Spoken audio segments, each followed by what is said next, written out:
Chapter 1 Rebirth. The piercing, frigid wind relentlessly gnawed at Lin Feng's skin as he lay curled up on the icy ground, his body battered and trembling with torment. "Zhou Mei, I have given you everything I possessed. Save me." Lin Feng feebly extended his frostbitten hand, his gaze filled with despair as it drifted toward the two figures in the distance. The cold wind seeped into his tattered clothing, causing him to shiver uncontrollably. "Save you? Ha! What a grand jest." Zhou Mei tightened the fur around her neck, regarding the fallen Lin Feng with palpable disdain. "Keeping you, this useless wretch, is indeed a waste of sustenance. You might as well resign yourself to death. Brother Wang will take good care of me in the future." With that, Zhou Mei coyly nestled her head against the shoulder of the man beside her, a triumphant smile dancing upon her lips. "Lin Feng, after you die, don't blame me. Who asked you to be so worthless?" "Ha ha!" Brother Wang, grinning maliciously, pinched Zhou Mei's curvaceous form, laughing boisterously as he looked down upon Lin Feng, who resembled a pitiful clown. Witnessing their collusion, despair and regret flooded Lin Feng's gaze. 5 years of marriage had culminated in such a wretched outcome, and he was loath to perish in this manner. "Zhou Mei, for the sake of the child, do not take this too far," Lin Feng uttered weakly, feeling his consciousness begin to fade. His already frozen body felt increasingly frail. "Child? Ha ha ha. Since it has come to this, let me be honest. The child in my womb also belongs to Brother Wang. How could a worthless creature like you befit my pregnancy?" Zhou Mei sneered, revealing the devastating truth that sent Lin Feng's heart into a tumult of rage. Brother Wang, with a wicked grin, playfully slapped Zhou Mei's shapely rear, chuckling, "Aren't you afraid that he might return as a vengeful spirit? Oh, Brother Wang, you're insufferable. Don't scare him." The two exchanged jests before turning to depart, showing no interest in casting even a final glance at the man on the verge of freezing to death. Lin Feng's heart plummeted into an abyss of despair. 5 years as husband and wife, only to discover in his final moments this infuriating betrayal. He could not accept death so easily. If only time could be reversed, he would ensure these two paid dearly for their treachery. Fluffy snowflakes fell from the sky, swiftly burying Lin Feng, whose body had long since stiffened. The howling wind whisked away his life. In Huagua, Zhongjing City, in a nondescript residential complex, the sweltering heat rendered pedestrians listless as they busily went about their day. Within one of the apartments, the living room television broadcast the day's news. Next, we present the midday news. Recently, observations from the space station have detected a meteorite rapidly approaching our blue planet. According to astronomers, it will pass by in 3 days. Ding dong, ding dong, whoosh, whoosh. Lin Feng was jolted awake by the ringing of his phone on the table. Gasping for breath, he suddenly sat up in bed, his sweat-soaked t-shirt clinging damply to his back. "Where am I? Wasn't I dead?" Lin Feng clutched his rapidly beating heart, his gaze wandering through the somewhat familiar surroundings in a state of bewilderment. "Isn't this my home?" Regaining his senses, Lin Feng's eyes were immediately drawn to the wedding photo adorning the wall in the picture. He wore a smile while his bride, Zhou Mei, clad in a white wedding gown, leaned against him with a look of utter bliss. He cast a cold glance at the photograph, a flicker of derision passing through his eyes. He picked up his phone, observing a string of calls from wife flashing on the screen, yet his heart stirred not in the slightest. Another glance at the time revealed it was June 5th, 2030. What on earth is happening? Have I been transported back to 3 days before the cataclysm?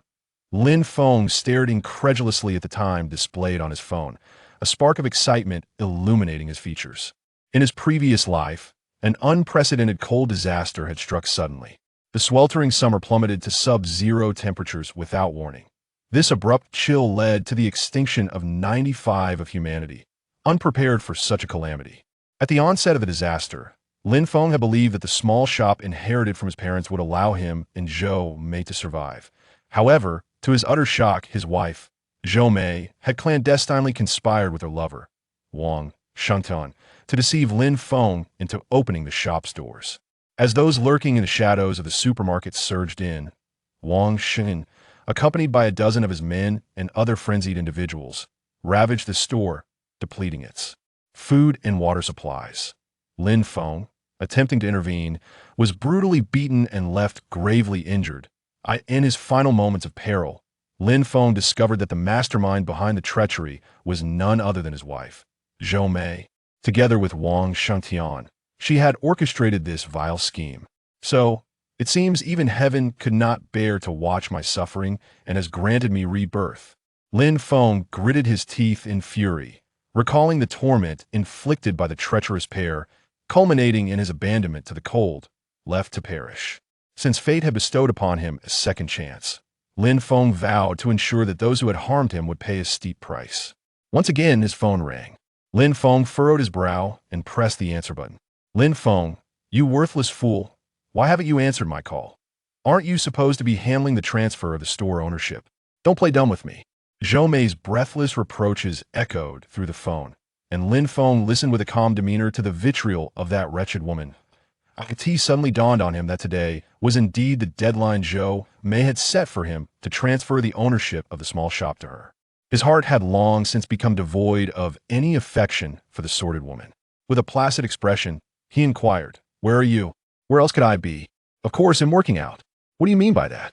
Do you dare to doubt me?" Zhou Mei's voice trembled with panic over the line, the ownership of the shop not yet fully transferred, preventing her from overtly confronting Lin Feng. "My apologies, I must have forgotten." A hint of sardonic amusement curled at the corners of Lin Feng's mouth. He was well aware of Zhou Mei's current activities. Regrettably for her, Lin Feng, having been granted a second life, understood her schemes all too well. Did she still wish to drain him of all he possessed in this lifetime? What a delusion. That's more like it. Do you not realize how busy I am every day? Impatient, Zhou Mei continued to mutter, only to be met with Lin Feng's abrupt disconnection of the call. "Hello? How dare this fool hang up on me?" Listening to the busy tone on her phone, Zhou Mei gritted her teeth in frustration. Lin Feng, who had once been utterly obedient to her, now had the audacity to sever their call. Well, did he agree? With his bare torso glistening with sweat, Wang Shangtian playfully caressed Zhou Mei's back and, with a mischievous grin, remarked, "Ah, Brother Wang, you're so naughty." Zhou Mei, with a sultry glance, hesitated before responding. Of course he agreed, he must do whatever I say. But Lin Feng seems a bit off today. What's there to fear? He's merely a fool. Once we secure that shop, we can easily find an excuse to kick him to the curb. Wang Shangtian scoffed. Just an incompetent wastrel, incapable of achieving anything significant. Then my dear brother, you must help me. I will certainly assist you. But how will you repay me? Gazing at Wang Shengshan's impish smile, Zhou Mei playfully pushed him to the ground, casting a flirtatious glance before leaning down towards him. There are 3 days left until the extreme cold descends. Lin Feng, with a bemused expression, stared at his hung-up phone, resting his chin on his hand while contemplating his next move. At that moment, a sweet electronic female voice suddenly echoed in his mind. Extreme cold disaster detected. The Doomsday Supermarket System is loading. Loading successful. Host identity binding in progress. Binding successful. Doomsday Supermarket? Lin Feng stood there, utterly flabbergasted, as if he had encountered a ghost. Chapter 2. Making Money. Lin Feng was somewhat dazed. He already owned a small convenience store. Now he was being bound to a mysterious Doomsday Supermarket. The host has been bound to the Doomsday Supermarket. Please confirm acceptance within 30 minutes. Once accepted, the supermarket ownership cannot be altered or closed. Refusal will result in immediate termination and re-seeking of a host. Damn it. After hearing the introduction, Lin Feng rolled his eyes, realizing he had no choice but to accept. He noticed 2 buttons suddenly appear before him and clicked on acceptance without hesitation. The moment he pressed the button, the sweet female voice resonated in his mind once more. Congratulations, host, on signing the Doomsday Supermarket contract. You have received a beginner's gift package. Reward: infinite storage space. Please check, host, and commence the first task. Infinite storage space? Lin Feng was taken aback, only to see a beam of white light unexpectedly manifest before him. This gentle white light danced in the air as if it were alive. Then, in a flash, it settled upon Lin Feng's ring finger. That's hot. At the moment the white light made contact with the wedding ring on his finger, the ring melted into 2 halves, falling to the ground. The white light transformed into a symbol, replacing the ring. Lin Feng didn't even glance at the ring that had dropped, but instead curiously examined the symbol on his finger, which resembled a tattoo. "Is this the infinite storage space?" Lin Feng inquired, gazing at his finger with intrigue. Seeing that the system did not respond, he decided to take matters into his own hands. Glancing around, he picked up a piece of fruit from the table and placed it on his finger. Whoosh! Lin Feng stared in astonishment at his empty hands, a flicker of excitement crossing his face that he then stroked the symbol once more, and the vanished fruit phone magically reappeared in his grasp. Witnessing this, Lin Feng hurriedly stood up, attempting to fit everything in the room into the space. Ha! He laughed joyously at the now barren room. An infinite space? How intriguing. Suddenly, he remembered something and quickly summoned the system to check the task section. The host must gather all materials within 15 days. Gold, 5 kilograms. Steel, 500 tons. Cement, 5,000 tons. Upon completion, the system will automatically unlock the apocalyptic supermarket building for the host. How much? Gazing at the glaring red numbers on the task panel, Lin Feng felt a wave of anxiety wash over him, especially the gold requirement. He recalled how Zhou Mei had persistently urged him to purchase a gold bracelet, which had cost him over 10,000 for a 20-gram piece priced at 750 per gram. Now, they were asking for 5 kilograms? And what about the steel and cement? What kind of supermarket requires such an abundance? What does the system need so much cement for? Is it mixing it with sugar to drink as sesame paste? The durability of the apocalyptic supermarket being constructed far exceeds the host's imagination. IT can withstand temperatures as low as -100 degrees and possesses formidable defenses, impervious even to rocket fire. The system seemed to sense Lin Feng's hesitation and promptly began to encourage him. After pondering for a moment, Lin Feng gritted his teeth and accepted the first task. Not for any other reason, but for the sake of that defense, he was willing to invest heavily. With the task successfully accepted, he now had to devise a way to raise such a substantial sum of money. Lin Feng calculated that he would need approximately 7.5 million. It seemed unlikely to obtain funds from Zhou Mei. There was only one option left. With that thought in mind, Lin Feng dressed and searched his home for a while, finally unearthing the property deed neatly stored in a plastic file within the cabinet. Aside from one property deed, it contained the deed to the commercial property that Zhou Mei had coveted for quite some time. That a smile crept across Lin Feng's lips. After all, the apocalypse was imminent, and these possessions would soon lose their worth. He stuffed both property deeds into his backpack and, carrying it, stepped out the door. "Hello, sir. Your two properties can secure loans of 800,000 and 2 million, respectively. Shall I assist you with the processing now?" The bank clerk, dressed in uniform, wore a professional smile. After completing the operations on the computer, she informed Lin Feng of the loan results. "Sure, please expedite the process." Lin Feng nodded expressionlessly. His properties, originally purchased for over 1 million, could now only be mortgaged for 800,000. However, he no longer cared, for once the extreme cold of the apocalypse arrived, currency would hold no value in this world. "All right, please wait a moment." Soon, Lin Feng's loan approval arrived due to his commendable credit rating. Not long after he exited the bank, he received a notification regarding the funds being credited to his account. "Your account at XXX Bank has received 2,800,000. Please check promptly." Gazing at the notification on his phone, Lin Feng felt a twinge of frustration. 2.8 million, still short by 5 million. Wait, what's this? A solution has emerged. As Lin Feng strolled along the street, his eyes fell upon a small piece of paper affixed to a utility pole, and an idea sparked in his mind. Quickly, he dialed the number listed on the paper. "Hello, this is Hanyuan Loan Company. We can collateralize anything with swift disbursement and low interest rates. This is undoubtedly your best option. Just tell me the address. I wish to apply for a loan." Lin Feng interrupted the man on the other end before he could continue. "The location is Zhongjing City, XXX Street. Please come to Hanyuan Credit Company." The man on the phone was taken aback by Lin Feng's abruptness, rendering his rehearsed sales pitch useless. However, with the potential client at hand, he welcomed the opportunity.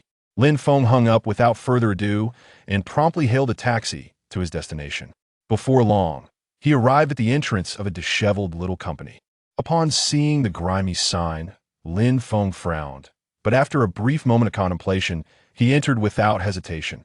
Upon stepping inside, he was greeted by a pungent odor of smoke. The room was dimly lit and reeked of an unpleasant scent. Lin Feng's brow furrowed slightly as he made his way to the front desk. There, a young man with dyed yellow hair was lounging over the table, engrossed in a game while smoking. "Excuse me, is the boss available?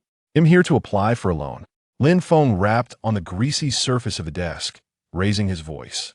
"Damn it, can't you see I'm playing a game?" The young man, visibly irritated, shook his head, dislodging the ash from a cigarette. Realizing his mistake, he quickly looked up, forcing a smile at the composed Lin Feng. "My apologies, I didn't see you. You're here for a loan, right? Please follow me." With agility, the young man extinguished his cigarette and hurriedly led Lin Feng to a nearby office. As the door swung open, they were met with the sight of a rotund man, his arms encircling a woman clad in a form-fitting dress. The man was simultaneously savoring the woman's affections while his chubby hand roamed unceremoniously over her form. His anger flared at the sudden intrusion by the young man. "Yellow hair, didn't I tell you not to barge in and disturb my business? Can't you understand?" "Who are you?" The stout man, irritated by the disruption, bared his yellowed teeth in a furious snarl, and then his gaze fell upon Lin Feng standing behind the young man.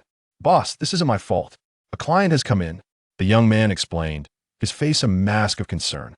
"Oh, this gentleman is here for a loan." The stout man brusquely pushed the woman aside, gesturing for her to leave. He then suppressed his excitement and inquired with a forced smile. Lin Feng paid no heed to the flustered woman hastily departing instead. He confidently strode over to a chair. Within the room, he sat directly opposite the hefty man, nonchalantly tossing 2 documents from his bag onto the table. "I wish to secure a loan of 5 million. Chapter 3. Out of control, gazing at the 2 documents sprawled across the table. The portly man merely glanced at them and instantly discerned their nature. He scrutinized the composed Lin Feng, scoffing as he remarked, "My young friend, do you truly believe that with merely these 2 properties, you can secure 5 million? That seems rather unreasonable, does it not?" The rotund proprietor casually picked up a lighter from the table, ignited a cigarette, and inhaled deeply, exhaling the smoke towards Lin Feng. Instantly, the room was suffused with the acrid scent of nicotine. "Boss, I'm well aware of your regulations. At present, I have but one request, 5 million. Lin Feng remained unfazed by the derisive tone of the hefty businessman. Only he knew what awaited him in 3 days. Regardless of the cost, he was determined to fulfill the system's task. "Excellent. I appreciate your straightforward demeanor, young brother." A glimmer of cunning flashed in the boss's eyes. For those bold enough to engage in business with him often faced dire consequences. "I am Feng Dehai. May I inquire your esteemed surname?" "Lin Feng," came the steady reply, undeterred by the exchange. "Ah, brother Lin, I can offer you 2 million for these properties as collateral. What do you think?" Feng Dehai's face broke into a smile, his eyes nearly obscured by flesh. Lin Feng cursed the rotund man for being a heartless lender, realizing he had effectively halved his potential loan amount. However, he concealed his discontent and, after a moment of contemplation, nodded in agreement. "That works." Feng Dehai was momentarily taken aback, having merely intended to probe Lin Feng's limits. Little did he expect such an immediate acquiescence. For someone in dire financial straits, Lin Feng was now a prized guest. He hastily called out to the scruffy young man lingering by the door. "What are you standing there for, you fool? Go fetch a contract, and make sure to prepare a cup of coffee for our esteemed guest." The young man, reluctant, complied, but then hesitated, confusion etching his features. "Boss, what does rely on flying mean? Rely on your mother. You imbecile." Feng Dehai nearly leapt from his seat in exasperation, bellowing, "Hurry and get the contract." As the young man scuttled away, Feng Dehai suppressed his fury, forcing a grin as he explained to Lin Feng, "I apologize, brother Lin. My rural nephew hasn't had much schooling." Lin Feng shook his head in exasperation, dismissing the matter. "It's a minor issue. Boss Feng, I still require an additional 3 million upon hearing this." Feng Dehai donned a feigned expression of distress. "My friend, that amount is quite substantial. The company may find it challenging to accommodate such a request." Observing Feng Dehai's theatrics, Lin Feng let out a silent scoff. The portly man's acting was abysmal. Quickly adopting an anxious demeanor, he implored, "Boss Feng, you must assist me. My family is counting on this money." Seeing Lin Feng take the bait, Fong Dehai's lips curled into a sinister smirk, yet he feigned concern as he replied, "Brother Lin, allow me to propose a solution. Let us see if it suits your needs." Having spoken, he retrieved a contract from the office filing cabinet and began to explain it to Lin Feng with utmost seriousness. An hour later, upon glancing at the notification of the funds received on his phone, Lin Feng stepped out of the company with a slight smile playing on his lips. The image of Fong Dehai's threatening demeanor after signing the contract amused him. A loan of 5 million, repayable in a month, yet the total amount due, including interest, amounted to an astonishing 6.5 million. It was as if they regarded him as a fool. However, with the money now in his possession, he looked forward to Fong Dehai coming with his subordinates in a month's time. He could only wonder if he would still be alive by then. There are still many good people in the world, Lin Feng mused. Borrowing money from relatives and friends would be a challenge. Forget 5 million. Even securing 5,000 would be a testament to a good relationship. With a staggering sum of 7,800,000 in his account, Lin Feng sprang into action. He hailed a cab and made his way to the vicinity of the most bustling shopping mall in Zhongjing City. Observing the vibrant crowd, he pondered how many of them would still be alive in 3 days. With a sigh, he directed his steps towards the largest gold and silver jewelry store at the heart of the mall. "Welcome to Xin Fengxiang. How may I assist you, sir?"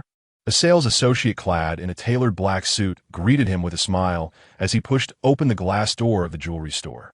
However, upon noticing Lin Feng's rather inexpensive attire, her smile quickly faded. "Just browsing," Lin Feng replied, surveying the elegantly adorned displays. "What a waste of time. If you can't afford to buy, don't bother looking," the sales associate muttered under her breath, rolling her eyes. Though her voice was barely audible, Lin Feng caught her words. He let out a cold chuckle, but chose not to respond. She had undoubtedly encountered countless customers throughout the day. Someone like Lin Feng, dressed so modestly and wielding an outdated phone from years past, was unlikely to make a purchase. Losing interest swiftly, she turned her attention to a petite girl nearby, instructing, "Xiao Wang, please attend to this gentleman."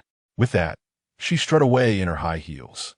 Xiao Wang, a bespectacled young woman, approached Lin Feng with a hint of shyness and anxiety, hurrying to his side. "Hello, may I assist you with something?" Lin Feng observed her delicate features, which were now flushed with color, and stammered a bit in his introduction. "Are you a student?" he inquired, curiosity piqued. It was vacation time. Surely she was working a summer job. "How did you know?" Xiao Wang replied, astonished, only to realize Lin Feng's gaze was drawn to her name tag. Wang Lily. Intern. Flustered, Wang Lily shyly covered her chest and lowered her head. "It's all right. No need to be nervous. I require a substantial amount of gold. Can you check how much you can procure for me?" "Ah, how much do you need?" Wang Lily gasped, covering her mouth in surprise. 5 kilograms. "Do you have that?" 5 kilograms. "Please wait a moment. I will consult the manager," she stammered, clearly taken aback. Lin Feng quoted an astonishing figure, leaving Wang Lily speechless. She had not anticipated that someone who appeared so youthful could be so extravagant. However, being inexperienced, she felt unable to make any decisions and quickly bowed to apologize before hastening off to find a manager. Lin Feng merely nodded in indifference, settling into a quiet spot to sit down.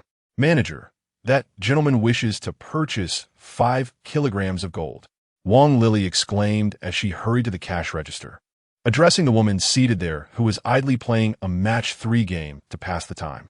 "How much? 5 kilograms? Which person is buying such a quantity?" The manager's expression shifted dramatically. She put her phone away and stood up in astonishment. Which wealthy individual would make such a purchase?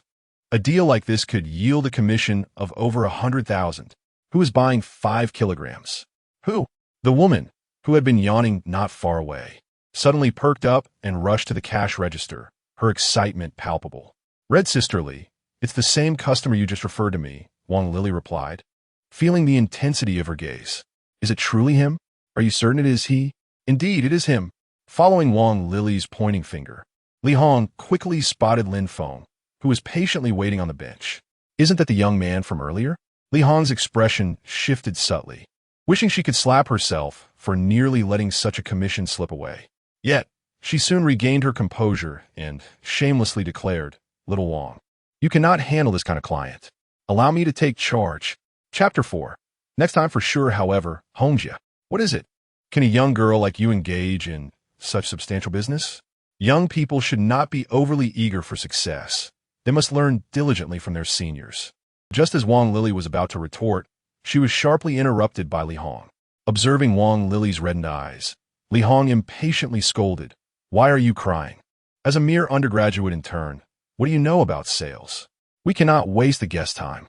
With that, she disregarded the distressed Wang Lily and began to apply lipstick evenly before the mirror.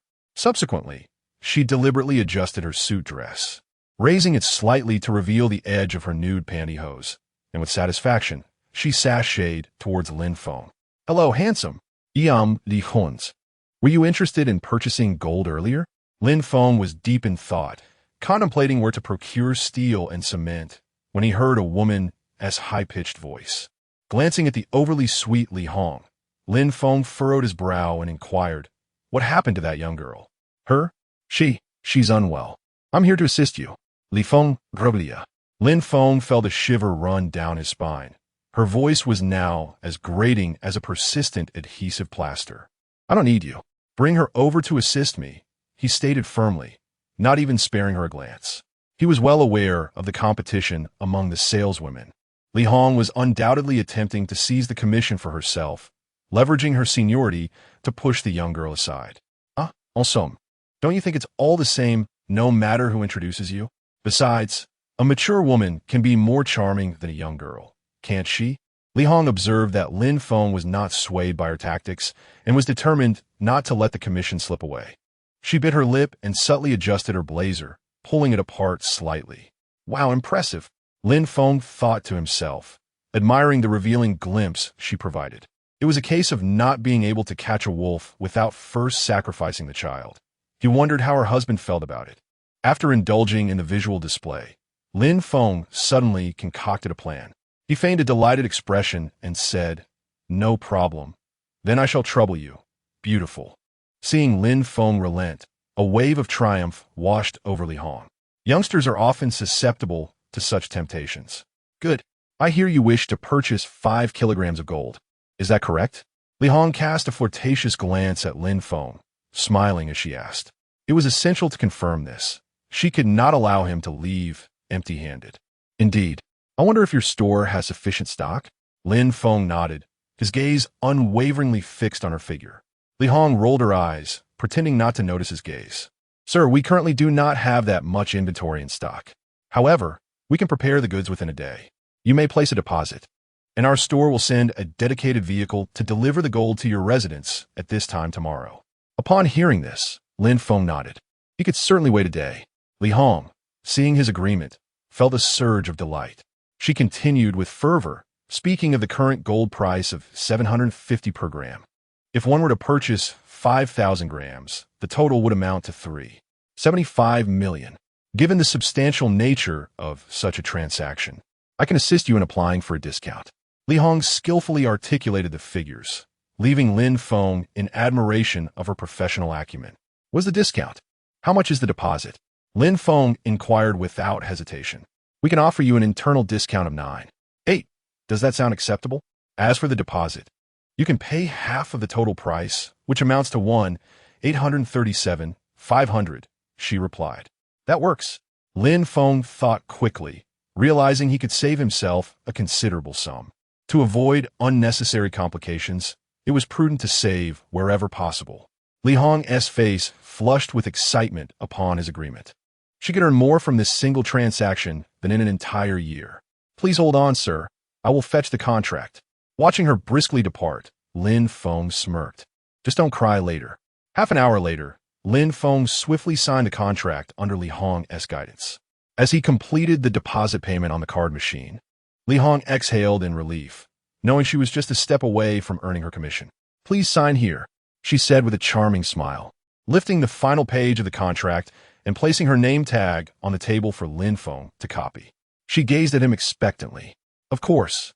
Lin Feng grinned, taking a black pen to inscribe 3 prominent characters in the designated area. Upon seeing his signature, Li Hong's heart finally settled.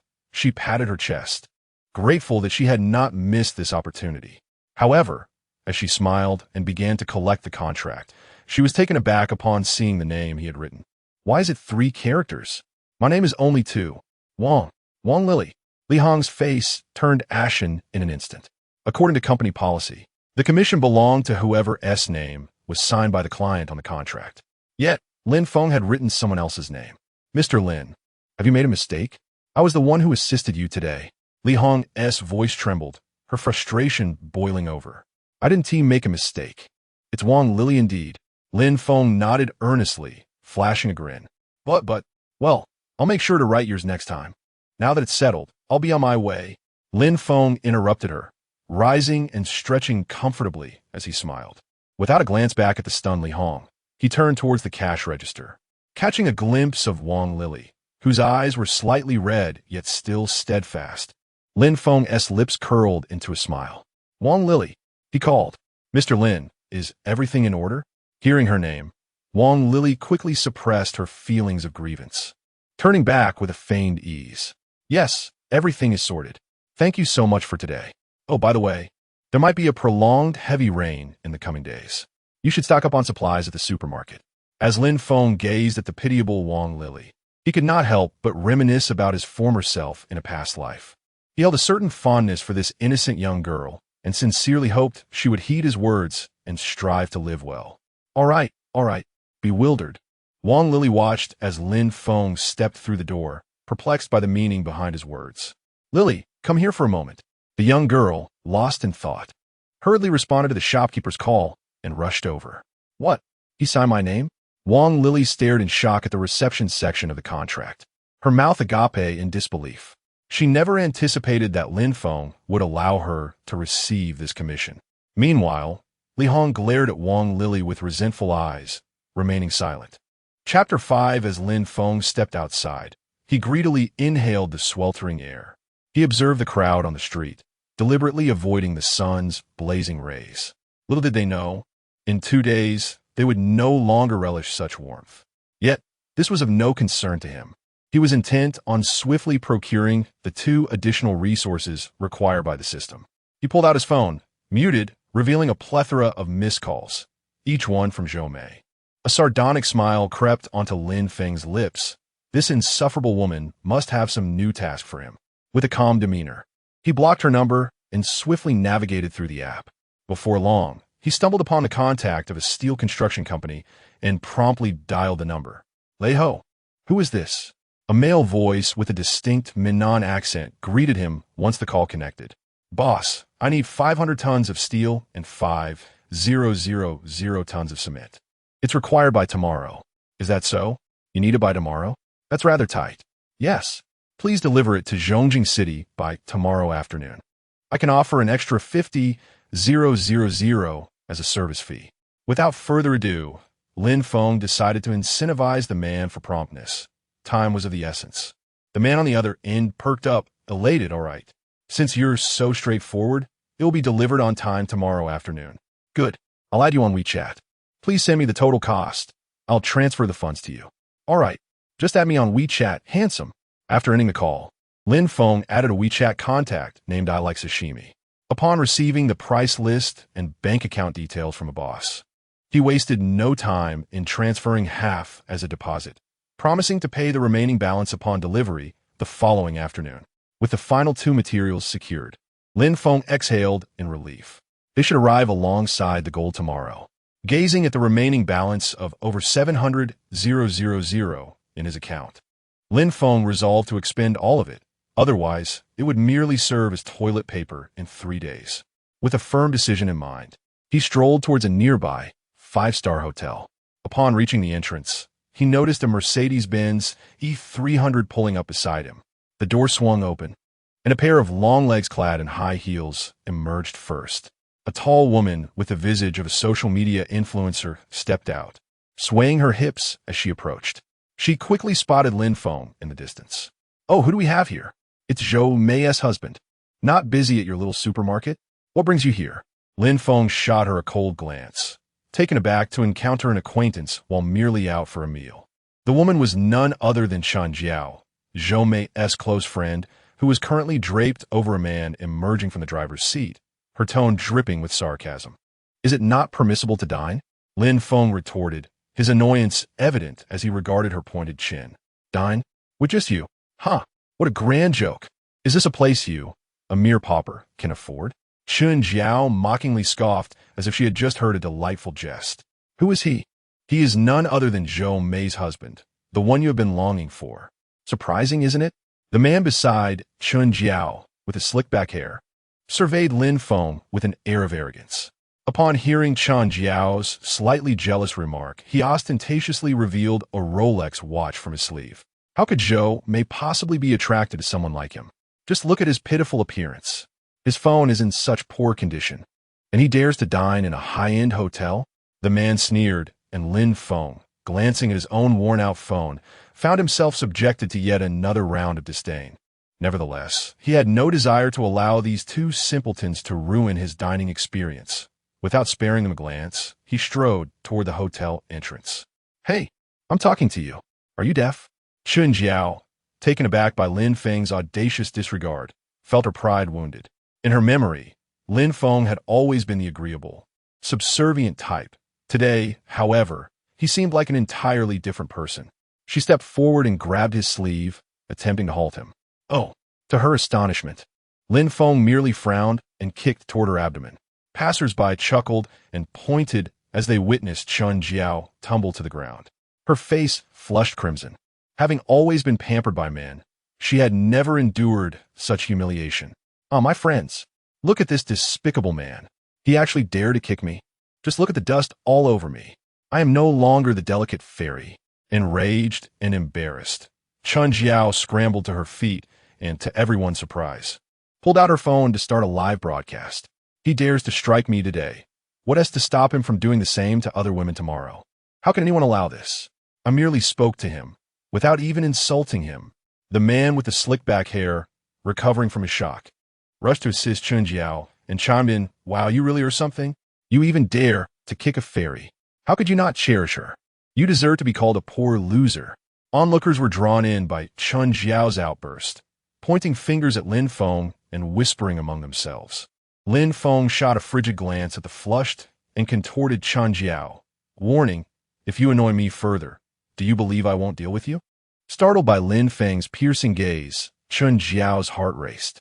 She had not anticipated that the usually submissive Lin Feng could instill such fear with just a look. Yet, glancing at the crowd gathering around, she felt emboldened and defiantly declared, "Let everyone judge. He dares to threaten me? He possesses not an ounce of manly grace." Exactly. A grown man should never bully a woman. Men are truly frightening. As the crowd began to criticize Lin Feng, Chun Jiao wore a triumphant expression. Lin Feng scoffed coldly. "Grace? I have long since lost that. To all my brothers, whoever gives her a slap, I will reward him 1,000 yuan." Observing the bustling crowd, Lin Feng's lips curled into a mischievous smile. He raised his phone and proclaimed loudly, "Is it true? Are you giving cash?" "Fools," he scoffed, "with just a phone. Where would he have cash? It must be a transfer." At that moment, an exuberant young man, donning stylish shoes and clutching his phone, eagerly inquired, "Bro, are you serious?" Without further ado, Lin Feng produced his phone and transferred 1,000 yuan to him. The young man's eyes gleamed as he received the notification. Without hesitation, he strode towards the panic-stricken Chun Jiao. Slap! A resounding smack echoed as Chun Jiao clutched her reddened cheek, stunned by the blow. She could hardly believe that someone had actually struck her. "Transfer me more, and I shall strike again." After delivering the slap, the young man returned to Lin Feng, eagerly displaying the payment code once more. The onlookers who had previously criticized Lin Feng, now enticed by the prospect of money, excitedly brandished their phones and surrounded him. "Bro, count me in. I am a disciple of the Iron Sand Palm. What utter nonsense. Don't believe him. Transfer to me instead. I am the true heir of Qiao Feng." Witnessing this frenzied scene, Chun Jiao trembled, her face ashen as she covered her face. "We should leave quickly," exclaimed a nearby man with slicked-back hair, equally rattled by the chaos. "Ah, yes, let us hurry." Chun Jiao, regaining her senses, nodded in fear, and the two hastily departed, slipping away unnoticed. Chapter 6. Countdown. Lin Feng parted the throng of people, casting a fleeting glance at the two individuals who had fled in disarray, a subtle smile gracing his lips. In his previous life, he had been overly submissive. In this life, he would strike with unrelenting force. Everyone, please disperse. Those two have already departed. My sincerest apologies. Observing the crowd's expressions of righteous indignation, one might mistakenly believe that Lin Feng was the one who had just been wronged. At that moment, the crowd turned around, only to discover the space behind them was utterly vacant. The once brazen pair had vanished without a trace. Some individuals wore expressions of regret for having missed out on a lucrative opportunity. Had they known, they would not have hesitated, but would have acted decisively, confronting that young man first and demanding payment afterward, wouldn't they? Several young people even expressed a desire to add Lin Feng on WeChat, hoping he would contact them for any similar opportunities in the future. However, Lin Feng shook his head in refusal, asserting, "We are law-abiding citizens. We shall not engage in unlawful activities." With a sigh, he observed the dispersing crowd before making his way towards the hotel entrance. "Good day, and welcome to the 5-star Grand Hotel. May I inquire if you have a reservation, sir?" A young man in a uniform approached with a respectful demeanor as Lin Feng pushed through the revolving door. The events outside had not escaped the young man's notice. He dared not treat Lin Feng with anything less than utmost deference. After all, a monthly salary of 3,000 to 5,000 was hardly worth risking his job. "Do you offer banquet services here?" Lin Feng inquired, pleased with the reception staff's courteousness. It appeared that a firm demeanor was indeed necessary. Otherwise, one might easily become a target for others' mischief.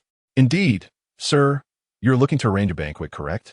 Our establishment offers packages ranging from 3,888 to 6,888. Please take a look," the young man replied with practiced ease, retrieving a beautifully packaged menu from the reception desk. After a moment of contemplation, Lin Feng selected the 6,888 package. It featured not only exquisite seafood, but also an array of meticulously prepared imported meats. "I would like to order 100 tables of this package," he declared. "Are you certain you wish to place an order for 100 tables? The young man was taken aback, noting that Lin Feng's attire did not suggest substantial means. Yet, given the recent incident, he inquired out of genuine concern. "Rest assured, I can pay in advance. You need only ensure that the meals are packaged and delivered to the specified address," Lin Feng stated earnestly, prompting a shift in the young man's demeanor to one of increased respect. He led Lin Feng to a reception area for a brief respite before heading off to consult the manager. Lin Feng waved his hand dismissively, urging him to expedite the process. Not long after, a shrewd-looking middle-aged man clad in a black suit approached Lin Feng. "Sir, you require 100 tables of the 6,888 package, correct?" He confirmed succinctly. "Indeed, I need it by tomorrow afternoon. Is that feasible?"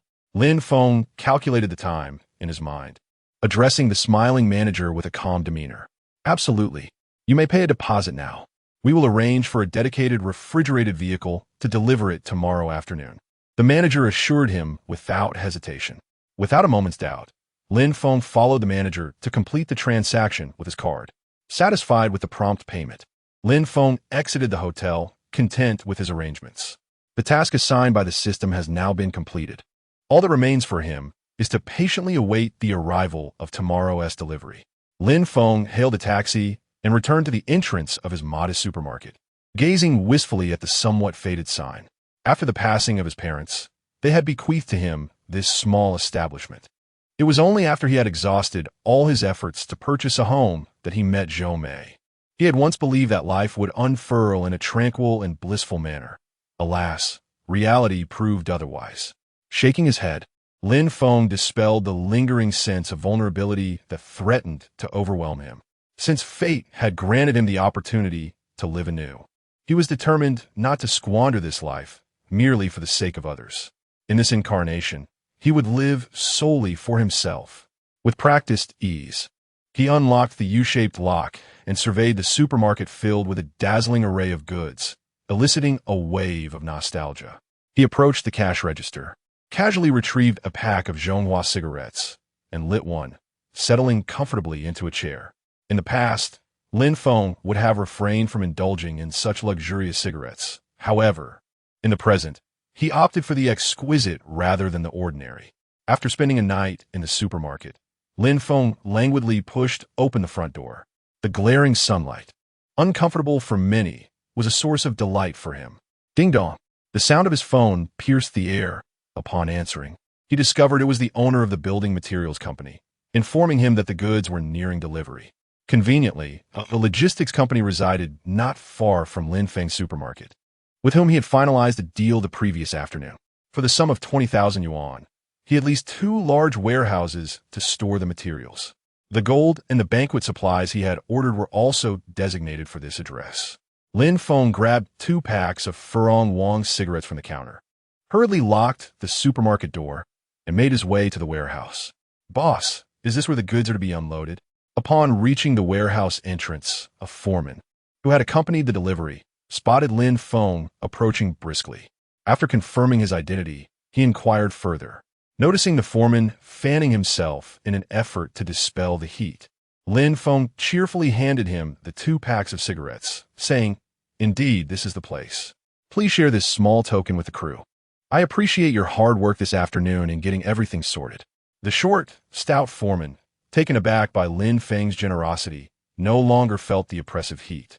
With a joyful acceptance of the cigarettes, he patted his chest and assured, "Rest assured, boss, we will not delay your important matters." The company owner had already settled their unloading fee, and now, with the additional incentive, the foreman was particularly pleased. He promptly signaled to the workers to commence unloading the goods with the crane and forklift. Lin Feng understood the significance of such gestures. He was more than willing to offer small incentives to encourage the workers to exert themselves. Finding a clean spot to sit, he observed the bustling scene before him with a sense of calm.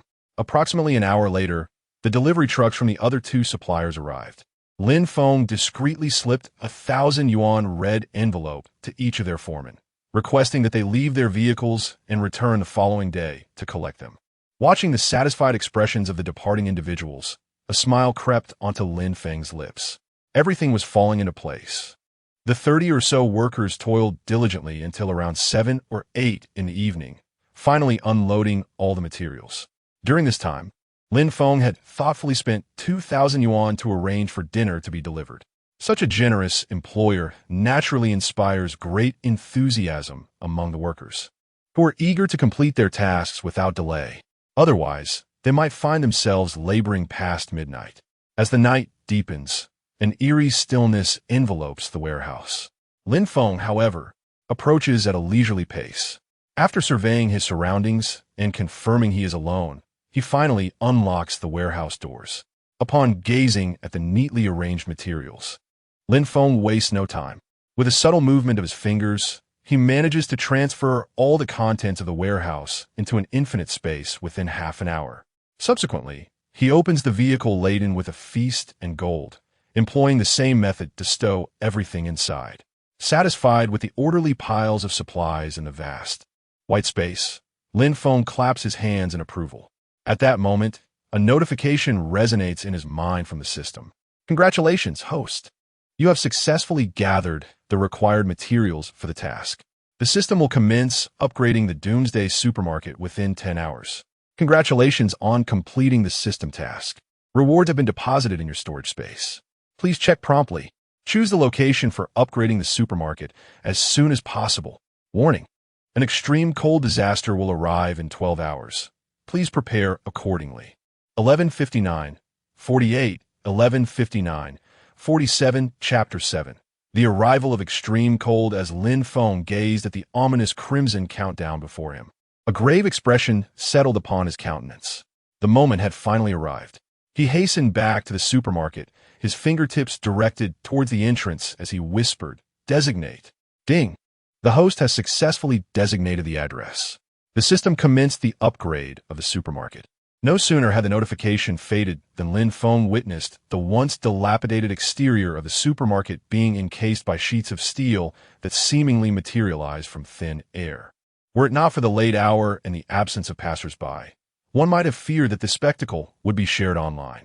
Observing the tightly sealed entrance, Lin Feng felt a twinge of frustration. Could you not leave me an opening? Unfortunately, aside from the faint sounds emanating from within the supermarket, the system offered him no reply. Fortunately, the upgrade would be completed in just 10 hours, allowing him to seek refuge inside when the time came. With this thought, he shook his head and made his way back to his residence, resigned to the necessity of sleeping at home that night. Upon awakening, Lin Feng was acutely aware of the foreboding gloom outside. Thick gray clouds churned ominously overhead, as if brewing something sinister. His expression darkened as he noted that only half an hour remained on the countdown. He swiftly donned his attire and rushed to the supermarket. Upon seeing the still enclosed building, a sense of relief washed over him. The upgrade would conclude in mere minutes. Crouching by the roadside, he lit a cigarette, quietly awaiting the countdown's end. The pedestrians on the street appeared hurried, likely spurred by the sudden and bizarre shift in weather. Lin Feng's attention was suddenly drawn to the tiny ice crystals that began to form on his cigarette. Here it comes.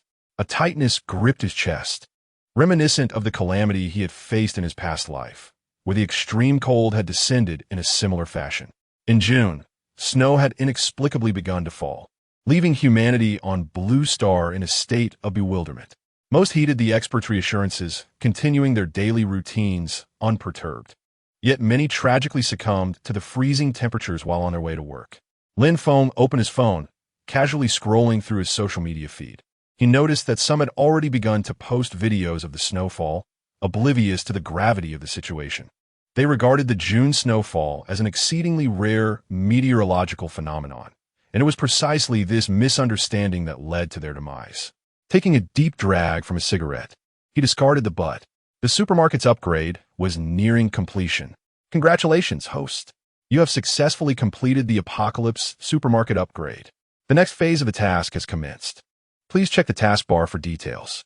At that moment, Lin Feng was oblivious to the system's announcement, his gaze fixed in astonishment upon the transformed supermarket. The steel encasement had vanished, and the rain-damaged exterior walls had also disappeared, replaced by a pristine, mirror-like transparent façade. The entire supermarket appeared unified, and through the crystal-clear glass, he could discern the neatly organized products within. The once peeling and decrepit sign had been replaced by an exquisitely crafted white sign. Please name the Apocalypse Supermarket. Should the host choose to forego this, it will automatically be designated as the Apocalypse Supermarket. Gazing at the sign for an extended period, Lin Feng's mind was suddenly filled with the system's notification sound. In that case, let us name it Truly Remarkable Supermarket, Lin Feng said with a mischievous grin, delighted by the catchy and memorable name. The naming was a success, as Lin Feng observed the characters on the sign rapidly spinning and distorting. They soon transformed into familiar Chinese characters. Truly Remarkable Supermarket. Lin Feng nodded in satisfaction, then eagerly pushed the door open. The moment he stepped inside, a flash of purple light illuminated the bright ceiling. A sweet female voice echoed throughout the room. System identification complete. Welcome, host, to bind the supermarket. Please open the task panel to view the supermarket manual. Manual? Lin Feng was momentarily taken aback, hastily pulling up the task panel to find a detailed instruction manual. Truly Remarkable Supermarket, Apocalyptic Supermarket, has been activated. System Optimized Defense Mechanism, 5,000. System Optimized Attack Mechanism, 5,000. Automatic restocking has been initiated. Temperature control has been activated. Home mode has been enabled. System. Lin Feng's heart raced as he surveyed the dense array of data. What do all these mechanisms signify? Clearly, this is no ordinary supermarket, but rather a fortress. But where will I live? I can't possibly sleep at the cash register, Lin Feng asked in confusion. The system has prepared a living area for the host. Please proceed to the underground space. Lin Feng was surprised by the thoroughness of the system's considerations. After just a few steps, he arrived at a brand new door, and a flash of red light passed overhead as the door opened silently. An elevator? With a sense of curiosity, Lin Feng stepped inside without hesitation. What is this place? Lin Feng stood in awe, staring at the bright and spacious room. He remembered that his supermarket was only over 100 square meters. How extensively had the system excavated below? He noticed numerous lights emitting a soft glow installed in the ceiling. The entire hall was exceptionally bright, indistinguishable from the living area above. Most notably, the minimalist decor rendered the space exceedingly comfortable. In the center of the living room stood a massive holographic screen, clearly displaying every image of the supermarket's exterior without any blind spots. He opened the two adjoining bedrooms, which were equally luxurious. This supermarket boasted a built-in ventilation system, ensuring fresh air, and a temperature control system capable of adjusting various settings. Lin Feng even spotted a squat toilet in the bathroom, indicating that the system had even taken his hemorrhoids into consideration. Upon returning to the supermarket above, Lin Feng surveyed his surroundings with satisfaction, secretly marveling at the value of his investment. However, he soon cast a worried glance at the sleek glass exterior and asked, "What is the defensive capability of this wall?" The system did not respond. Instead, a sharp axe materialized beneath his feet. "What does this mean? Is it prompting me to test it?" Lin Feng, perplexed, grasped the axe and struck the wall forcefully. Bang! A faint sound resonated, and looking at the glass wall, which remained unscathed, a look of ecstatic joy spread across Lin Feng's face. As long as he remains concealed, no one can impose upon him. Meanwhile, the snow outside intensifies, and the temperature appears to be plummeting. How marvelous! Come and witness the snowfall. Oh, how true it is what they said on television. It is indeed snowing. But wait, this is no mere snowfall. Something far more tragic than Do Yi's plight must have occurred. Pushing open the grand door, Lin Feng gazes at the throngs of people suddenly surging into the streets, his expression unyielding. Listening to the cacophony of excited voices and jubilant shouts, he quietly shuts the door once more. Countdown, 00010. The final 10 seconds approach. As the countdown reaches its conclusion, a resplendent blue light streaks across the obscured sky, enveloping the entire city in a celestial hue. Those on the streets, witnessing this enchanting spectacle, erupt into a frenzy of astonishment and commotion. Lin Feng gazes upon the frenzied crowd with a sense of pity. How many of them will still be alive when this is all over? Chapter 8. Have you eaten? As the temperature plummeted rapidly, the realization finally dawned upon the populace. The streets were filled with frantic individuals hastening back to their homes. Within a mere hour, the temperature in Zhongjing City began to descend below zero. It was not only Zhongjing City experiencing this phenomenon. Lin Feng opened the Douyin app and discovered that an emergency national broadcast had commenced. Dear citizens of Huagua, please remain calm. The sudden drop in temperature has been confirmed as an exceedingly rare climatic anomaly. We urge the populace to stay indoors, as temperatures are expected to rise shortly. Lin Feng scoffed coldly at the reassuring voice of the host. A rise in temperature? This was merely the beginning. In no more than 3 hours, the temperature would plummet to minus 100 degrees. That would mark the onset of despair. Lin Feng gazed at the streets outside the supermarket, now blanketed in snow, lost in thought. The sudden chime of his phone jolted him back to reality. An unfamiliar number was calling. Frowning, he answered the call. Lin Feng, what on earth are you doing? I've called you countless times. Why are you ignoring me? Have you blocked me? Lin Feng held the phone slightly away from his ear, using his pinky to scratch his ear, his tone devoid of emotion. The familiar voice of Zhou Mei buzzed in his ear. Why would I block you? Do you think I enjoy your incessant nagging? On the other end, Zhou Mei, along with Wang, Shengtian, and Chun Jiao, were huddled under a thick down blanket in Lin Feng's home, shivering as the temperature continued its rapid decline. Even with the air conditioning set to 30 degrees, they trembled uncontrollably. What did you say? How dare you speak to me like that?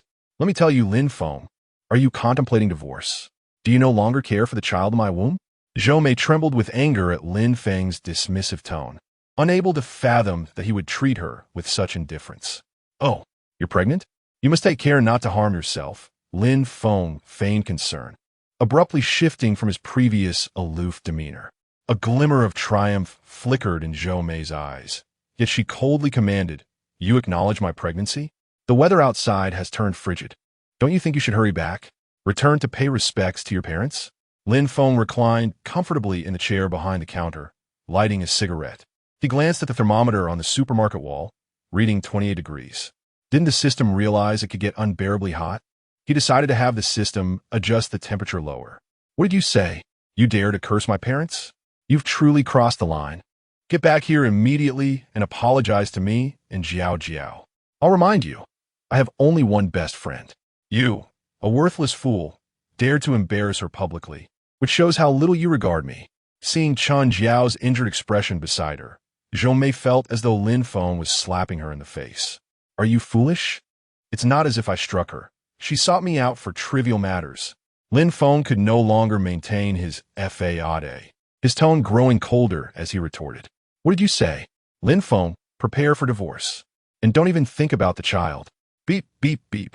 Zhou Mei, her saliva flying in agitation, was about to say something, only to realize that Lin Feng had already hung up the phone. Well, did you manage to bring that spineless wretch back? Zhou Mei, you must make him kneel and apologize. Seeing Zhou Mei standing there dazed with the phone in her hand, Chun Jiao hurriedly stepped forward to inquire. He actually dared to insult me. Zhou Mei was taken aback. Lin Feng, who had always been subservient to her, had the audacity to speak to her in such a manner. At this moment, even Chun Jiao's question failed to register in her mind. I told you long ago that this good-for-nothing is utterly useless. Now you want him back, and he isn't even willing to listen. Indeed, Zhou Mei, how could this waste dare to lose his temper with you? I will join you in confronting him. Wang Shantian, his face darkened, chimed in. For Zhou Mei was carrying his child, and he could not allow her to suffer. If he refuses to come back, we shall seek him out.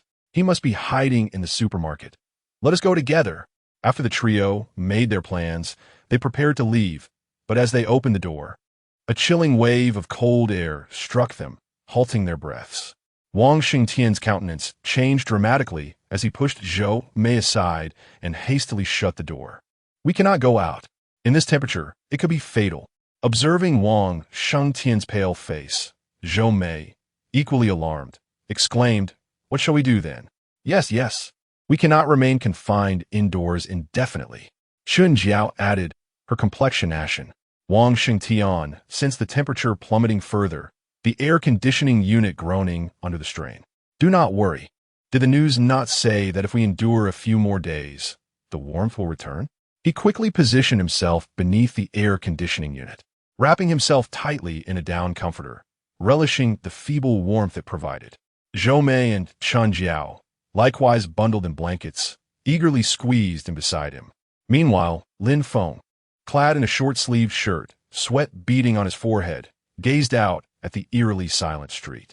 The biting wind, accompanied by heavy snowflakes, fell to the ground, enveloping the world in a profound stillness. The current outdoor temperature had plummeted to a terrifying -80 degrees. Ordinary household air conditioning units could no longer function in such extreme cold. And this was not even the lowest temperature. He recalled from a previous life that after 5 days of panic, the temperature had plunged to an apex of -100 degrees. By then, despair truly set in. With a horrific chill, anyone stepping outside would find their blood beginning to freeze within mere minutes.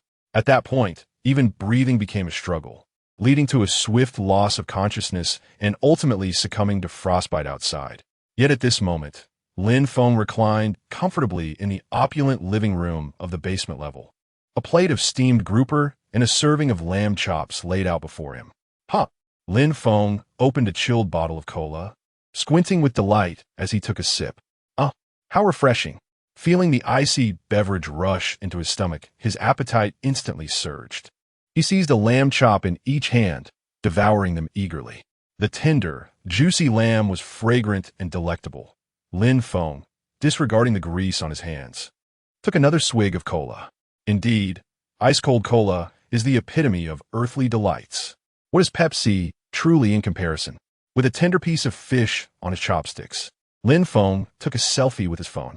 He subsequently shared it on his social media, captioning it, "Have you all eaten today?" Satisfied with his culinary masterpiece, Lin Feng nodded approvingly and continued to relish the sumptuous feast before him. Meanwhile, within the confines of Lin Feng's home, 3 individuals huddled together, shivering from the cold. As the air conditioner they had placed their hopes upon began to falter. At that moment, Zhou Mei suddenly glanced at her phone, and her face flushed crimson with rage, her body trembling uncontrollably. Zhou, are you alright? Chun Jiao, noticing her distress, assumed that Zhou may have been rendered dazed by the cold. She thought to herself that if anything were to happen, it could not be laid at her feet. Lin Feng, Wang Shengtian, observing Zhou Mei's agitation, quickly turned to glance at her phone. He saw Zhou Mei's post, where Lin Feng, clad in a short-sleeved shirt, was joyfully sipping chilled cola and indulging in a feast. Wang Shengtian clenched his teeth in frustration, his face darkening. How is he unscathed? And with so much food? His stomach, having gone the entire afternoon without nourishment, began to protest. Jealousy flared in his eyes as he pondered why this seemingly useless individual could feast without a care, while he, a successful man, was left to endure the bitter cold on an empty stomach. Where's this place? Zhou Mei exclaimed in desperation.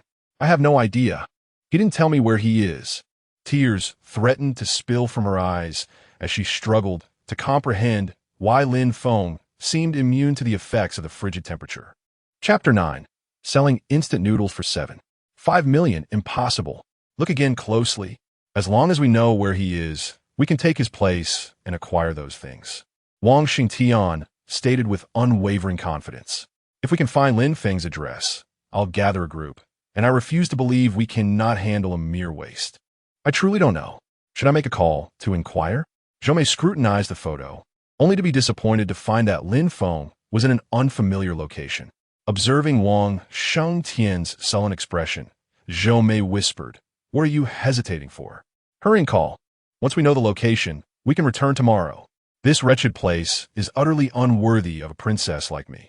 At that moment, Chun Jiao, who was tightly pressed against the air conditioner, anxiously urged, having long been famished, seemingly forgetting Lin Feng's previous actions towards her, solely focused on leaving this place as soon as possible. Zhou Mei, seeing her incessant chattering, immediately cooled her demeanor. What? You want to go too? Truly, you have forgotten the pain after healing a scar. You, witnessing the confrontation between the two women, Wang Shengtian, feeling a headache coming on, exclaimed, "Stop arguing. What time is it to still be bickering?" Zhou Mei disregarded her and quickly called to find out where he is. Realizing Wang Shengtian's ire, Zhou Mei cast a fierce glare at Chun Jiao before rubbing her frostbitten hands and initiating a video call to Lin Feng. Why are you calling again? Lin Feng noticed the incoming call from Zhou Mei. Initially repulsed, he contemplated hanging up, but then a mischievous thought crossed his mind, and a sly smile crept onto his lips. Let us have some fun. Lin Feng pressed the answer button, and, as the screen flickered, he was met with the sight of a pale face, shivering under a blanket. Oh dear, how did you get so cold? Didn't you turn on the air conditioning? Lin Feng expressed his concern with feigned astonishment. Darling, what are you talking about? The weather outside turned dreadful suddenly, and the air conditioner isn't heating at all. Zhou Mei replied with a strained smile, feeling as though speaking was akin to having her throat stuffed in a freezer. Not cold. Look, I'm sweating. Lin Feng leaned closer to the phone. Indeed, beads of sweat adorned his forehead, a result of having indulged in spicy braised beef after feeling peckish. He even let out a loud burp. The two women, who had been secretly observing, widened their eyes, wishing they could bask in warmth themselves. Zhou Mei lifted her gaze to see Wang Shengtian signaling to her, and reluctantly suppressing her anger, she forced a smile. Lin Feng, we are husband and wife. Surely, you wouldn't want to see me in such a predicament? Please, tell me where you are, and I shall come tomorrow. I'm pregnant, and I cannot let the baby go hungry. Upon hearing this, Lin Feng rolled his eyes. He was now fully convinced that not only was Chun Jiao beside her, but that the wealthy heir, Wang Shengtian, was undoubtedly present as well. Of course, no problem. I'm at our supermarket. Don't deceive me. I've been to our supermarket before. This is not it. Zhou Mei's pallid face flushed with an abnormal hue as she shouted in fury. Lin Feng noticed her disbelief and could only shake his head, saying, "If you do not trust me, there is nothing I can do. It is getting late. I need to take a cold shower and rest. It is unbearably hot here. You scoundrel, Lin Feng," she exclaimed. Unfortunately, the video call had already been terminated by Lin Feng, who had no interest in prolonging the conversation. Isn't sleep far more appealing? He mentioned a supermarket. Could it be the one you had him transfer the ownership to you? Wang Shengtian listened intently to their dialogue and inquired with curiosity, "Is it that one?" But it does not resemble a supermarket at all. At that moment, Zhou Mei was at a loss, completely bewildered by Lin Feng's sudden change in demeanor. Meanwhile, Chen Jiao, who had remained silent until now, suddenly spoke up. Going out now would lead to freezing to death. It would be wiser to wait a couple of days until the temperature rises. By then, we can have Wang Gu gather more people, and, regardless of whether he is at the supermarket, we can simply seize it. Upon hearing this, Wang Shengtian nodded in agreement, saying, "Exactly. Let us give him a temporary reprieve. When the time comes, I will bring people to break into the supermarket. Let us see what tricks he has left." With that, he seemed to revert back to the confident young heir, proclaiming with assurance, "It can only be this way for now." Zhou Mei lowered her gaze, her resentment towards Lin Feng intensifying. Wang Shengtian stood up, shaking his frozen legs, and trembled as he asked, "Is there any food here?" Zhou Mei's eyes brightened, and she hurriedly got up, rushing to the kitchen with excitement. "Yes, yes. Lin Feng used to cook and keep meals in the refrigerator for me." As she opened the fridge, however, an empty cold storage greeted her. Undeterred, she opened the lower freezer, only to be met with a chilling gust of air and nothing else. "Huh, Zhou Mei, just look at the kind of man you married. Had I known this, I would have preferred to marry Wang Gu directly," Chen Jiao remarked with a sarcastic tone, observing Zhou Mei's disappointment. "Isn't it because you were the one who suggested it to me? It was you who encouraged me to marry him." Zhou Mei's temper flared instantly. Her face flushed as she shouted angrily. If it weren't for Chen Jiao's urging to approach Lin Feng in hopes of acquiring the shop, she would not have fallen into such a predicament. The accumulated resentment finally erupted, and she lunged at Chen Jiao, claws bared. The two women instantly engaged in a frenzied scuffle, tugging at each other's hair. "Enough!" Wang Xingtian bellowed darkly. At such a critical moment, how could they still have the energy to fight? Yet, seeing that they showed no signs of stopping, he grimly delivered a slap to both of them. The sharp sting combined with the biting cold left both women momentarily stunned. Once they had calmed down, Wang Shengtian sighed, "What are you two so anxious about? I will call a friend right now. This matter will soon be resolved." The two women, witnessing Wang Shengtian's confidence, finally fell silent and leaned against the corner, speechless. Wang Shengtian gazed out at the vast expanse of white, where the snow continued to fall heavily. The temperature had plummeted to a degree that threatened to shatter glass. He, feeling vexed, took out his phone and dialed a number. "What is this?" This was the reward granted to the host for successfully completing the system's initial task. Lin Feng reclined on the sofa, cradling a sleek black bodysuit, inspecting it from side to side. This garment was a high-tech cold-resistant suit, custom-designed for the host. It boasted adaptive fit technology and allowed for free movement in temperatures as low as minus 120 degrees. Incredible, isn't it? Lin Feng gazed at the cold-resistant suit with excitement. With this, he could venture anywhere he desired. The thought of others huddled indoors, wrapped like dumplings, while he strolled outside in his lightweight attire, was utterly delightful. He then carefully stored the cold-resistant suit in his inventory and turned his attention to the new task. A sales target of 10 kilograms of gold within a month? What does that even mean? Lin Feng scrutinized the straightforward task description, yet the content was anything but simple. Must it be purchased solely with gold? He hurried upstairs, casually grabbing a packet of instant noodles only to find it labeled Old Vine Pickled Cabbage Beef Noodles, priced at 2 grams of gold. 3 Hui ham sausages, priced at 1 gram of gold. Gold as a unit of currency? Lin Feng was utterly dumbfounded. A packet of noodles costing 2 grams of gold equated to 1,500 yuan, and the system demanded a sales target of 10 kilograms. That amounts to 10,000 grams.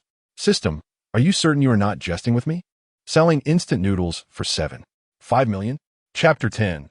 If you don't buy, neither will I host. Please make an effort to sell the goods. As the tasks are completed, the supermarket will unlock more powerful features. As the system's voice faded, a panel displaying the supermarket's attributes materialized before Lin Feng's eyes. Apocalyptic Supermarket, Level 1. Current revenue, 0. Gazing at the empty sales figures, Lin Feng felt a spark of inspiration. With the outdoor temperature plummeting to a chilling -80 degrees, the families that had survived would surely have some provisions left. But they could only last a day or two at most. Observing the shelves brimming with food, confidence surged within him. When the food runs out, he could hardly believe that these people would endure. Ah, so this is the sensation of capitalist. It appears rather enjoyable. Lin Feng comfortably lingered in the supermarket for 5 days, during which Zhou Mei incessantly bombarded him with calls. Yet, he chose to ignore them, occasionally posting pictures of delectable meals on his social media, which only served to irritate Zhou Mei and her companions. Today marked the 5th day, and Lin Feng glanced at the time, realizing that from today onwards, the outdoor temperature would drop to a staggering 100 degrees. This intensified cold would claim the lives of the majority, leaving only 5% of humanity to survive. Lin Feng could distinctly see that the first floor of the community had already been buried beneath a thick layer of snow, the frigid air rendering the surface exceptionally hard. Earlier, he had noticed a desperate resident on the first floor, bundled in heavy clothing, attempting to clear the snow. However, their efforts were destined to be in vain. The biting air and low temperatures meant that their vigorous attempts would only leave a faint mark upon the frozen surface. The notion of excavating was nothing short of a fool's dream. Observing the scattered, ice-like corpses along the street, Lin Feng felt no stirrings of emotion. Some still sought to escape, but alas, this disaster was global. Where could one possibly flee? Savoring a sip of deep crimson wine, Lin Feng remarked languidly, "Ah." Suddenly, his phone vibrated, prompting him to set down his glass and check the screen. Several messages had flooded the owner's group chat. Flower blooming in wealth. Does anyone have fever medicine?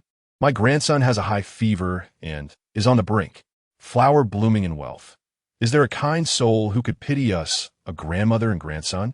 Please bring the medicine to Unit 1, Room 502. Unit 1, Room 502?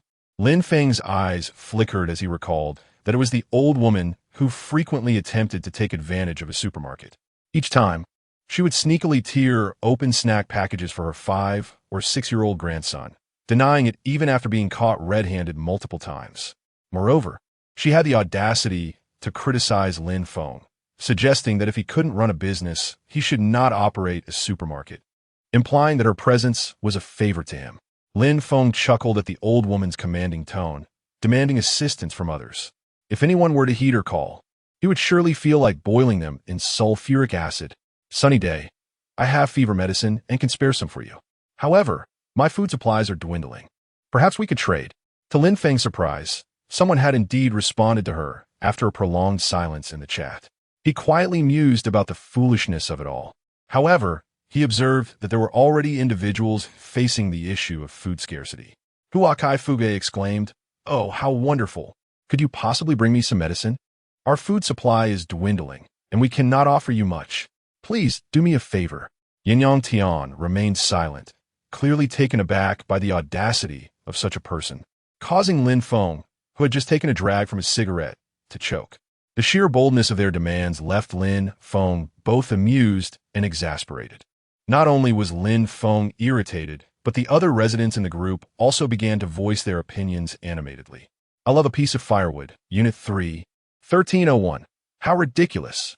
You want to use someone else's resources and expect them to deliver it to you? I don't eat cilantro. Unit 6, 1002. Whether they choose to sell it or not is their prerogative. Who are you greasy men to judge? I love a piece of firewood. Unit 3, 1301. I don't eat cilantro. Unit 6, 1002. If you're willing to deliver, why don't you do it yourself? I don't eat cilantro. Unit 6, 1002. What does it have to do with me? I'm not the one who is ill. AAA Building Materials, General Zhang, Unit 2, 202. Does anyone have food? I can buy it at a high price. Supreme Goodness, Unit 2, 601. My food supply is also limited, but I can spare a few packs of instant noodles for you. How much will you offer? AAA Building Materials, General Zhang, Unit 2, 202. $50 a pack. Do you want to sell or not? Warwolf, Unit 1, 701.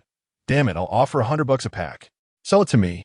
AAA Building Materials, General Zhang, Unit 2, 202.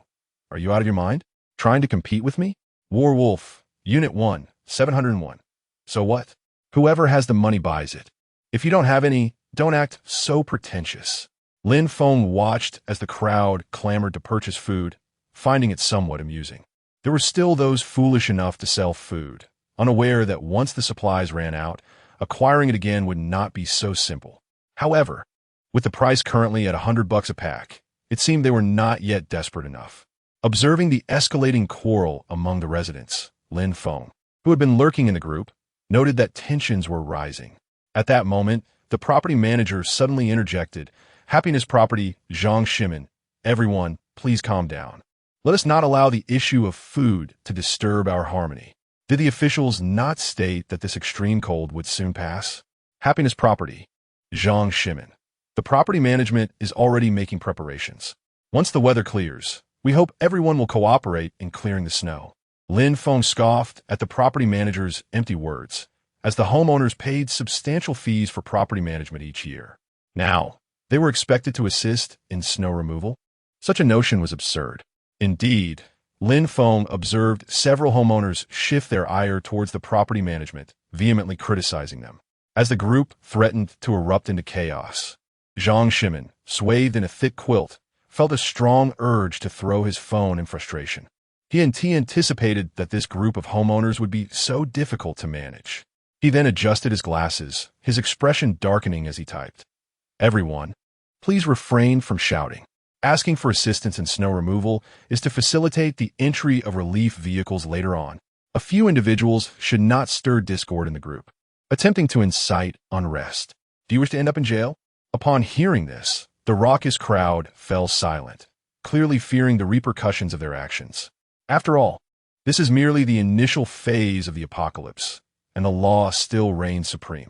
Many individuals continue to harbor faith in the arrival of official aid. Consequently, they dare not overstep their bounds. Observing the sudden silence in the group chat, Zhang Shimin sat up with a self-satisfied demeanor.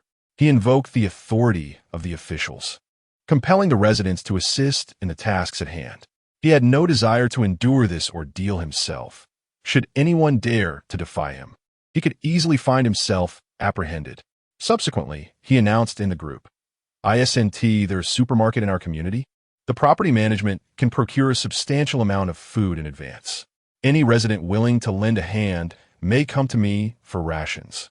I love a piece of firewood. Unit 1301, Building 3. Indeed, how could we forget the supermarket? Not a fan of cilantro. Unit 1002, Building 6.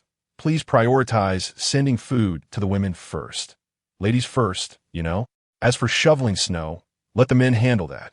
AAA Building Materials, General Zhang. Unit 202. My apologies, brother. I will no longer purchase your instant noodles. Wolf Warrior, Unit 701. If you're not buying, then neither will I. Supreme virtue like water. Unit 601. Upon hearing the proposal from property manager Zhang Shimin, the crowd naturally lost interest in purchasing overpriced instant noodles. They merely needed to secure enough provisions to last until the aid arrived. As for shoveling snow, in such frigid weather, who would willingly volunteer?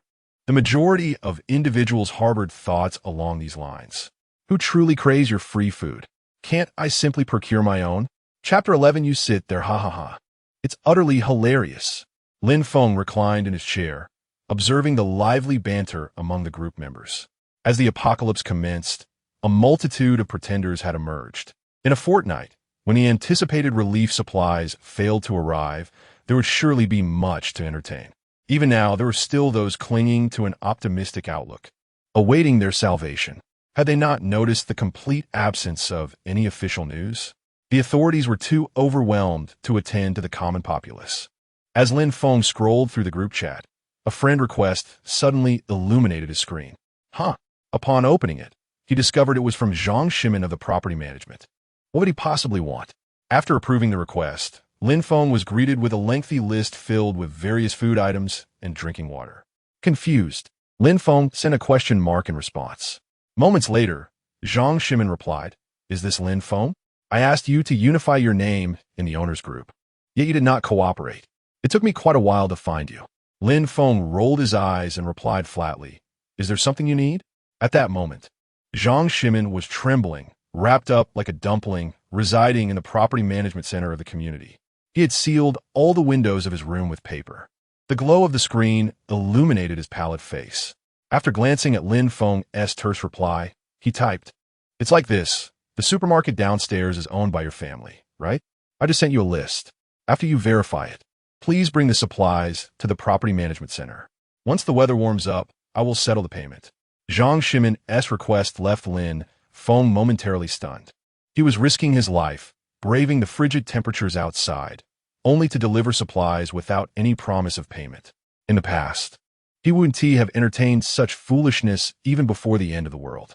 Seeing that Lin Feng hadn't responded for a while, Zhang Ximen, who had scarcely eaten for a day or two, endured the pangs of hunger and added, "Rest assured, these supplies are merely being temporarily stored with me. I am considering the interests of all the homeowners. I hope you will cooperate." A smirk crept across Lin Feng's lips. He had encountered shamelessness before, but this was an entirely new level. "Let me tell you something. Do you know about Sichuan province?" Zhang Ximen sniffled, puzzled by Lin Feng's seemingly random comment, and replied, "Yes, what about it? Just listen to me. If the weather clears up, buy a plane ticket to Sichuan. Upon arriving at Shuangliu International Airport, take the elevator to the basement level and purchase a high-speed train ticket to Leshan Station. Once you exit Leshan Station, you can take bus routes 13, 3, K1, or 601 directly to the Leshan Giant Buddha stop. After that, spend 80 yuan on an entrance ticket to the scenic area, and you'll be able to see the magnificent Leshan Giant Buddha." Zhang Ximen was baffled by Lin Feng's instructions, assuming he was merely brushing him off. Annoyed, he asked, "What is the point of all this? Then what? You let it rise? You just sit there? What do you mean?" "Lin Feng, I'm doing this for everyone's sake." Realizing he had been played, Zhang Ximen furiously questioned Lin Feng, only to discover after an extended exchange that Lin Feng was indirectly insulting him as a sanctimonious fool. It was utterly meaningless. Lin Feng smirked mockingly. In his previous life, Zhang Ximen had been among those who had assaulted him. Now he had the audacity to attempt to swindle his supplies under the guise of property management. "Oh, I almost forgot to inform you. The supermarket is operating normally, and if you wish to eat, you may come and purchase for yourself." Subsequently, Lin Feng took a photograph of the neatly arranged goods in the supermarket and sent it to him. "Come now, it's not expensive at all." "Lin Feng, are you trying to incite public outrage? The items on that list are meant to be distributed among all the residents in the community. Do you truly wish to oppose the entire neighborhood alone?" An enraged Zhang Ximen trembled with fury, taken aback that a mere supermarket owner dared to speak to him in such a manner. He was the property manager overseeing more than 300 households. "Huh, why should I care?" Observing the pompous Zhang Ximen, Lin Feng simply switched off his phone. He was genuinely concerned that others might not realize the supermarket was closed. Otherwise, how could he accomplish his task? In a fit of exasperation, Zhang Ximen sent a barrage of 60-second voice messages to Lin Feng, but alas, Lin Feng did not respond to a single one. At that moment, a stranger's friend request popped up. With a sullen expression, Zhang Ximen pressed to accept the request. Was it Brother Zhang from the property management? Before he could inquire, the other party initiated the conversation. Zhang Ximen noticed the profile picture featured a rather attractive woman, and his tone instantly softened. "I am Zhang Ximen. May I ask who you are?" "I am also a resident of the community living in Unit 1. Zhang Ximen found her profile picture unfamiliar, prompting him to hastily peruse her social media posts. If Lin Feng were present, he would have recognized her immediately as the scheming Chun Jiao. After viewing various provocative photos of her in yoga pants on her social media, Zhang Ximen felt a rush of heat in his lower abdomen. Unfortunately, the biting cold rendered him impotent. "Huh, what brings a beauty like you to seek me?" "I am at your service," he replied, adding a suggestive emoji. At that moment, Chun Jiao was weakly leaning against Wang Xingtian, who was equally exhausted. Upon seeing Zhang Ximen's vulgar emoji, Chun Jiao's expression turned to one of disdain. How disgusting. The three had been starving for nearly 3 days, subsisting solely on water, leaving them dizzy and on the verge of fainting. "Hang in there. First, ask him if he has made contact with Lin Feng," Wang Xingtian urged. suppressing his irritation at Chun Jiao's reaction. If not for the food he had arranged to be delivered 5 days ago, they would have long since lost consciousness. Regrettably, the two foolish women had consumed all the food 2 days prior. Even now, despite offering a higher price, the lackeys were unwilling to come. It was not merely a matter of food scarcity. It was also because the two who had gone to deliver food to Wang Shengtian had never returned. "Hurry and ask," Wang Shengtian shouted weakly, hoping to discover Lin Feng's whereabouts. Surely, once they located him, they could have whatever they desired to eat. Under the frigid gaze of Wang Shengtian, Chun Jiao shivered and pressed on with her inquiry. "Brother Zhang, have you managed to get in touch with Lin Feng? Does he have any food? My sister hasn't eaten in quite a while." With a pitiful gesture, she unveiled her blanket and sent a suggestive photo. Zhang Shimin, a man in his 30s yet unmarried, had never encountered such an assertive beauty, especially one who fit his ideal type of an internet celebrity. He immediately rubbed his hands together with excitement and replied, "Of course. I made contact. Lin Feng even sent me numerous pictures of food. Where are you, sister? Would you like to come over? I could prepare something for you." Wang Xingtian snatched Chun Jiao's phone, his face alight with enthusiasm upon seeing Zhang Shimin's reply. "He is indeed hiding in the supermarket. Tomorrow, no, today, I shall take people to the supermarket," he exclaimed. "Zhou Mei, you are coming with me. After all, you are his wife." He then embraced Zhou Mei from behind and planted a kiss on her cheek, brimming with excitement. "Huh? Do I really have to go?" Zhou Mei reluctantly pushed Wang Shengtian away, shivering at the thought of venturing out into the biting cold. Chapter 12. Some are fearless of death. Noticing the pallor on Zhou Mei's face, Wang Shengtian felt compelled to offer some words of comfort. "Rest assured, all you need to do is cooperate when the time comes. Remember, half of the shop belongs to you." Perhaps inspired by Wang Shengtian's words, Zhou Mei's formerly dull gaze suddenly sparkled with renewed vigor. "You are absolutely right. Why should I suffer in the cold and hunger here, while Lin Feng enjoys warmth and food? All of this rightfully belongs to me." Seeing her agreement, Wang Shengtian continued, "I will call a brother of mine right now, and we shall seize the supermarket together." Without a moment's hesitation, he disregarded the frigid temperature of the room and dialed a number. "Hello, Brother Feng? I have something crucial to discuss." No, I'm not asking for food. I assure you," he spoke, shedding his usual arrogance for a tone of ingratiation. "There's a supermarket here that has not been buried by the snow and is still operating, fully stocked with supplies. Yes, I have confirmed this. How could I dare to deceive you? I will send you the address right away. What do you think?" After Wang Shengtian hung up, Zhou Mei, intrigued by his humble demeanor, quickly approached him. "Is everything all right?" "Absolutely. I've spoken to my brother, and he is preparing to set off now," Wang Shengtian replied, regaining his former confidence as he pounded his chest boastfully. Zhou Mei's face lit up with joy. "Wonderful. We won't have to starve anymore. Don't forget about me, okay?" Chun Jiao piped up, her eyes fixed on the two of them with a pitiful expression. Why should I take you along?" Zhou Mei retorted, yanking Chun Jiao's arm dismissively.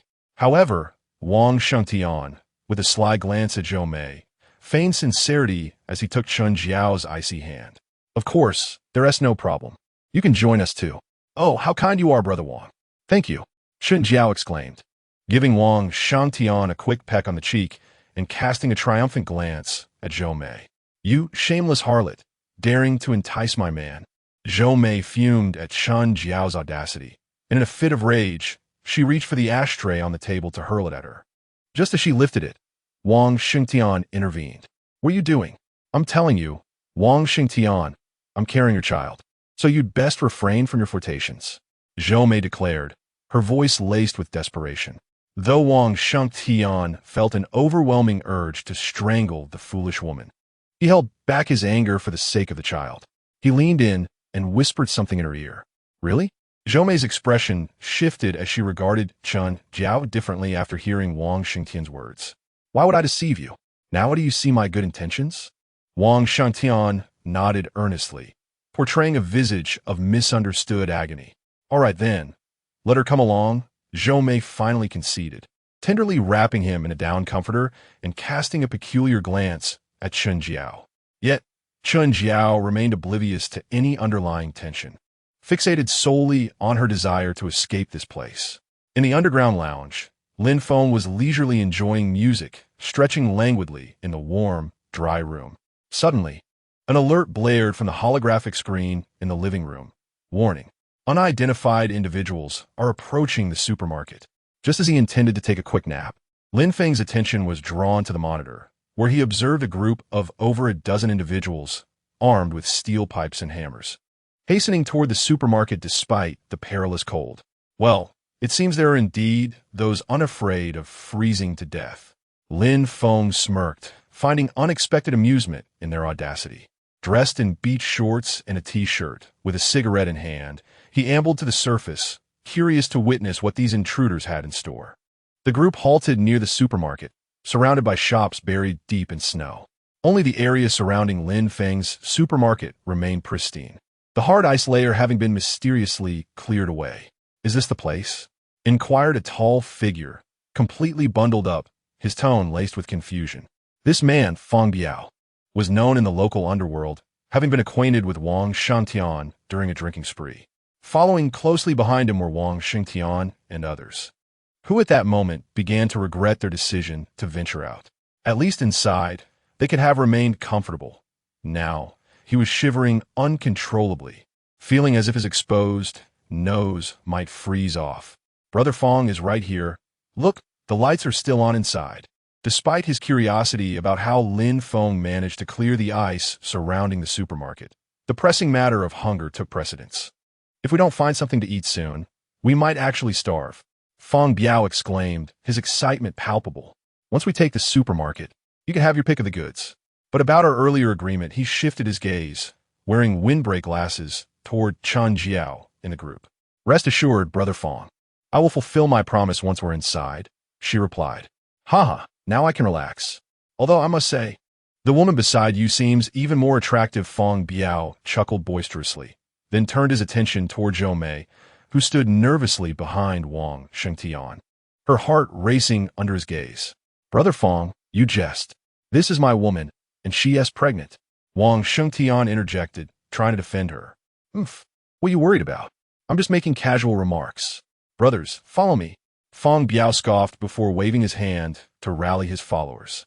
Upon receiving their leader's command, the group eagerly advanced toward the supermarket, relishing the thrill of a zero-cost acquisition. "Bang, bang, bang. Open up," they clamored, rushing to the supermarket entrance, their mouths watering at the sight of neatly arranged goods visible through the transparent glass walls. Having gone 2 or 3 days without a proper meal, they could hardly contain their eagerness to rush inside. Observing Lin Feng, who sat leisurely in a recliner wearing shorts, Feng Biao banged on the glass door with vigor. "Oh, here to shop, are we? What can I get for you gentlemen?" Lin Feng stood up from his chair with an air of nonchalance, retrieving a pack of Zhonghua cigarettes from his pocket and lighting one. He took a deep, satisfying drag, exhaling smoke as he smiled and inquired.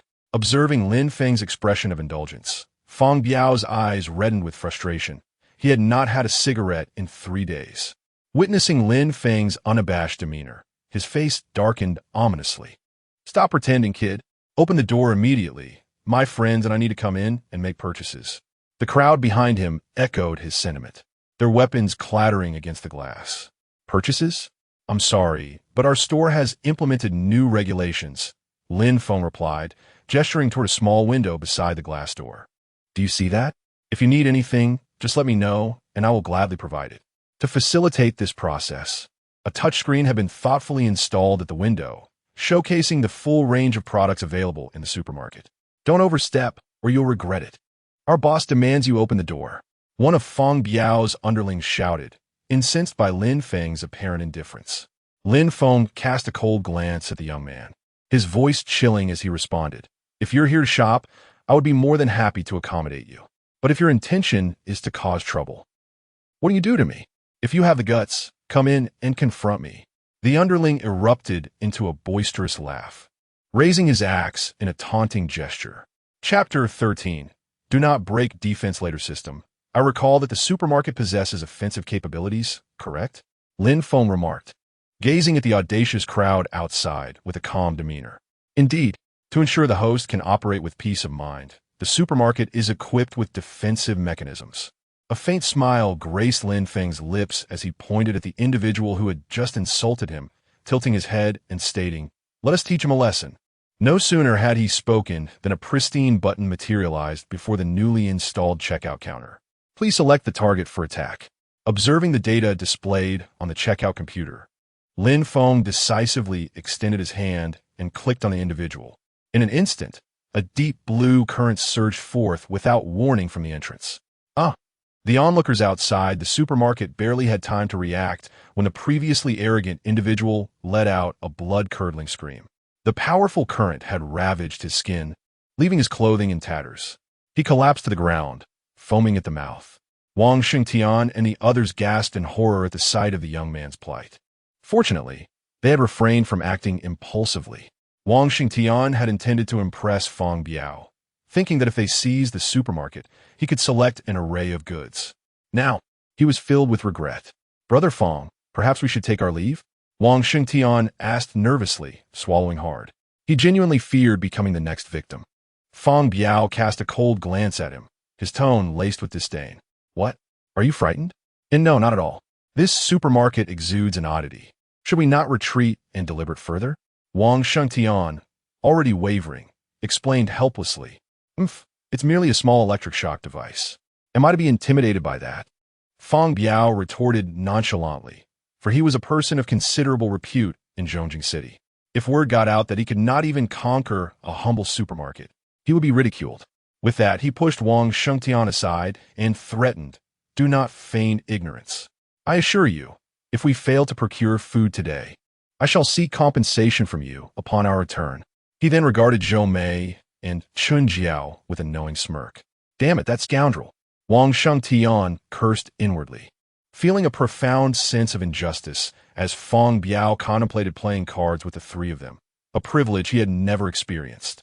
"Brother Wang, you must come up with a plan," Zhou Mei urged, feeling a chill from Feng Biao's gaze. She was unwilling to endure such humiliation. Noticing Wang Xingtian's sullen silence, she hurriedly shook his arm. "Do not rush me. Allow me to think carefully." Wang Xingtian impatiently shrugged off Zhou Mei's hand, mulling over strategies. Suddenly, he glanced at Lin Feng, whose expression remained serene, and an idea sparked in his mind. "Brother Feng, we could attempt to break the glass door using a non-conductive weapon. That way, we would not be electrocuted." "Oh, that method might be worth trying," Feng Biao responded, his face a mask of skepticism, uncertain of the feasibility of such an approach. Yet, faced with the situation, they had little choice but to experiment. "You go first." I cannot, Brother Feng. I haven't eaten in days. I lack the strength." Upon hearing Feng Biao's command to take the lead, Wang Xingtian immediately wore a sorrowful expression and vehemently refused. He had no desire to end up in such a predicament. Just moments ago, one of his companions had his clothing singed, and with the temperature outside plummeting to a frigid -100 degrees, survival seemed improbable. "You truly are a worthless fool." Feng Biao, witnessing Wang Xingtian's incessant shaking of his head, could not help but berate him. Gritting his teeth, he then summoned two subordinates wielding axe handles to strike at the supermarket entrance. "Are you still coming?" Lin Feng, finding amusement in the persistence of this group, could not help but chuckle.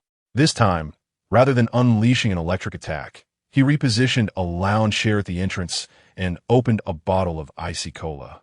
Settling in to observe their performance, he was curious to see just how resilient the external structure, which inspired such confidence in the system, truly was. The sight of Lin Feng seemingly dismissing them, casually enjoying his drink, ignited a fury within Feng Biao and his companions. Watching Lin Feng revel in his comfort, Feng Biao swallowed hard, wishing desperately that he could be the one savoring that experience inside. A glint of malice flickered in Feng Biao's eyes as he bellowed, "Smash it!" No sooner had he uttered those words than his two followers, comprehending his intent, raised their axes in unison and swung them toward the glass door. A dull thud reverberated as Feng Biao's axe nearly slipped from his grip due to the recoil.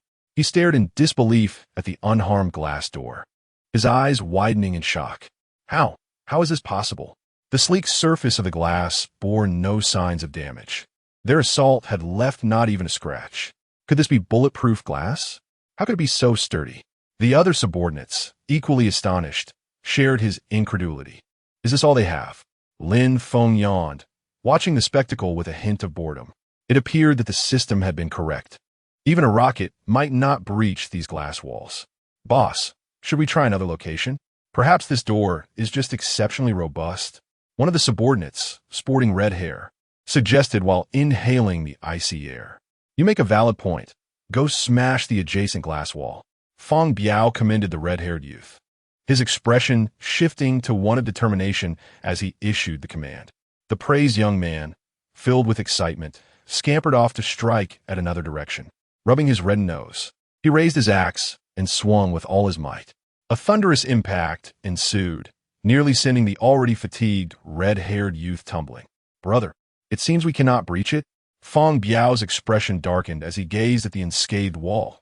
Lin Feng had evidently constructed it with equal fortitude. Realizing that his subordinates had been exposed to the bitter cold for far too long, their energy severely depleted, Feng Biao felt desperation creeping in. If this continued, they would surely freeze to death. With no recourse, he shot a venomous glare at Wang Xingtian. Were it not for this fool's persuasion to come here, he would not have found himself in such a ridiculous position. Wang Xingtian, on the other hand, cowered in the ranks like a quail, too fearful to utter a sound. Feng Biao, suppressing his anger, reluctantly approached the door and addressed the leisurely Lin Feng. Brother Lin, is it? I acknowledge my fault today. I was misled by others. How about this? My companions have been hungry for quite some time. Would it be possible for you to sell us some food? Lin Feng, observing Feng Biao's forbearance, nodded nonchalantly and replied with a smile. Of course, after all, I am here to conduct business. He had no intention of getting upset over these individuals. His primary focus was on upgrading the supermarket, which necessitated customer engagement. Now, what would you like? There's a menu at the window. Feel free to choose. Seeing that Lin Feng was still willing to sell them goods, Feng Biao couldn't help but admire Lin Feng's broad-mindedness. Brother Lin, your generosity is truly commendable, he remarked with a smile. Let us not rush to such compliments. Perhaps you should take a look at the price list first? Lin Feng suggested, feeling a bit awkward as he scratched his head at Feng Biao's overly amiable demeanor. He hoped that the price list wouldn't deter him. Feng Biao puzzled. Open the screen. Various flavors of instant noodles, 2 grams per bag. Sausages, 1 gram each. Wafer biscuits, 1 gram per bag. What does this mean?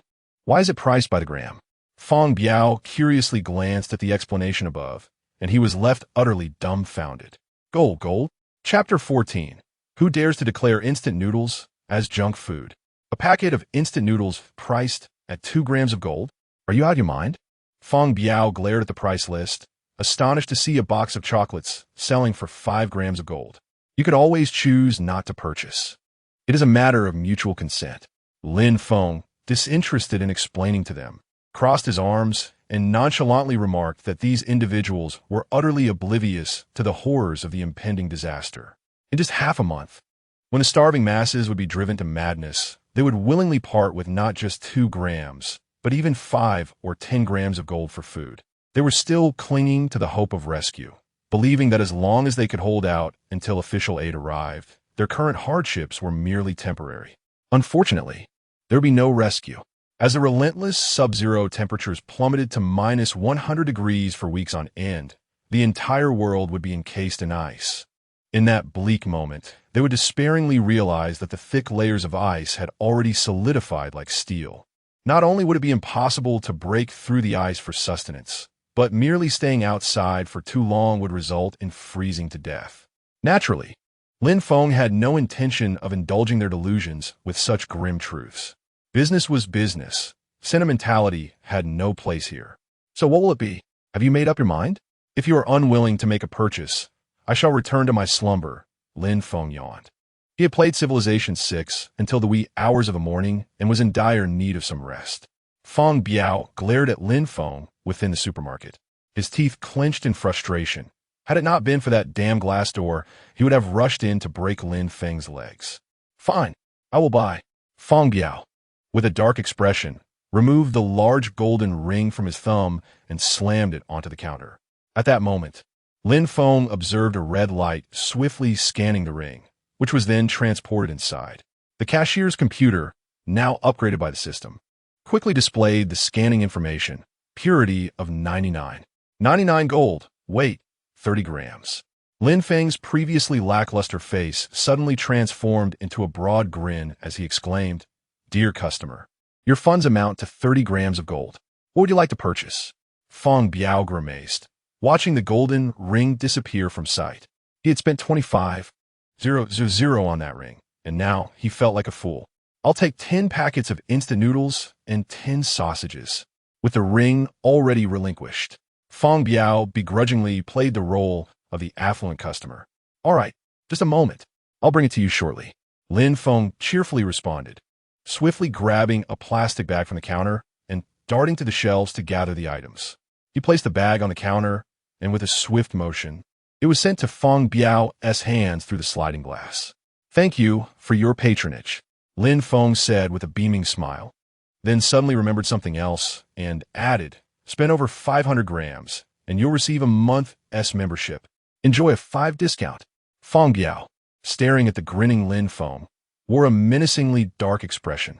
He huffed heavily, glaring at Wang Shengtian as he hefted the food bag. "We will settle this later, brothers. Let's go." The group then awkwardly departed, realizing that if they did not return soon, they might freeze to death outside. Wang Shengtian was acutely aware that the night ahead would be far from pleasant, and the root of all his troubles lay within the supermarket, specifically with Lin Feng. With a gaze filled with resentment, he cast a fleeting look towards the supermarket before tremblingly following Feng Biao and the others as they departed. The first deal has been struck." Lin Feng beamed as he observed the sales figures on the system transition from 10,000 to 10,000. For the first time, he found immense joy in running a supermarket. "I must treat myself well today. What shall I have for dinner? Perhaps a hot pot?" Humming a cheerful tune, Lin Feng felt quite elated as he sauntered towards the elevator. Meanwhile, in Lin Feng's home, Wang Shengtian, Zhou Mei, and Chen Jiao sat huddled together, their faces frozen and tinged with purple. Their down comforter had been snatched away earlier by Feng Biao and his associates. The three of them could only don several layers of clothing to stave off the chill. What tormented them most was the tantalizing aroma of spicy and fragrant food wafting through the frigid room, assaulting their senses. "Boss, is it about time?" Red-haired, squatting by the fire, stared unwaveringly at the steaming pot bubbling with heat. The mere scent of steam wafting into his nostrils sent delightful shivers down his spine. "What's the rush? Do you think I'm not hungry?" The longer the instant noodles cook, the more plentiful they appear. Feng Biao, suppressing his own hunger, spoke sagely. "Big brother certainly knows a lot." Came an immediate compliment from someone nearby. Feng Biao shot a disdainful glance at his subordinates, feeling their flattery insulted his intelligence. "If you can't flatter properly, then keep your mouth shut," he barked. Observing the pot lid rising under the steam, he swiftly grabbed a bowl and chopsticks, filling his bowl with a generous serving of noodles and emptying the ham sausages into it. Slurp, slurp. Feng Biao devoured the noodles, simultaneously shoving slices of ham into his mouth with his chopsticks. The steaming noodles flowed down his throat, and for the first time, he felt that life was merely a bowl of instant noodles. Around him, his subordinates were frantically swallowing their saliva, one young man nearly drooling at the corner of his mouth. All right, stop staring. Just eat."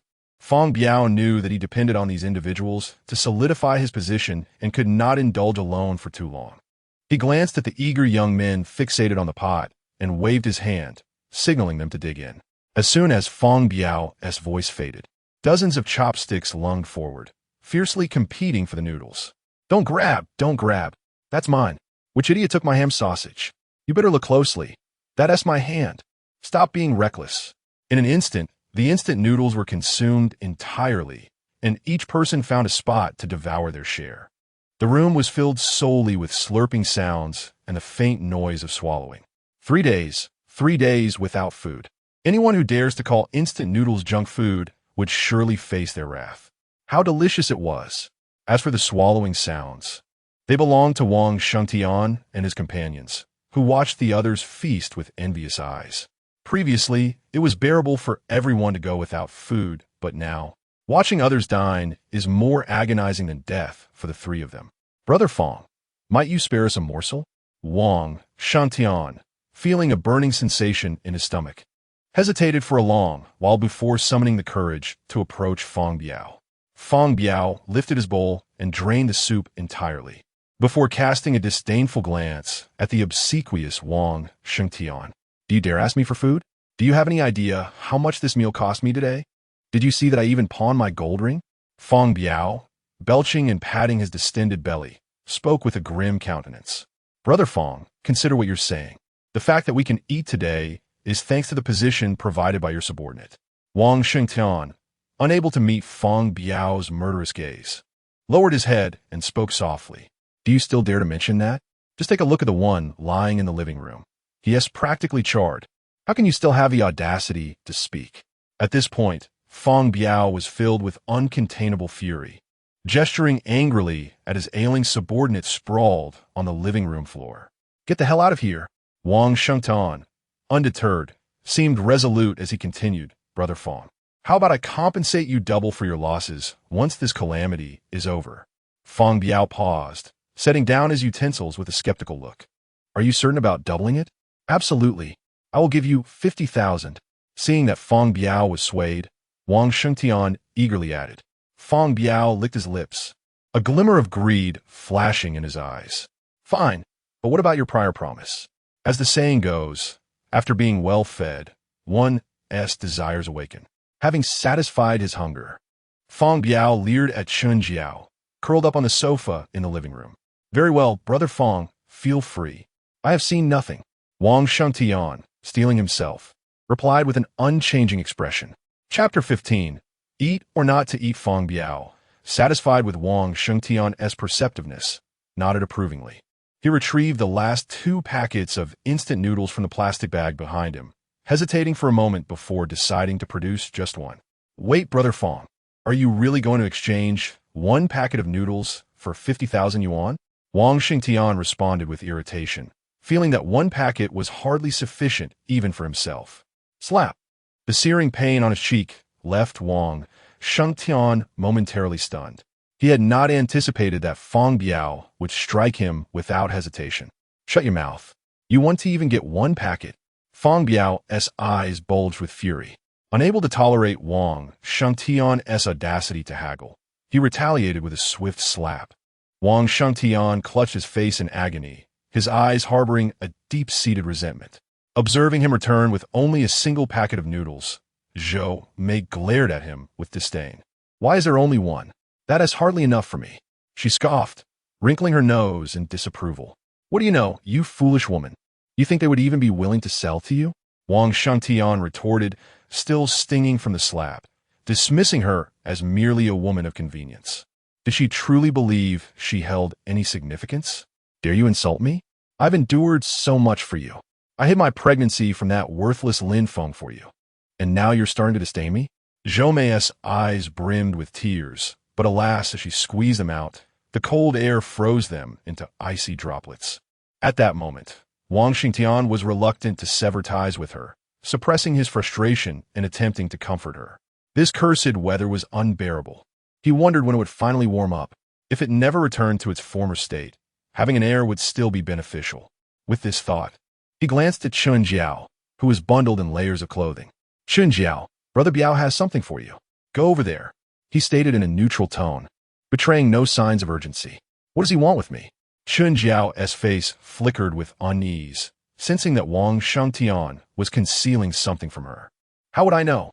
Just go. Wang Shengtian waved his hand impatiently. Perhaps he noticed you look weak and wants to provide you with some nourishment. A strange glimmer flickered in his eyes, fully aware of Feng Biao's true intentions. Yet, for his own sake, he had no choice but to sacrifice Chun Jiao. Really? Chun Jiao, with an empty stomach, had just witnessed Feng Biao and the others devouring their noodles. At Wang Shengtian's words, her stomach growled once more. Excitement gleamed in her eyes as she rose, swaying her hips, casting a glance at Wang Shengtian and Zhou Mei. Well, I'm off then. If there are leftovers, I'll be sure to save some for you too. And with that, She sauntered toward the bedroom. Go on, go on. What a fool.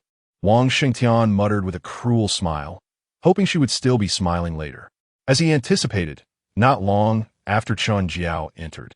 A terrified scream echoed from the closed bedroom. Brother Biao, please don't do anything reckless. I'm afraid of what will happen after the disaster if the hat catches you. Don't come near me. Brother Feng, I beg you please. Brother Wang, come save me. Help. Chun Jiao's feeble cries for help echoed chillingly in the cold room. Yet Wang Shengtian and the others remained utterly unmoved.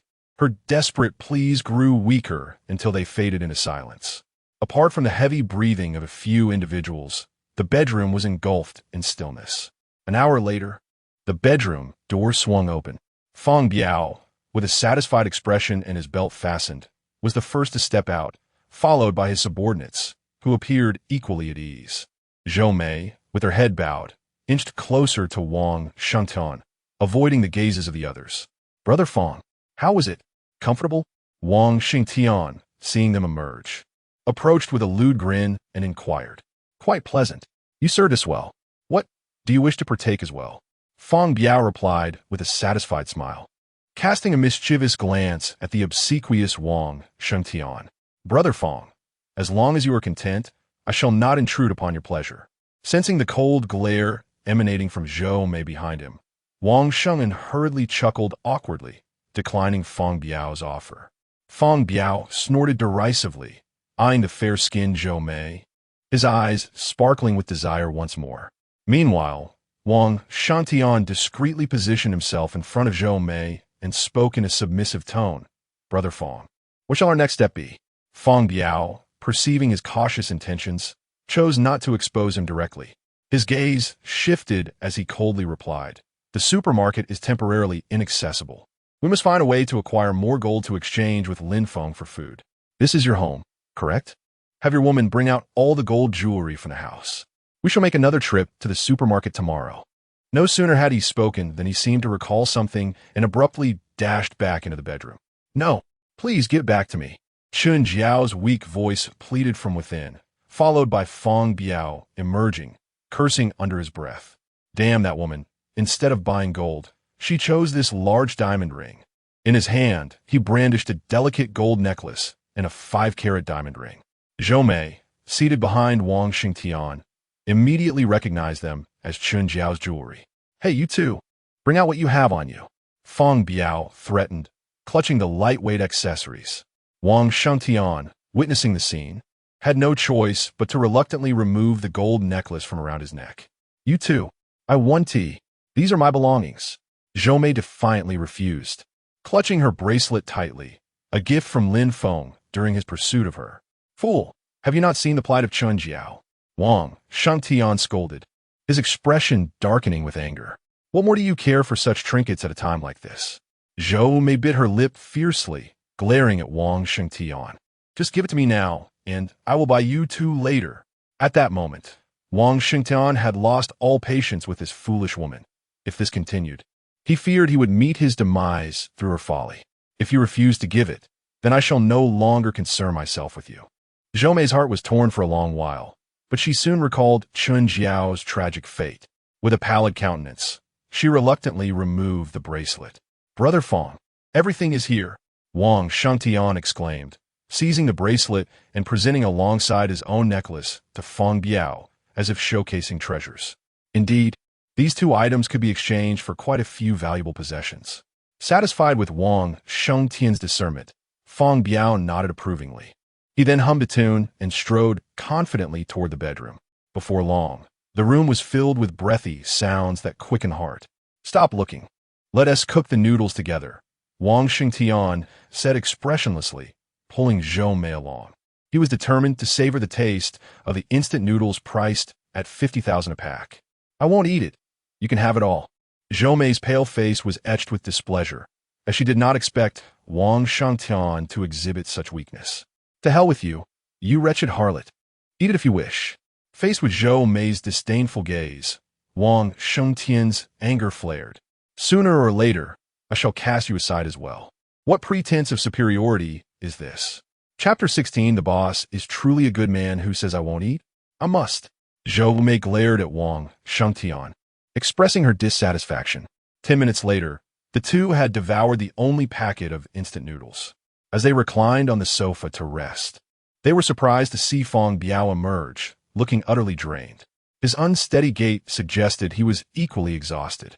To their astonishment, Chun Jiao followed him out. Her hair in disarray and her eyes bloodshot. Her pristine neck, wrapped in a down comforter, bore numerous bruises and marks, revealing that she was otherwise unclothed. Are you? Jiao, are you all right? Zhou Mei stammered, gazing at Chun Jiao as peculiar smile. Chun Jiao concealed the malice lurking in her eyes and responded with a playful grin. What could possibly be wrong?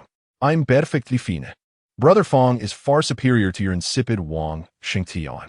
As she spoke, she affectionately linked her arm with Feng Biao's, casting a mocking glance at Wang Shengtian. You filthy wretch. I will. Silence. Wang Shengtian, do you dare insult my woman? Wang Shengtian's face turned ashen, but before he could finish his sentence, Feng Biao's sharp retort interrupted him.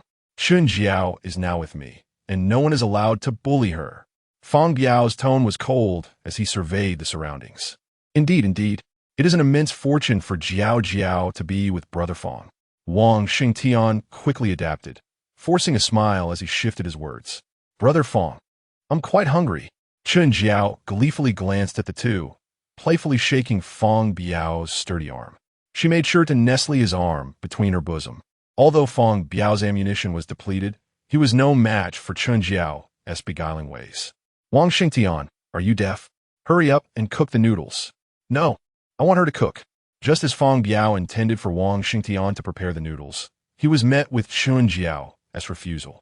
She pointed teasingly at Zhou Mei, demanding, What do you mean by that? Don't you know I can't cook? Zhou Mei was incensed by Chun Jiao's audacity to command her and resolutely declined. You foul woman, dare you speak back? Do as I say and get to it. Feng Biao, noticing her vexed demeanor, barked angrily. A useless woman like you dares to defy me? Zhou Mei clenched her jaw, nearly biting through her lip in frustration. She understood that Chun Jiao was deliberately retaliating for her earlier inaction.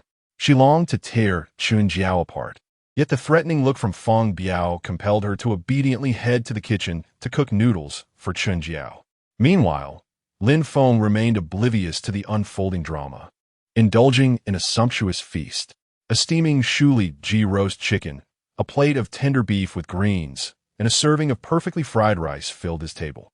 With grease coating his lips, Lin Feng wiped his mouth with a napkin, patting his distended belly. He felt as if he had gained weight. These days had been nothing but eating and sleeping. The life was too indulgent. The excess fat on my body has been surging uncontrollably. Alas, indulging in such greasy food daily is simply untenable. Tomorrow, I shall prepare a greater quantity of vegetables to consume.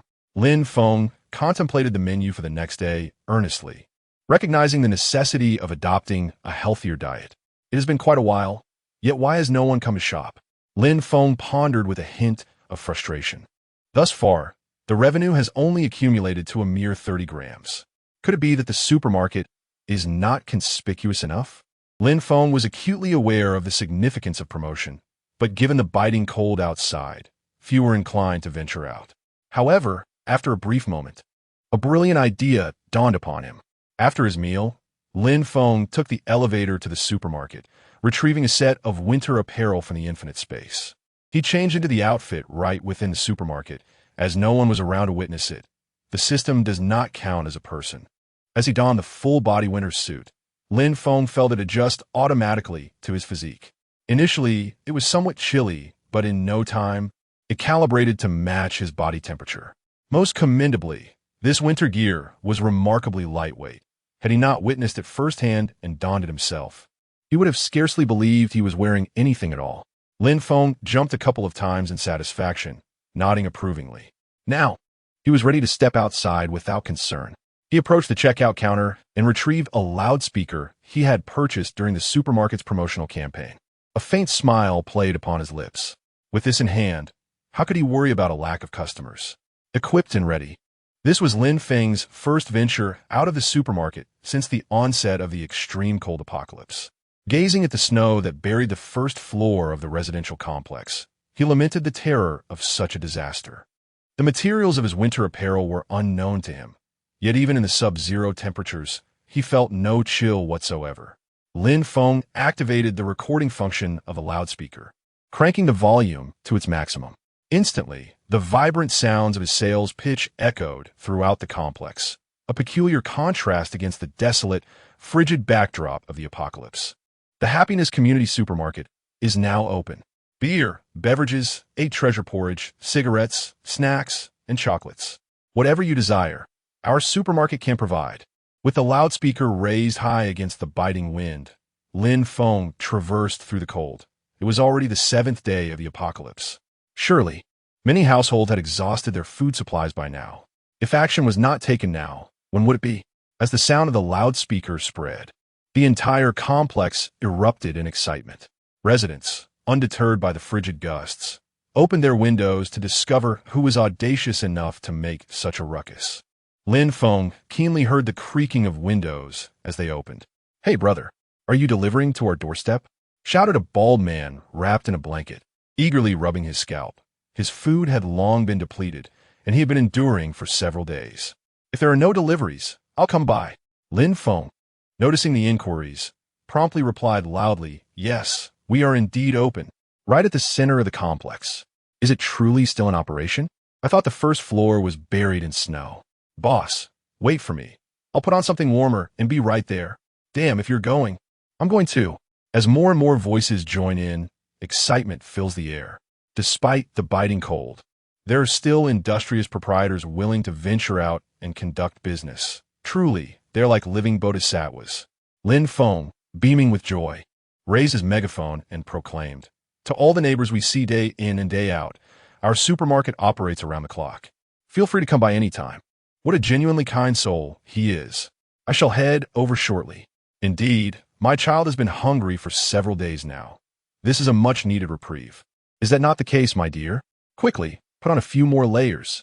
Let us go shopping." Observing the remarkable effect of his announcement, Lin Feng could hardly contain his delight.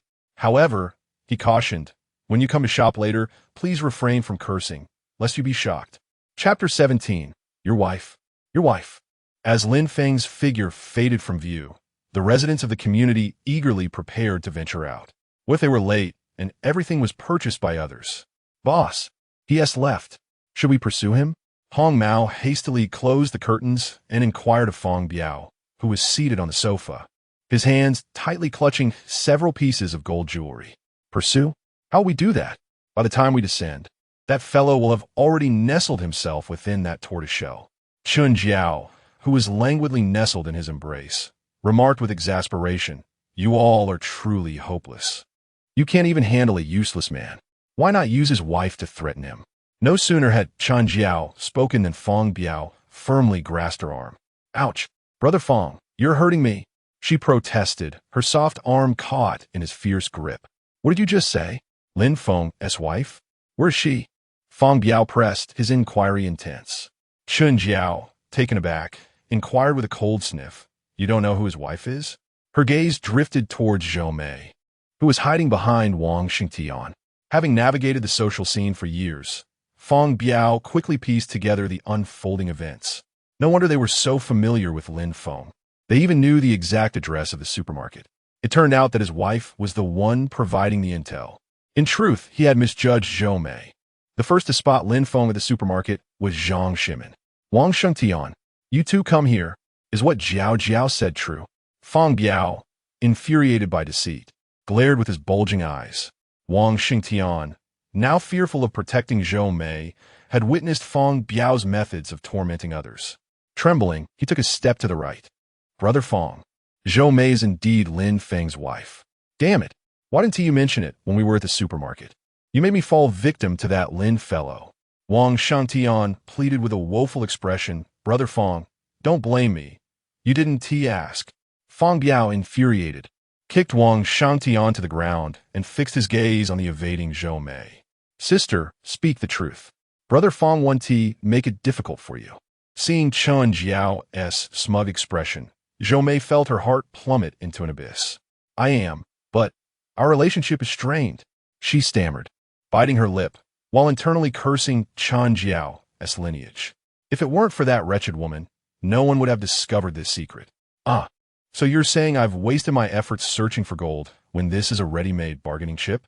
Feng Biao laughed heartily, envisioning Lin Feng bowing before him, contrite and seeking forgiveness. Brother Feng, this isn't right. Wang Shantian, clutching his aching belly, quickly rose to intervene. Zhou Mei is still carrying his child. She can't endure this.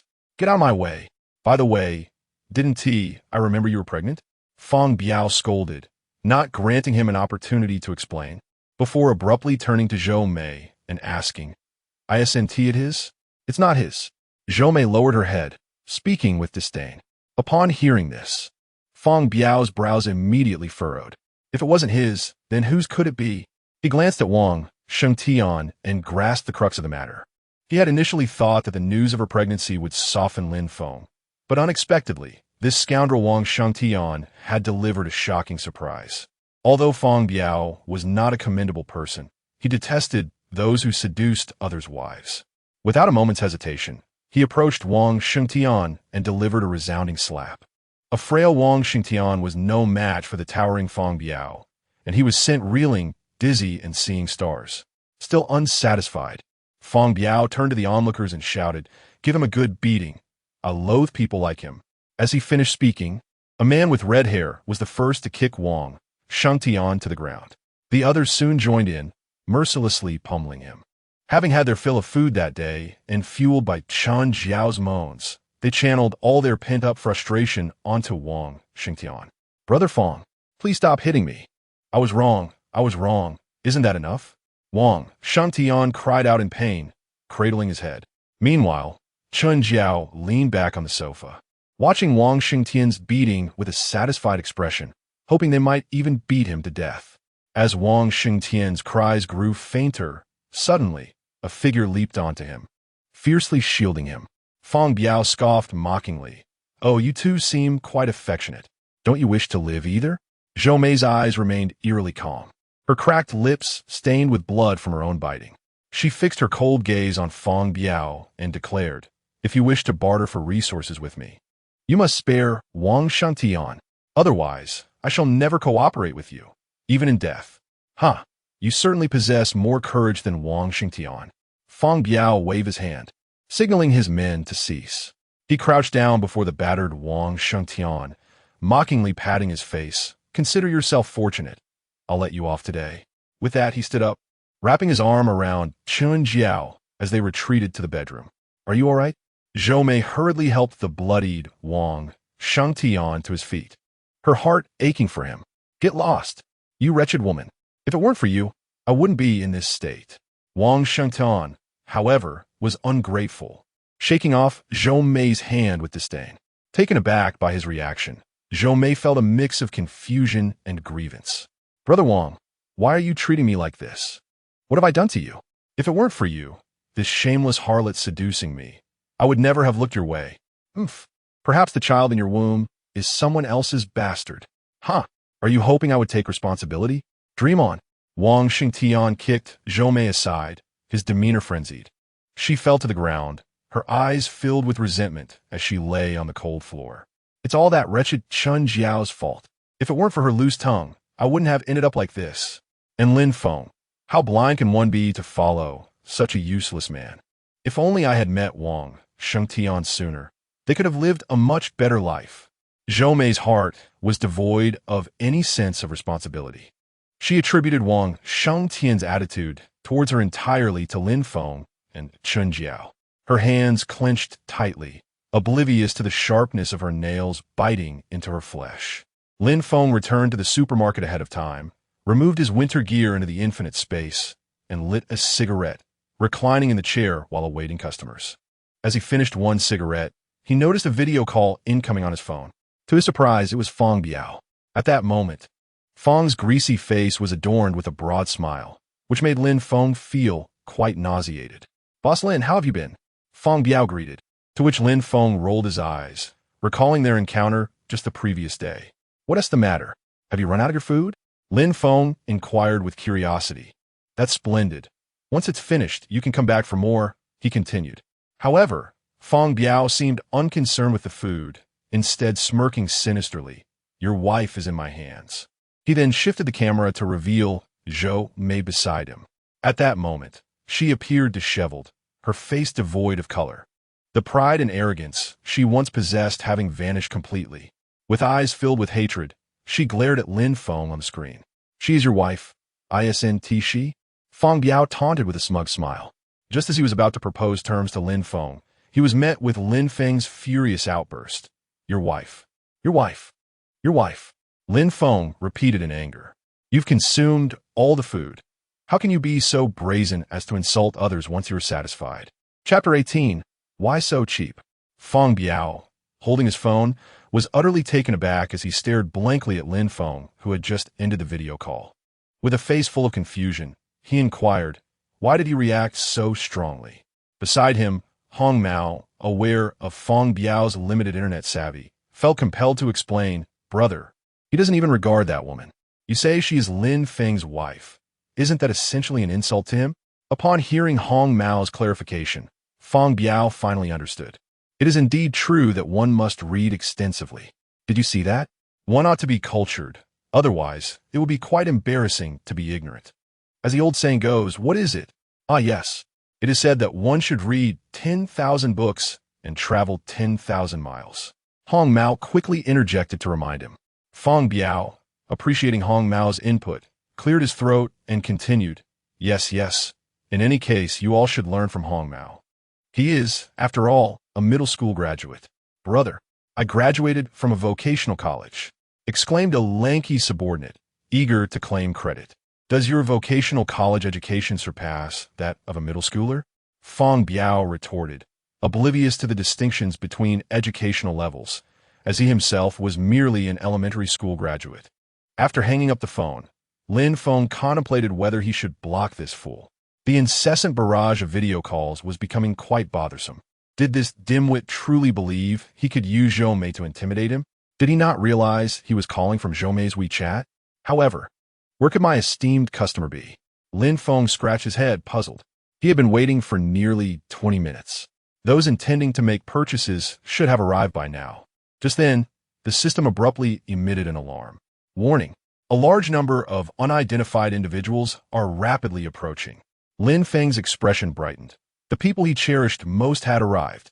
As he expected, a throng of individuals surged outside the supermarket, all bundled in various puffy down jackets, appearing exceptionally bulky. Damn, that guy wasn't exaggerating. The supermarket is indeed open for business.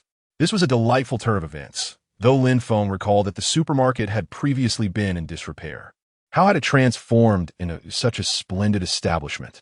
You know nothing. The owner must have spruced it up to earn a few extra bucks. The crowd excitedly discussed as they walked. Soon, the entrance of the supermarket was completely blocked by the eager crowd.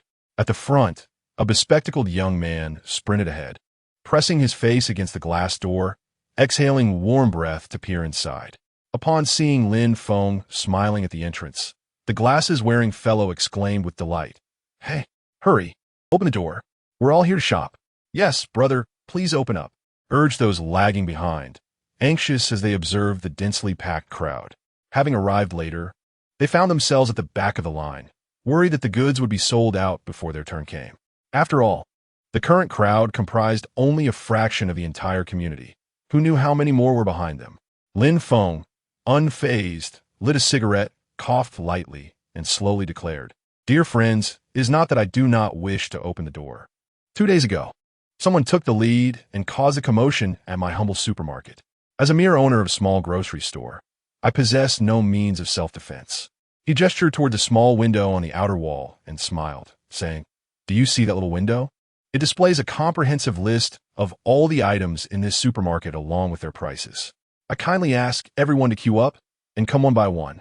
The young man at the front, resembling a university student, nodded in immediate understanding and was the first to agree, stating, "The boss is right. In these trying times, it is prudent to exercise caution. I am in favor of queuing." Upon hearing this, a bald man in the back quickly retorted, "What do you mean you agree? Of course, you're not in a hurry since you're at the front. Have you not noticed how red my bald head is in this cold?" If you have the guts, let me buy first. Another voice chimed in. Exactly. It's easy for you to talk when you're standing comfortably. The bespectacled youth, embarrassed by the remarks, could only stammer without daring to retaliate. Dear friends, I understand your urgency, but I implore you to remain calm. Perhaps you could consult the price list first? Lin Feng interjected, noticing the escalating tension. Soon enough, you may find yourselves too preoccupied to argue. Boss, don't underestimate us. We are not just any ordinary folks. We own companies. How exorbitant could the prices in your store possibly be? If it comes to it, I could transfer some money to you, and you could hand over the supermarket to me, the bald man boldly proclaimed, revealing his designer attire that suggested substantial means. However, even if Lin Feng were willing, the system would certainly not permit such a transaction. Seeing the man's agitation, Lin Feng felt compelled to clarify. Please, let us not act impulsively. I suggest you review the options before deciding to purchase. Don't say, I didn't warn you later. Step aside, let me through. The bald man could not tolerate anyone attempting to outshine him. I'm someone who consumes caviar like fried rice. Why would I care about a trifling sum? With that, he loudly addressed the bespectacled youth before swiftly pushing past him. Excitedly, he began browsing the tablet, as Lin Feng had suggested. Wow, your stock is quite comprehensive. You have cigarettes and fruits too. He then called out to Lin Feng, Boss, I'll take a box of Zhonghua cigarettes to soothe my throat. Also, bring me a case of crab roe noodles. And let us not forget a case of this best red wine. Oh, you have Matai? It wouldn't be counterfeit, would it? The bald man, evidently worldly wise, listed several items in rapid succession.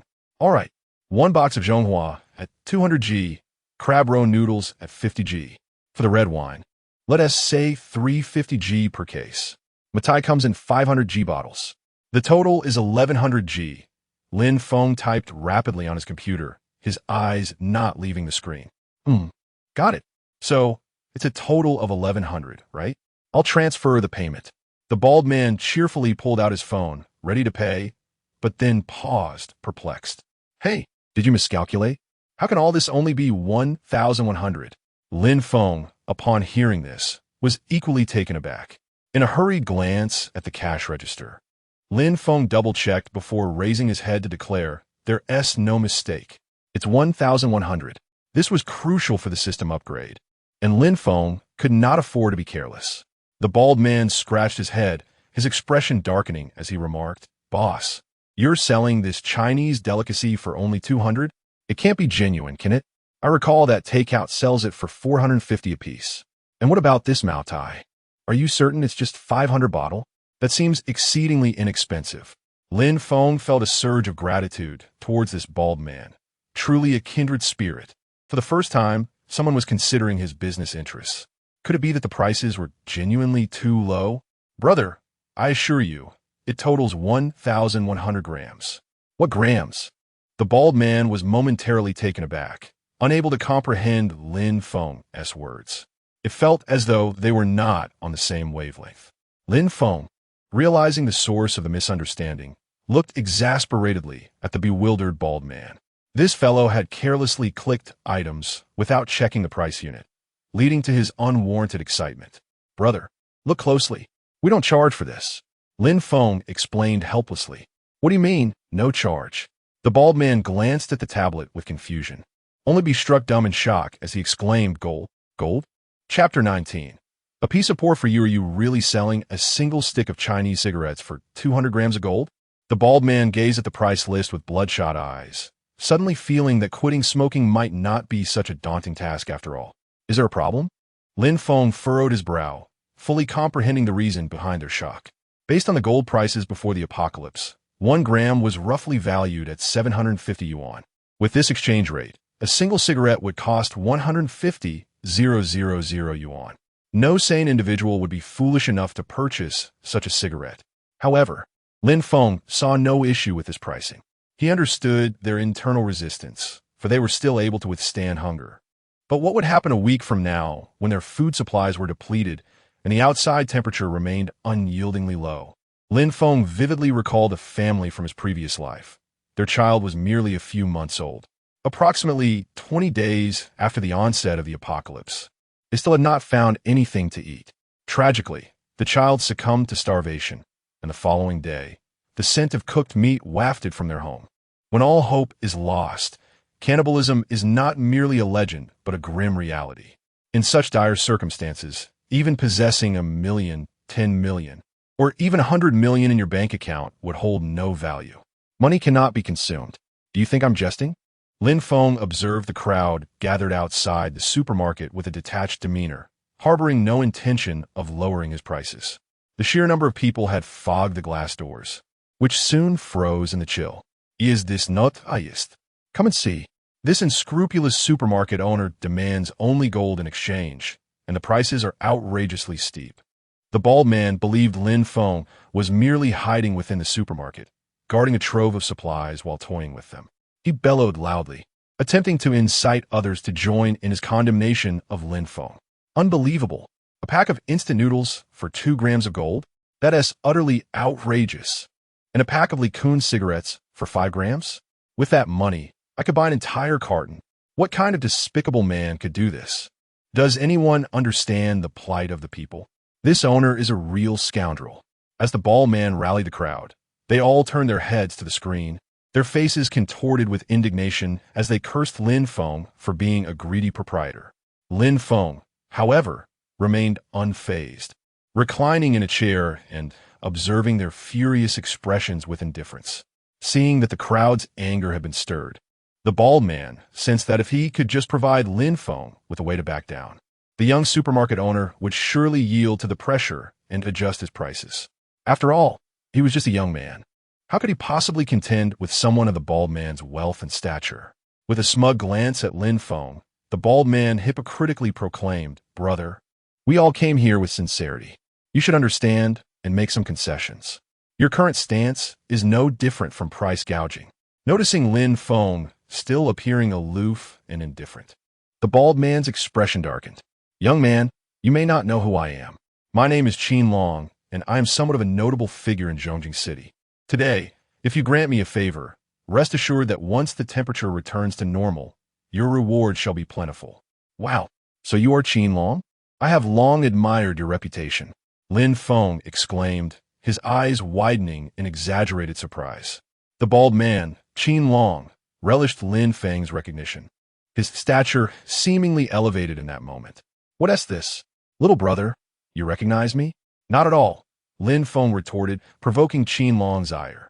He had not anticipated that after revealing his identity, Lin Feng would dare to mock him. "You dare to make a fool of me?"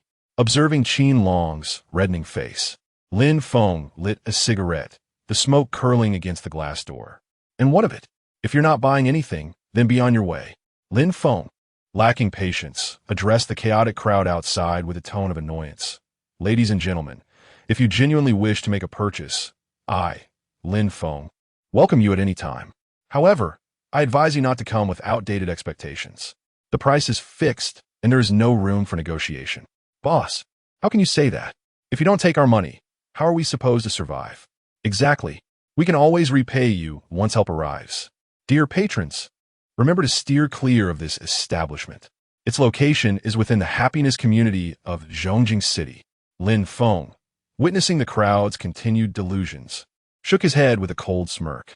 "If you wish to wait for assistance, then go back and wait peacefully. At most, you'll only be hungry for a few days." With that, he turned to leave. "Wait, boss. I want to make a purchase." A voice halted Lin Feng in his tracks. Turning around, he saw it was the bespectacled young man who had been pushed aside by Qin Long. "You wish to buy? Are you certain you've seen the prices clearly?" Lin Feng, concerned that the young man might have misread the price list, sought confirmation. The young man adjusted his thick glasses and replied earnestly, "Rest assured, boss. Could you fetch me a bundle of noodles and a sausage? I recall it totals 5 grams of gold, correct?" Lin Feng paused, glancing at the computer before nodding. "Indeed, you can place the gold in that window." The young man, seeing this, promptly removed a delicate chain from around his neck. He cast a reluctant glance at it, then resolutely offered it forward. Ding! Received gold with a purity of 99. 99, weighing 5 grams. Observing the necklace pass the system's appraisal, Lin Feng smiled warmly. "Hold on, brother. I'll get that for you." He then retrieved a plastic bag to gather the items. "Have you lost your mind? You're actually buying at such a steep price? Qin Long glared at the bespectacled young man, frustrated that they could have united to pressure Lin Feng. Yet the show had not even begun when someone decided to create chaos. The young man remained silent, his head bowed. Brother, here are your items. Please take care of them.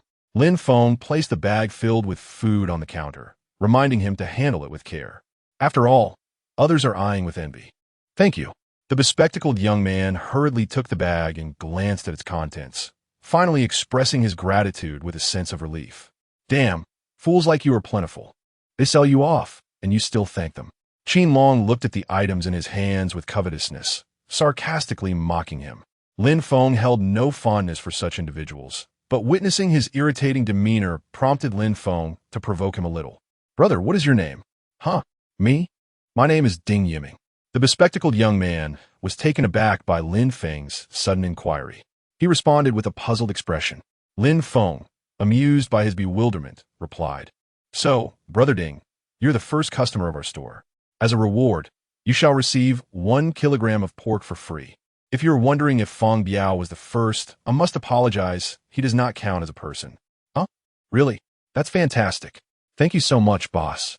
Ding Yiming, initially thinking he misheard, took a moment to process before expressing his excitement. He recalled that pork could be sold for 25 grams of gold. Lin Feng turned to retrieve the pre-packaged pork from the freezer, placing it on the counter. Observing Ding Yiming's eagerness, he waved his hand dismissively, saying, No need for thanks. Our supermarket prides itself on abundant supplies. We have everything. After expressing his gratitude once more, Ding Yiming hurried home, eager to provide a hearty meal for his girlfriend, who had gone several days without food. Is anyone else interested in purchasing? If not, I will be heading to bed, Lin Feng remarked with a hint of a smile. Observing the restless crowd. Chapter 20. Do you wish to morally coerce me? Among the onlookers, some gazed enviously at Ding Yiming, who departed with his provisions. Yet they hesitated, for the items within Lin Feng's supermarket were exorbitantly priced. Qin Long surveyed the murmuring crowd and, with a flick of his eye, incited everyone refrain from purchasing his goods. Let's ensure he sells nothing. When the official rescue arrives, we shall unite to report him. He cast a sinister glance at Lin Feng, daring to oppose him, completely unaware of the consequences. A smirk played upon Lin Feng's lips. Did they think they could morally bind him? Force him to submit? Apologies. But Lin Feng was impervious to such tactics. He noticed several faces filled with discontent directed at him, yet he remained unfazed. Everyone go home. Do not spend a single cent. Qin Long bellowed, adding fuel to the fire. He shot Lin Feng a triumphant look. Little brother, what do you say? Show some consideration for everyone and lower your prices. We are reasonable folk after all. Indeed, if you continue to charge such exorbitant rates, you risk losing all your customers. Several individuals quickly joined in, loud in their agreement. Lin Feng regarded the fervent crowd with amusement. Do you still naively believe the temperature will rise? Are you clinging to the fantasy that rescue supplies will arrive? With a hint of mockery, he spoke slowly. Do not spread alarmist tales. Previous reports indicated the disaster would soon pass. Someone retorted, still clinging to hope. How foolish, Lin Feng scoffed, determined to shatter their illusions. Do you genuinely believe rescue will come? Have you not noticed the depth of the snow? If you possessed any real capability, why would you come to me for provisions? Noticing the crowd's silence, Lin Feng curled his lip and continued, Let me enlighten you. Countless lives have already been lost outside. Right now, there is hardly any food left, let alone people. If you do not believe me, feel free to refrain from purchasing here. For those unafraid of death, venture out and see for yourselves. His words cut through the hearts of the crowd like a sharp blade. Most were residents who had long since exhausted their supplies. Do not heed his nonsense. He merely seeks to sell his goods at inflated prices.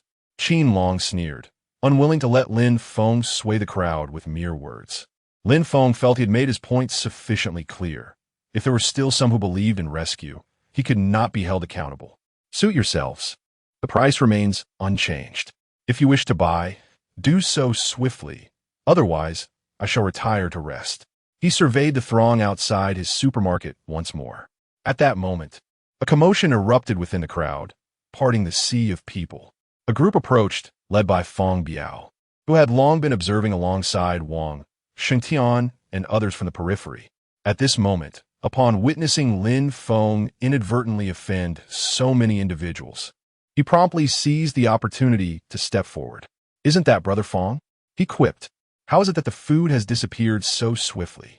Lin Feng remarked with a hint of amusement as he observed Feng Biao and his companions reappearing at the entrance.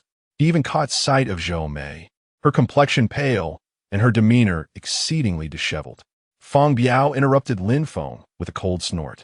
Unwilling to allow these individuals to become aware of his previous misfortune at this location, Lin Feng refrained from uttering nonsense. "I advise you to open the door and hand over the food, lest we disturb the peace between us." At this moment, Feng Biao made no mention of his subordinates being electrocuted. He merely sought to leverage these people to coerce Lin Feng into opening the door. "Haha, Feng Biao, have you yet to awaken from your slumber? Or has the cold rendered your brain quite daft?" Lin Feng laughed heartily, regarding Feng Biao with playful disdain, bemused by the audacity he displayed. In an unusual turn, Feng Biao did not take offense at Lin Feng's mockery. Instead, he pulled Zhou Mei closer and said, "Your wife is outside, bearing your child, enduring hunger. How can you, as a man, be so cruel?" Upon uttering this, he shot a glare at Zhou Mei, signaling her to remain silent. Zhou Mei instantly grasped Feng Biao's intent, promptly squeezing out a couple of tears as she feigned a sorrowful expression. "Husband, it is I. Zhou Mei, how could you be so heartless as to abandon me outside? Do you truly care not for our lives?" The onlookers, witnessing Zhou Mei's pallid visage alongside her pitiful display, felt a surge of indignation on her behalf. This boss is truly heartless, indulging himself inside while leaving his wife outside. No wonder he is capable of such actions. He is clearly not a good person. Family, it is yet another day of male disdain. Lin Feng stood dumbfounded as he observed the crowd condemning him, even spotting a small fairy in a frenzy. Hey, do not speak recklessly. While you may be acting provocatively, you must not malign another's husband." Lin Feng regarded Zhou Mei with a glint of amusement, pondering how he had previously overlooked her duplicitous nature. "Husband, I know you still harbor resentment. You may choose not to accept me, but think of your child." A flicker of malice danced in Zhou Mei's eyes as she caressed her abdomen, feigning weakness and leaning backward. "Oh dear, his wife has fainted. Truly a despicable character." Immediately, those standing behind Zhou Mei rushed forward to support her as she fell back, angrily chastising Lin Feng for his lack of compassion. Lin Feng found himself amused by Zhou Mei's clumsy theatrics, particularly as these individuals appeared to genuinely believe her plight. They were now eager to witness Lin Feng's downfall. Meanwhile, Feng Biao internally reveled in the unfolding drama, feeling fortunate to have Zhou Mei under his control, as it enabled him to threaten Lin Feng into opening the supermarket. "Very well, since you insist she is my wife, allow me to pose a few questions," Lin Feng stated, disinterested in further debate, and casually inquired, "What questions?" Zhou Mei wiped her eyes, the tears she had laboriously conjured quickly freezing in the chill. Noticing Lin Feng's impassive gaze upon her, she bit her lip, responding with uncertainty. "What day is my birthday? Since you claim to be my wife, surely you should know." Feng Biao, upon hearing this, quickly turned to Zhou Mei, his eyes wide with disbelief. "Your birthday is... Zhou Mei instantly panicked. Previously, only Lin Feng had celebrated her birthday. But had she ever celebrated Lin Feng's?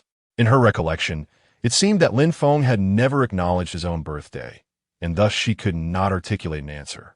This question doesn't count. What significance does a birthday hold? Some individuals might not even remember their own parents' birthdays. Observing Zhou Mei stammering, Feng Biao inwardly sensed trouble and hastily interjected on her behalf. The others nodded in agreement. Indeed, this could not be deemed a valid indication of anything. Lin Feng merely smiled and remained silent. He was well aware that Zhou Mei did not know his birthday, as he had tirelessly worked every single day of the year, striving to earn more, with no time even to acknowledge the notion of a birthday. Chapter 21. Top 10 Rewards for Fried Rice. Lin Feng cast a cold smile at Feng Biao, fully aware of the devious machinations in his mind. Regrettably, Lin Feng offered him no chance. "Well, you must know what I like to eat, right?" Upon hearing Lin Feng's question again, Zhou Mei was momentarily taken aback. She had no idea what Lin Feng enjoyed. Previously, it was always Lin Feng who prepared her favorite dishes, and she had never even set foot in the kitchen. I don't know, Zhou Mei stammered, biting her lip, her complexion pale. Feng Biao, with a scowl, silently cursed this foolish woman for her ineptitude. How could she be someone's wife and not even know their preferences? What is the point of asking such questions? You're merely trying to evade responsibility. Let me remind you, Lin Feng, the child in her womb, is yours. At this juncture, Feng Biao was left with no choice but to unveil his trump card. Although Zhou Mei had previously informed him that Lin Feng was aware of her pregnancy, Feng Biao resolved to test the waters. Surely, you wouldn't let an unborn child go hungry, would you? Child? What child? I don't even know her. Where did child come from? Lin Feng feigned innocence, raising his hands in a gesture of ignorance. Feng Biao, seething with anger, beckoned a subordinate who approached with a wedding photo in hand. With a mocking sneer, Feng Biao glared at Lin Feng. Now you have nothing to say, do you? Here are your wedding photos. What further explanation could there be? Indeed, you're a married couple. The boss's heart was truly ruthless. Moments ago, he had nearly been deceived. Lin Feng gazed at the smiling faces in the photograph, enveloped in silence. He had forgotten to discard the photos when he left, and now they had become a weapon for Feng Biao and his cohorts. Meanwhile, Zhou Mei gritted her teeth in fury, astonished that Feng Biao had secretly produced the photograph. However, she dared not speak further, merely staring at Lin Feng in the supermarket, wishing desperately for this shameful coward to vanish. Where did you take this photo? Why am I alongside such an unattractive woman? Lin Feng replied nonchalantly, certainly unwilling to acknowledge their relationship, especially with someone like her. Feng Biao, noticing Lin Feng's attempt to evade accountability, shouted loudly, "Friends, you see this? Lin Feng has no humanity, abandoning his own wife. Let us all open the door together. We cannot allow someone like him to be comfortable. Qin Long, right? Let us join forces to break open his supermarket. If the officials come to investigate later, let them blame me." Feng Biao approached Qin Long with a sinister grin, intent on rallying everyone against Lin Feng. Fine, that is what you said. Let us collaborate. Qin Long, pleased to find someone willing to shoulder the blame, eagerly joined the cause, having long harbored resentment toward Lin Feng. Of course, let us all push the door together. Feng Biao rallied the crowd vocally, confident the united front would compel Lin Feng to retreat. If they truly cause harm, Lin Feng would undoubtedly face repercussions later. Observing the solidarity of the crowd, Lin Feng had no intention of retaliating. After all, these individuals might very well become his future clientele. As the saying goes, the enemy may torment me 1,000 times, yet I shall treat them as my first love. With an indifferent expression, he casually retrieved a bag of pistachios from the shelf, cracking them open while chuckling. "Shall I rally your spirits?" His mocking tone instantly ignited the fury of those around him. Feng Biao, with a stormy countenance, bellowed, "Everyone, let us push the door together. Once inside, feel free to take whatever you desire. Yes, if the authorities demand compensation later, I, Qin Long, shall bear the cost for all." At that moment, the crowd had already stood in the heavy snow for over half an hour, glancing at the leisurely Lin Feng and then back at the goods on the shelf. Their eyes welled with tears. Yes, let's all push together. If anything happens, someone will take responsibility, so there is no need to fear. Seeing their spirits lifted, Feng Biao discreetly stepped aside and shouted to the prepared crowd, "Everyone, push with all your might." As they exerted their strength, a tremendous force surged toward the glass door.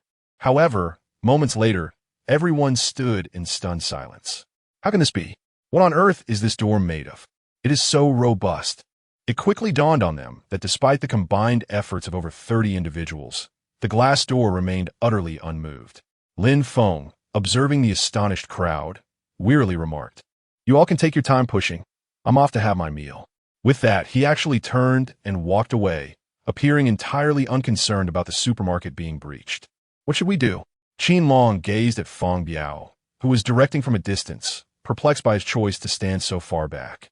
Yet, he resignedly inquired.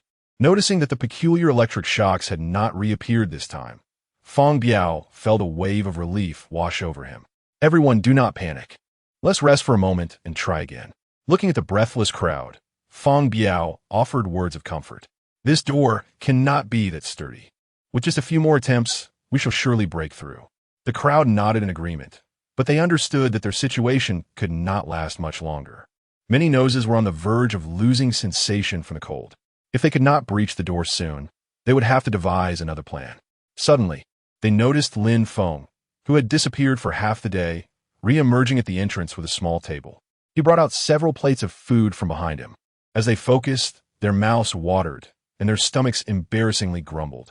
Braised pork, white-cut chicken, and even rice. The crowd stared in astonishment as Lin Feng set his small stool down and began devouring the steaming rice, deliberately drenching it with the savory sauce from the braised pork.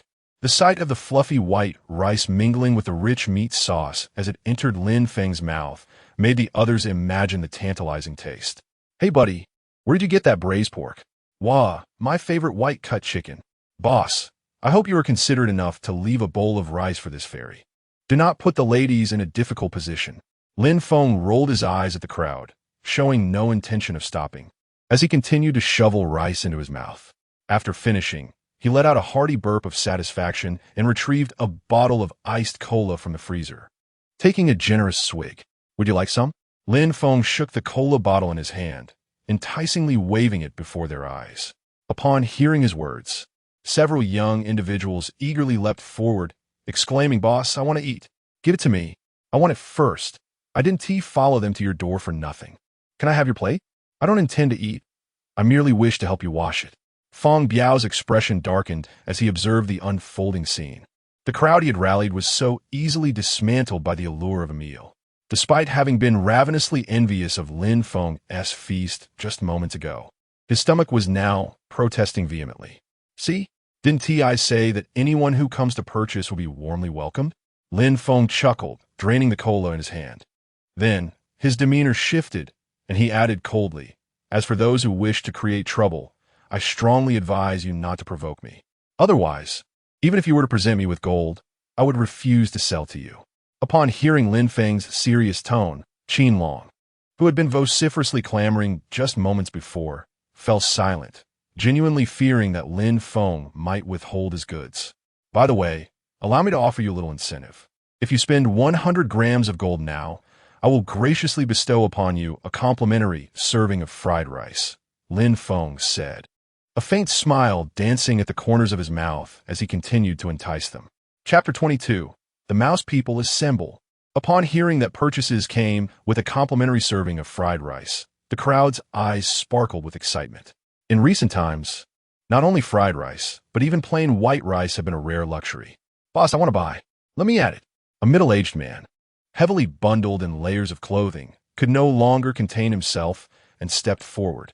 His face appeared ashen, and he exuded an air of frailty, trembling as if the wind could easily topple him.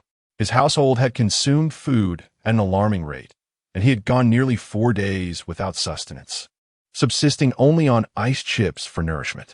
Holding a gold ring in his hand, he approached with a feeble tone. Boss, I would like to purchase. It comes with fried rice, correct? Indeed, the first 10 customers today receive a complimentary serving. Lin Feng replied with a warm smile, recognizing that customers were akin to deities, and he could not afford to treat them with anything less than kindness. I have 10 grams. What can I acquire with this? There's a list at the window. Please take a look at what you might need. Lin Feng gestured towards the tablet on the counter, smiling. The middle-aged man, his steps unsteady, leaned over the tablet and, after a diligent search, finally said, I'll take 5 packets of instant noodles. He placed the ring on the counter and leaned against the wall, eagerly awaiting his purchase.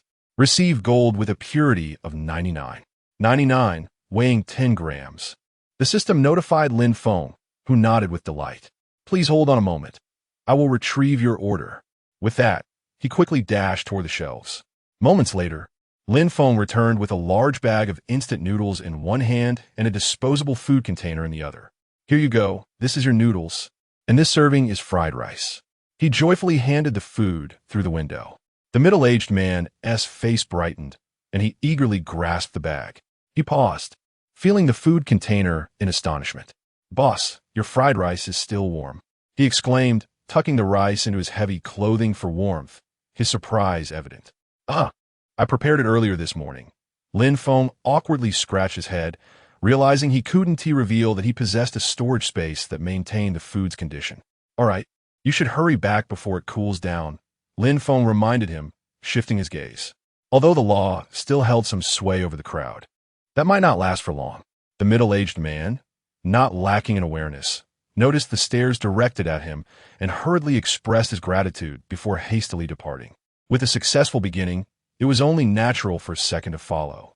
Observing someone actually making a purchase and cradling warm fried rice ignited a spark of enthusiasm in the others. "Boss, I want to buy too." Me, and me. Do you accept platinum?" As he watched the throng tightly encircling the window, Feng Biao's expression darkened. Having returned empty-handed twice already, he felt a pang of frustration. "Brother, I have an idea." Suddenly, the red-haired man beside him leaned in and whispered, "Oh, what is your idea? Please do share." Subsequently, Hong Mao leaned close to his ear and whispered something. Feng Biao listened intently, and soon his eyes began to gleam with excitement.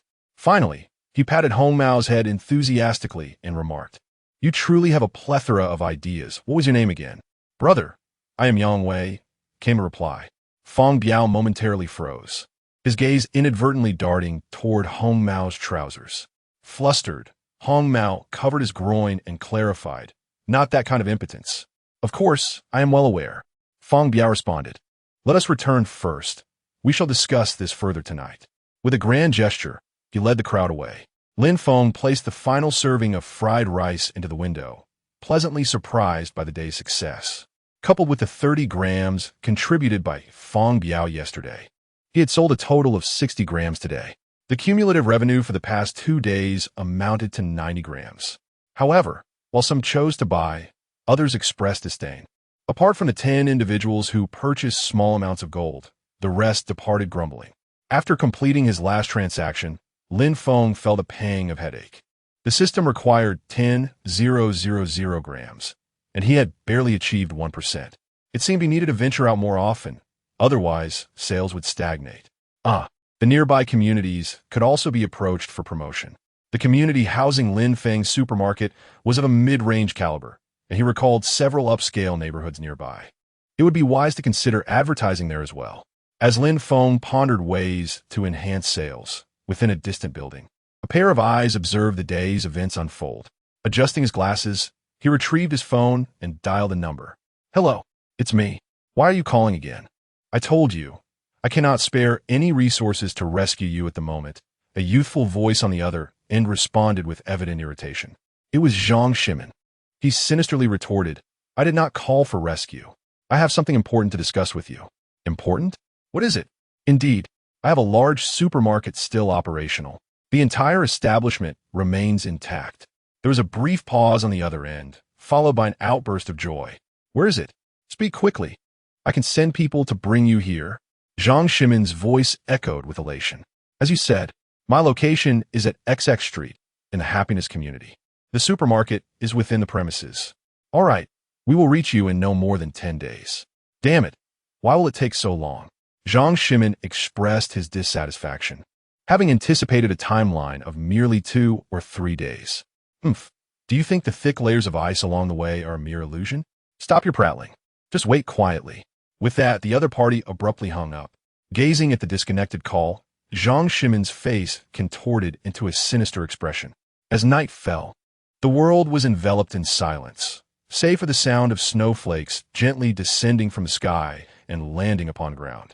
In the basement of the supermarket, Lin Feng, freshly bathed, sat on a living room sofa with a bottle of ice-cold beer in hand, engrossed in a film. A few simple appetizers were scattered across the table in front of him. Suddenly, he was alerted by the system's alarm.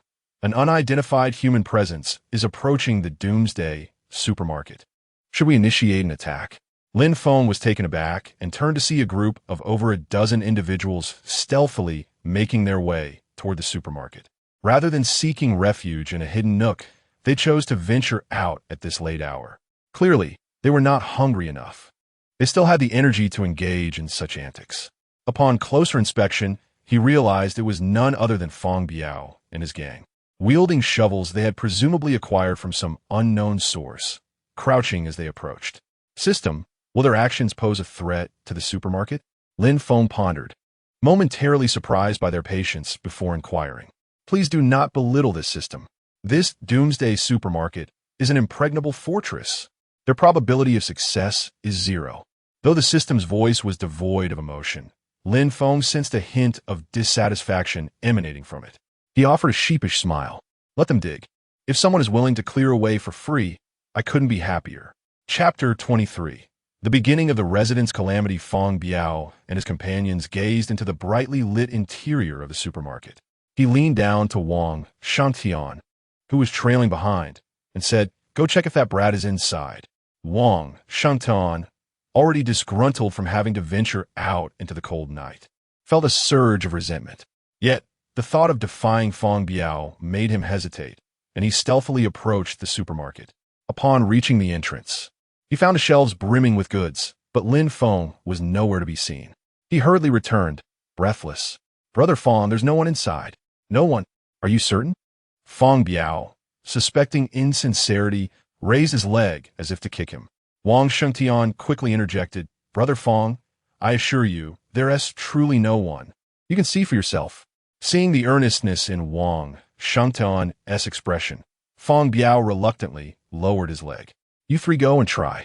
Feng Biao pointed to Wang Shengtian and 2 other burly subordinates. Brother Feng, I'm utterly exhausted and cannot dig. Wang Shengtian protested vehemently, fully aware of the potential electric defenses within the supermarket. He had no desire to suffer injury and succumb to the cold outside. Quit your whining. Do you believe I want to make you pay? Feng Biao fumed, his voice a low growl. Had he not feared alarming others, he would have unleashed his fury upon Wang Shengtian. Feeling the intensity of Feng Biao's anger, Wang Shengtian shivered and reluctantly took the shovel, joining the other 2 as they positioned themselves against the supermarket wall. Get to work. Feng Biao gestured for them to begin. The trio swung their shovels with all their might. Clang! To their astonishment, their combined effort struck the ice like a hammer on steel. Stunned, they regrouped and struck again. But after 2 minutes of labor, they only succeeded in leaving a few faint scratches on the icy surface. Boss, this isn't working. The ice is as hard as a steel plate. We can't break through. One of the subordinates gasped, frustration evident in his tone. A bunch of useless fools. Let me handle it. Feng Biao scowled, snatching the shovel from one of his men and striking the ice with tremendous force. True to his streetwise reputation, Feng Biao wielded significant strength, but all he managed was to chip away a mere layer of ice. Stunned, he realized the ice was far more resilient than he had anticipated. With his subordinates' eyes fixed on him, he felt a wave of embarrassment wash over him. Gritting his teeth, he struck again with all his might. Yet, to his dismay, the thick ice remained unscathed. At their current pace, it would take them a year to breach the supermarket, and by then, they would likely succumb to the cold before they could find food. Hey, you guys are out so late? A sudden, resounding voice echoed from within the supermarket, startling Feng Biao and his crew to the point where they nearly dropped their shovels. Turning to look, they were met with the sight of Lin Feng, clad in pajamas and holding a glass of red wine, smiling at them leisurely. As Feng Biao's mind raced, he feigned a smile and tossed the iron shovel onto the ground, exclaiming, Brother Lin, it's just that the room felt too stuffy. I thought I would take the brothers out for a stroll. Oh, please continue. Just be careful not to catch a cold. Lin Feng chuckled, choosing not to expose their ruse as he raised his wine glass and turned to leave. What should we do, boss?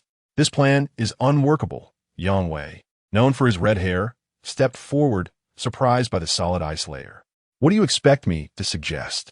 It was your ridiculous idea.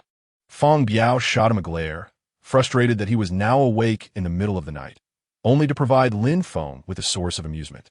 Suddenly, Wang Shengtian, who hadn't eaten in days, approached with a mysterious demeanor. Brother Feng, I believe we don't need to persist with this approach. Look at Lin Feng. He doesn't seem concerned about the supermarket being breached at all. Of course, I know that, Feng Biao replied impatiently, furrowing his brow. Wang Shengtian, Reluctant to keep them in suspense, continued, Brother Feng, we may not be able to break into the supermarket, but that doesn't mean we can't access other places. Noting the fierce glint in Wang Shengtian's eyes, Feng Biao asked, perplexed, what do you mean? Wang Shengtian, internally cursing Feng Biao for his lack of insight, maintained a sly grin as he replied, Brother Feng, while we can't rob Lin Feng, we can target others. With so many families in this community, if each family has just 5 grams of gold, that amounts to 500 grams from 100 families.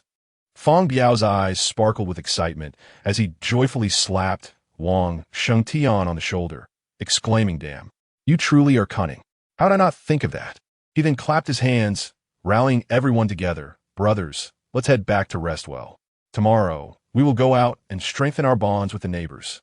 With his shoulder stinging from the slap, Wang Shengtian could only force a smile in agreement. The group then shivered their way back. The next morning, Wang Meng, residing in Unit 202, was still nestled in his blankets, enjoying a lazy morning. He had covered his windows with thick cardboard, preventing sunlight from entering. Yet at least it was warmer inside. As loud knocking echoed through the door, he reluctantly emerged from his cocoon, shivering from the cold. Who is it? Why are you so bothersome this early? He grumbled, wrapping himself in his quilt as he opened the door, only to find a dozen people blocking his entrance. The leader, a tall and robust figure wielding a steel pipe, stared at him with cold, bulging eyes. Did you knock on the wrong door, gentlemen? Wang Meng's heart raced, uncertain as to why these individuals were at his doorstep. Observing the sinister smiles on their faces, his voice faltered slightly. You didn't make a mistake. We're coming one by one. What do you want? Wang Meng stammered, his face flushing as he noticed their unfriendly expressions. The leader was none other than Feng Biao, who swaggered into Wang Meng's home, casting a cursory glance around the room. With a sinister smile, he said, Brother, there's no need to be anxious. We have merely come to borrow a few items from you. Borrow items? What items? Wang Meng gazed at him in bewilderment, utterly unaware of what possessions in his home might pique their interest. Just hand over your family's gold jewelry, without any fuss. Feng Biao coldly regarded Wang Meng and spoke slowly. Are you attempting to rob me? Aren't you afraid the authorities will apprehend you? Upon hearing this, Wang Meng's face flushed with indignation as he glared at the fierce-eyed Feng Biao. Don't be so presumptuous. Brothers, search him. You are trespassing. I have the right to report you. Ouch. As Wang Meng shouted and protested, Feng Biao delivered a swift kick to his abdomen, sending him crashing to the floor. Witnessing his home turned upside down as the intruders ransacked his belongings, Wang Meng suppressed the pain and glared at them with resentment. With a triumphant demeanor, Feng Biao approached Wang Meng and, patting his cheek, threatened, You had better behave yourself or you will regret it. Trembling with fear at the sight of the steel pipe in Feng Biao's hand, Wang Meng could only endure the humiliation in silence. Boss, we found only one gold ring. 10 minutes later, a subordinate approached Feng Biao, disappointment etched on his face as he held out a solitary gold ring. Damn it, what a bunch of paupers. Feng Biao's expression soured as he took the light ring and kicked it into Wang Meng's stomach once more, who was pale with distress. Chapter 24. Brother. He has a gun. Ah, you beasts. Wang Meng clutched his abdomen in agony, curling up on the cold floor as he glared furiously at Feng Biao. He could not believe these individuals had the audacity to rob him so brazenly. Were they not afraid of the authorities? Seeing this brat still daring to insult him, Feng Biao cast a disdainful glance and declared, Does this kid dare to curse at me? Brothers, beat him to a pulp. With that, several of his lackeys surged forward, pummeling Wang Meng with fists and kicks. I won't dare anymore. Please, stop hitting me. Wang Meng cried in terror, desperately pleading for mercy, hoping they would cease their assault. Waving his hand, Feng Biao commanded his subordinates to step back. He weighed a ring in his hand, grinning as he gazed at the bloodied Wang Meng. What was the necessity of this? Would it not have been simpler to cooperate earlier? I shall grant you one more chance. Do you have any stock left? A shiver ran down Wang Meng's spine at Feng Biao's sinister smile. Fearing further violence, he tremulously pointed to his chest and stammered, I have a little left. I beg you, spare me. Upon hearing this, Feng Biao yanked open his shirt and snatched a necklace from around his neck. After weighing it in his hand, He nodded in satisfaction. If you had done this sooner, we could have avoided all this. Brothers, let us depart. A cruel smirk flickered across his lips as he cast Wang Meng one last glance before leading his men away from the house. Wang Meng struggled to sit up, his swollen face reflecting the curses he had silently directed at Feng Biao and his entire lineage. After a moment, he limped to his feet and firmly shut the door, vowing never to open it recklessly again. Knock, knock, knock. Feng Biao and his entourage arrived at the door opposite Wang Meng's. He gently rapped on the door. Who is it? A woman's voice, laced with confusion, emanated from within, though the door remained shut. Property management. Feng Biao hesitated for a moment, then softened his tone, speaking gently. Property management? What brings you here at this hour? Did I not mention in the group that I would not be going out to shovel snow? As the door creaked open, a middle-aged woman appeared, her face displaying displeasure as she muttered under her breath. Who are you? Upon opening the door, she was met with the sight of a dozen burly men standing outside. Realizing the gravity of the situation, she attempted to shut the door. But Feng Biao seized it firmly. Looks like our dear lady is not very welcoming. Brothers, let us in. With that, he kicked the door wide open, charging alongside his comrades. You are not property management. What do you want? The middle-aged woman retreated in fear as Feng Biao and his entourage forcibly entered the room. Fear not. We have merely come to borrow a few items. Feng Biao reiterated his earlier statement, signaling to his companions with a glance. Meanwhile, oblivious to the unfolding chaos, Lin Feng was sweating profusely as he savored the hot pot before him. He stuffed a slice of tripe into his mouth, relishing its tender texture, and washed it down with a hearty gulp of beer. Ah, this is exquisite. Indeed, nothing pairs better with a cold than a hot pot. Sighing contentedly at the steaming, spicy broth, Lin Feng suddenly noticed his phone vibrating beside him. Lin Feng took out a tissue to wipe his hands and noticed that the group chat had accumulated an overwhelming 99 messages. Upon casually opening it, he was greeted by a cacophony of chatter. I love a dog, Unit 3, Room 1301. Have you heard? Today in Unit 1, someone has started raiding houses. AAA Building Materials, General Zhang, Unit 2, Room 202. No way. Is that true? How do you know? Above all, like water, Unit 2, Room 601. That can't be possible, right? Aren't they afraid of being held accountable later? I love a dog, Unit 3, Room 1301. Accountability? Have you not seen the news? Many posts have been deleted recently. It's highly unlikely they'll face consequences. AAA Building Materials, General Zhang, Unit 2, Room 202. What?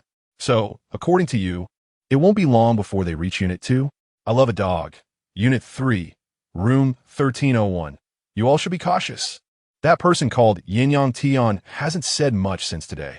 AAA Building Materials, General Zhang, Unit 2, Room 202. Yin Tian, are you there?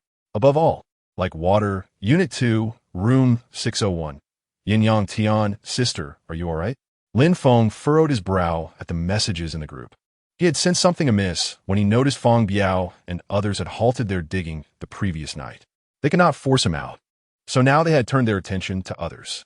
Lin Feng surmised that the absence of severe incidents was likely due to some households stockpiling considerable provisions. If Feng Biao and his group of troublemakers discovered these supplies, the residents would be in dire straits. Nevertheless, this was of no concern to Lin Feng. The law of the jungle prevailed. If others were more ruthless than you, do not be surprised when they feast more abundantly. The happy community where Lin Feng resided had a maximum height of 16 stories, while Feng Biao and his group had already reached the 12th floor of Unit 1. Behind him, several lackeys carried boxes of varying sizes, filled with food and water. Feng Biao beamed with satisfaction as he surveyed the bulging boxes. They had been knocking on doors since the morning, beginning from the second floor of Unit 1 that had not been submerged, and continued until 1 p.m. They employed various pretexts to deceive homeowners into opening their doors, subsequently forcing their way in to seize food and valuables. Those who resisted faced brutal consequences, while others, perhaps alerted by the commotion downstairs, willingly relinquished their belongings to avoid a beating. At this moment, Feng Biao's arrogance had reached its zenith. He had not only procured a substantial amount of food and water, but also discovered nearly 500 grams of gold. These treasures would sustain them lavishly for quite some time. They now arrived at room 1201 of Unit 1, where the door appeared somewhat dilapidated, adorned with a sprig of mugwort. Having spent the day raiding, Feng Biao seemed to have gained some experience, recognizing that this household likely harbored little worth. Knock, knock, knock. Property management. Who is it? A frail voice inquired warily from within. Feng Biao rolled his eyes in disdain. It was merely an elderly man, instantly diminishing his interest. Open the door. We're from property management. We want to check if you need any food or water. Feng Biao feigned the role of a property manager to trick the homeowner into opening the door. The following households have consistently employed this method to gain entry, proving effective time and again. Our family has no need for such measures. Please leave. The aged voice, robust yet resolute, indicated a complete lack of intention to open the door. Damn it, that old man. Feng Biao cursed inwardly, harboring a desire to confront this stubborn elder once inside. Losing patience, he signaled to his subordinates, and the two young men eagerly nodded in response. They approached the door, and with coordinated effort, they kicked forcefully at it. Bang! An indentation immediately marred the old security door. They exchanged glances, then resumed their assault on the entrance. Before long, a loud crash echoed as the door was forcibly kicked open. Having heard the old man's voice from within, Feng Biao had little interest in entering himself. He commanded disinterestedly, "You two go inside and retrieve any food and jewelry. If the old codger proves uncooperative, you know what to do, right?" The two young men nodded excitedly. The thrill of this zero-cost acquisition was irresistible to them. They hastily rushed inside. Upon crossing the threshold, they halted, frozen in place, as if confronted by something horrifying. From his vantage point outside, Feng Biao, noticing their stillness, voiced his displeasure loudly. "What are you two doing? Can't you handle an old man? Be brother. He has a gun." One of the young men stammered, his face pale and voice trembling. Chapter 25. The veteranly Guoyang Feng Biao observed his two subordinates, who were retreating in haste, and spoke with a hint of anxiety. "Clarify your words. What is it?"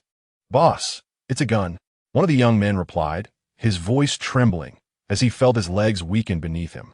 Feng Biao sprang to his feet, cautiously leaning forward to peer into the room. Before him stood an elderly man with graying hair and a square face, brandishing a double-barreled shotgun. The ominous black muzzle steadily coerced the intruders to retreat. Despite his apparent age, the old man's grip on the firearm was unwavering. "Leave my room at once, or I shall blow your brains out," the elder declared with a stern countenance. Feng Biao, staring down the threatening barrel, feigned composure, retorting, "Old man, do you think a toy gun can intimidate us? I'm not easily frightened." Yet, internally, Feng Biao's heart raced. He could not afford to lose face in front of his younger subordinates. If you believe it is a fake, feel free to step forward and test it. I have slain many young devils in my time. Do you think I fear mere youth?" The old man remained unfazed, his resolute gaze radiating a palpable aura of menace, sending chills down Feng Biao's spine. "What are you two afraid of? It's merely a bluff with a fake gun. Charge at him." Feng Biao barked, his face a mask of fury. He was convinced the old man wielded nothing but a prop. Unfortunately, his two young companions dared not gamble on it. They had mentally cursed Feng Biao's mother 100 times over in their fear. Suddenly, the elder raised his shotgun and pulled the trigger towards the ceiling. Bang! A tremendous gunshot reverberated through the small room, and the white smoke wafted into the nostrils of those present. Seeing the elder aim his weapon at them once more, the two young men scrambled away in terror. Feng Biao hastily retreated downstairs as well. By the time they reached the 5th floor, they were gasping for breath. Feng Biao's expression was ominously dark, his back soaked with cold sweat. A chilling breeze swept through, causing him to shiver. He glanced at the panicked crowd and furrowed his brow, demanding, "What about the items? Where are the things we acquired?" "Boss, we were so frightened that we forgot to bring them down." One of the subordinates rushed to explain, recalling their frantic escape. If that old man's gun had misfired, they would have met their end. A bunch of useless fools. "You two, go and retrieve the items now." Feng Biao roared in anger, unwilling to squander an entire morning in vain. The two subordinates, singled out by Feng Biao's finger, stood frozen in place, their faces reflecting their trepidation. Seeing their defiance, Feng Biao's eyes blazed with fury. Having navigated the treacherous waters of society for years, he exuded a palpable aura of menace. Under his piercing glare, the two young men had no choice but to grit their teeth and ascend the stairs, suppressing their fear. Before long, they appeared, hurriedly descending with several boxes in tow. "Where is everyone?" Feng Biao inquired, his face still grim. "Brother, the old man's door has closed again." "He's not there," one of the young men bravely remarked. After a moment of silence, Feng Biao waved his hand and was the first to descend stairs. The others exchanged glances and had no choice but to follow closely behind. "Was that a gunshot I just heard?" Lin Feng, sitting oddly at the supermarket checkout, had intended to see if any unfortunate customers would come through, but instead, he was startled by this unexpected sound. He had not anticipated that such weaponry could exist in this community. It is well known that the Dragon Country enforces stringent gun control, and ordinary citizens have only encountered firearms through television. After pondering for a moment, he hastily took out his phone. Indeed, he discovered that others in the owner's group had also heard the gunfire and were engaged in animated discussions. AAA Building Materials, Zhang from Unit 2 to 202. Did I just hear wrong? How could there be gunfire? I love a dog, Unit 3 to 1301. Haha, these people have run into that old gentleman. Coldly, I love you, Unit 5 to 902, brother. What's the scoop here? Do tell us. Singing and rapping, Unit 5 to 1202. 1. AAA Building Materials, Zhang from Unit 2 to 202. I love a dog, Unit 3 to 1301, brother.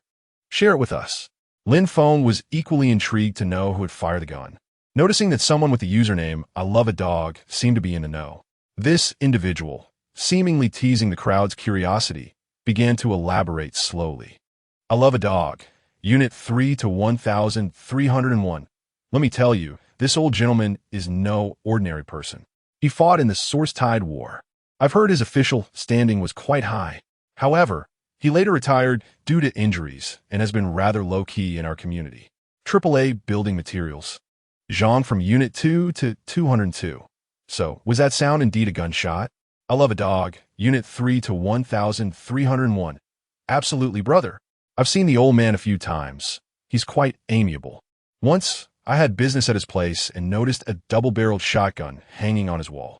It must be him, singing and rapping, Unit 5 to 1202. Brother, if you can get things done with this old gentleman, it seems you're no ordinary person yourself. I love a dog, Unit 3 to 1301. It's nothing special, just some business dealings. Meanwhile, inside Unit 3 to 1301, a disheveled young man lay wrapped in a blanket on his bed, chuckling to himself. The room was thick with the pungent odors of greasy hair and smoke, and discarded socks were strewn about. Beside his bed, a vest bore the slogan, "Drink pure water, the best thirst quencher," seemingly an advertisement from a water delivery company. AAA Building Materials, Zhang from Unit 2 to 202. Brother, you're impressive. Do you know the old gentleman's name? Introduce us. I live in Unit 2, and I'm a bit frightened. I love a dog, Unit 3 to 1301. I only know his name is Li Guoyang. As for the rest, I don't know much. He resides in Unit 1 to 1201. So if you're interested, you can go find him.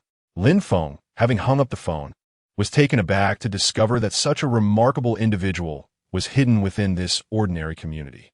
However, with this esteemed old gentleman around, it seemed that Feng Biao and his companions would likely exercise more restraint. Although it is highly probable that the gold collected by Feng Biao will ultimately be spent at Lin Feng Supermarket, Lin Feng harbors a desire for an alternative outcome. What he did not anticipate, however, was that on the very afternoon of the incident, a multitude of individuals, wrapped in thick blankets, gathered beneath the first unit. Most of them emerged from the second and third units, and, among those willing to venture out, there were certainly individuals with food reserves. After all, no one could guarantee that Feng Biao would not bypass the first unit to continue his spree of robbery, and those with some means were precisely the targets of his interest. While he feared the old man's shotgun, not every building is equipped with such a deterrent. Thus, in a desperate bid for their lives and the scant food they had left, these individuals braved the frigid temperatures to seek assistance. Chapter 26. A friend's pitfall. At this moment, a considerable crowd had gathered before the door of Unit 1201. The door, which had previously borne the marks of a violent kick, had been repaired unbeknownst to anyone. A stout man pressed against the weathered door, rapping gently once more. Uncle Ali, would you kindly open the door and let us in? We've been standing out here for ages. Can you bear to see us freeze? However, no sound emanated from within, prompting a flurry of hushed speculations among the onlookers. What's the situation?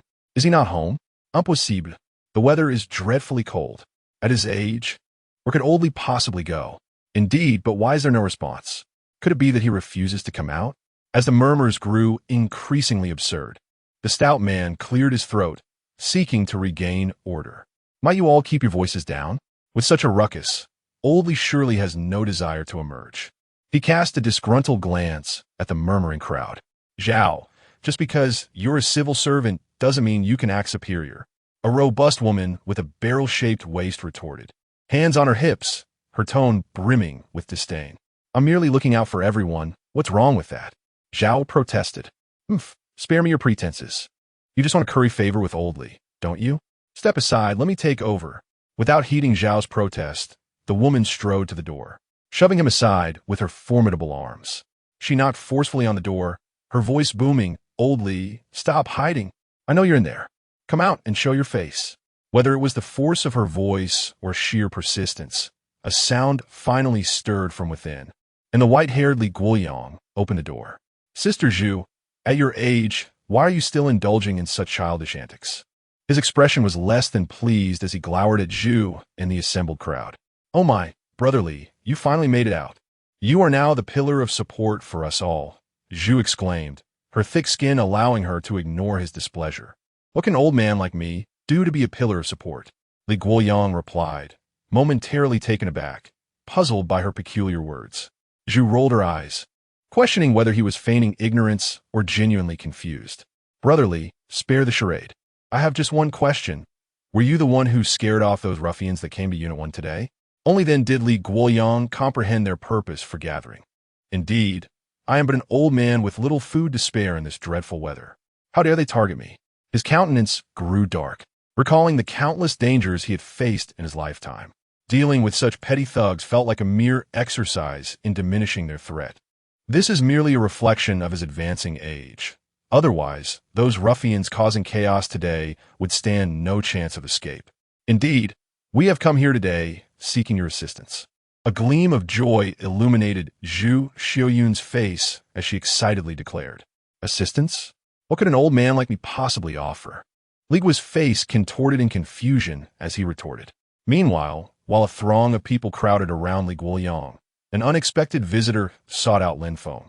Chun Jiao, what could she possibly want from him? Lin Feng stared at the friend request on his phone, perplexed as to why this woman, whom he had previously dealt with, would wish to connect with him. Nevertheless, he accepted the request, curious to see what antics she might be plotting. Lin Feng, after accepting, he swiftly received a message from Chun Jiao, indicating that she was eagerly clutching her phone. He replied with a simple query. I wish to collaborate with you. Observing Chun Jiao's message, Lin Feng couldn't help but smile. Collaborate with me? What audacity! Has she lost her mind? Why would I ever consider such a partnership?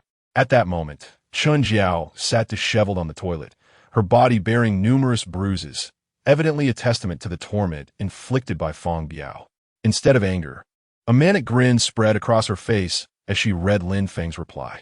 Because I want Wang Xingtian and Zhou Mei dead. Lin Feng furrowed his brow upon reading Chun Jiao's resentful message, as a realization dawned upon him. Oh, weren't you and Zhou Mei quite close? Why would you wish for her demise? Lin Feng, how you have changed. You were never like this before. Lin Feng found himself at a loss for words upon reading Chun Jiao's message. It seemed that in his previous life, he had been rather spineless. Speak your mind swiftly. I know you dislike me, and I share the sentiment. However, I believe we possess a common goal. Lin Feng pondered whether this woman had truly lost her senses, wondering what could have provoked such a radical shift in her demeanor. With an impatient tone, he replied, I have no common goal with a woman like you. Perched on the toilet, Chun Jiao erupted into a fit of laughter, her ample bosom shaking in tandem with her mirth. Lin Feng stopped pretending. You've known all along that Zhou Mei's child is not yours. Haven to you? That wretched woman is entangled with Wang Shengtian, and the child is his. I know you're furious. How about we collaborate to send this illicit couple to hell? Damn! Lin Feng inwardly cursed the foolish woman. He had plenty of means to torment the two culprits from his past life who had led to his downfall, and he had no interest in collaborating with anyone. Yet, he was intrigued to discover why Chun Jiao had suddenly reversed her stance. He recalled that in his previous life, their relationship had been quite amicable. Could it be that his rebirth had caused some unforeseen ripple effect? How am I to know if this is not a ruse concocted by you and Zhou Mei? I wish to understand the roots of your sudden animosity toward her. Lin Feng had a sudden epiphany and decided to play along. He could use Chun Jiao to gather intelligence on Feng Biao and the others. Do you truly wish to know? Speak clearly then. Chun Jiao has suddenly realized that Lin Feng seems to possess a greater allure now. At this moment, she laughs unabashedly, tears streaming from the corners of her eyes. Although I am a woman who values wealth, I at least maintain my integrity. Do you know that the brute Wang Shengtian cast me aside to Feng Biao? How utterly ridiculous. I, Chun Jiao, a graduate of a prestigious university, do not lag far behind celebrities in terms of appearance. Her eyes widened, filled with bloodshot intensity. Can you imagine the pain of being subjected to the whims of a dozen of them? Such individuals would not have been worthy of my attention in the past. Yet now, I have become their plaything. Lin Feng furrowed his brow as he read her message. Surprised that Wang Shengtian and Zhou Mei would betray even their closest friend for self-preservation. It is no wonder that Chun Jiao, now in Feng Biao's grasp, endures torment at the hands of these ruffians. Chapter 27, 8 Big Business is coming. I have no time for your words. They hold no significance for me. Lin Feng displayed a complete disinterest in her plight, believing that the paths we choose are our own. From the very first day, she became acquainted with Wang Shengtian and Zhou Mei. The unfolding of these events was inevitable. I do not perceive any necessity for collaboration between us. Lin Feng's response radiated indifference. He could easily eliminate Wang Shengtian and his companion on his own with merely a bit of effort. Chun Jiao, upon reading Lin Feng's reply, felt a surge of anxiety. She was acutely aware that she could accomplish nothing on her own. In her eyes, only Lin Feng could offer her assistance. I can provide you with anything you desire. All I require is for the two of them to perish. Sensing the intensity of Chun Jiao's hatred, Lin Feng realized he had underestimated this woman. After a moment of contemplation, he replied, I reiterate, we are not on the same path. However what? Chun Jiao appeared to glimpse a flicker of hope. Swiftly typing her response, if you are willing to assist me in monitoring Feng Biao and his associates' every move, I could be persuaded to lend you a hand. Lin Feng replied with a faint smile. He suddenly conceived an idea to plant a time bomb in close proximity to Feng Biao and his group. Certainly. Have you given it a second thought? Lin Feng was somewhat surprised by her swift agreement. I have stated before, I am prepared to pay any price. As long as they're both dead. With a sigh, Lin Feng closed his phone, reflecting on the formidable nature of women, particularly a close friend who could ensnare anyone in her web. Nonetheless, these concerns were trivial for Lin Feng. He merely needed to remain an observer from the sidelines. Meanwhile, the residents of Unit 1 found themselves facing a turning point. Upon learning of Feng Biao and his cohort's nefarious deeds, Li Guoyang was filled with righteous indignation. Thus, with the fervent support of Zhao Qian, Zhao Fati, Zhu Fengyun, and another middle-aged man named Lei Yun, they established a neighborhood security team, headed by Li Guoyang as captain. However, considering the dire conditions of the apocalypse, this nearly 90-year-old elder would serve merely as a figure of intimidation. Should Feng Biao and his gang threaten their safety, they would summon Li Guoyang to resolve the situation. All of these occurrences seemed unrelated to Lin Feng, who was presently preoccupied with devising ways to entice the community owners to purchase goods. At that moment, he found himself idly resting his chin in the supermarket when suddenly, someone approached. Boss, Do you have any medicine here?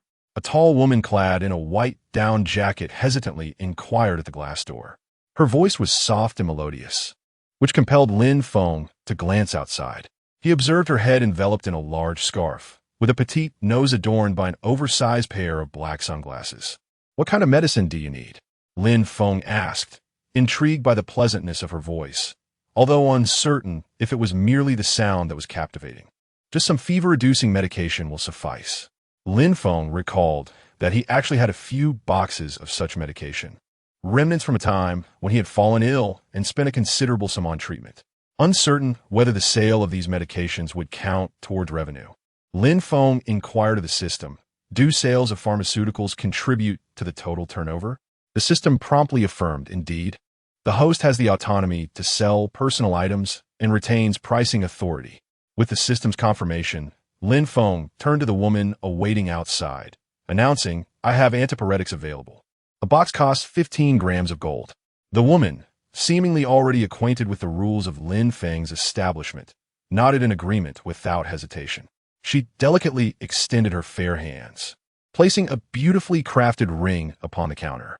The system diligently verified the item. The gold was of 99 purity, weighing 20 grams.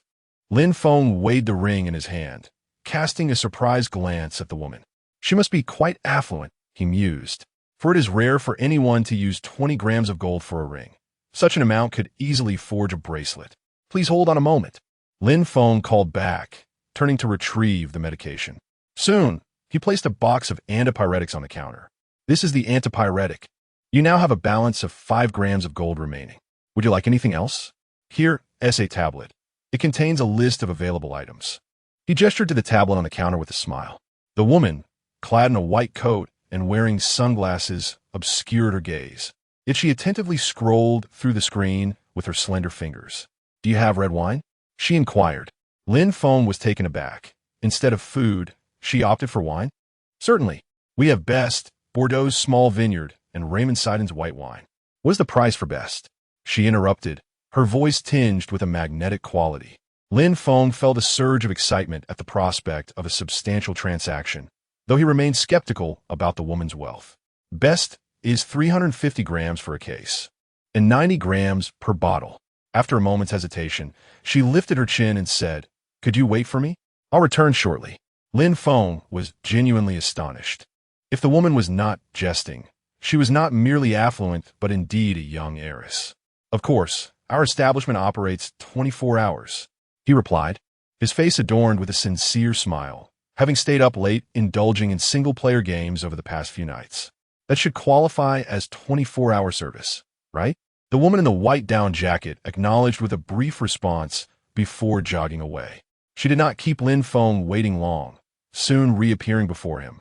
Her breath labored from the cold air despite the minimal exertion. With a thud, she retrieved an object from her pocket and tossed it onto the counter. Lin Feng, upon realizing what it was, inwardly marveled that his initial impression had been accurate. She truly was wealthy. Indeed, she had nonchalantly thrown a gold bar onto the counter. Though Lin Feng had previously purchased 5 kilograms of gold, it had been swiftly claimed by the system before he could even appreciate its warmth.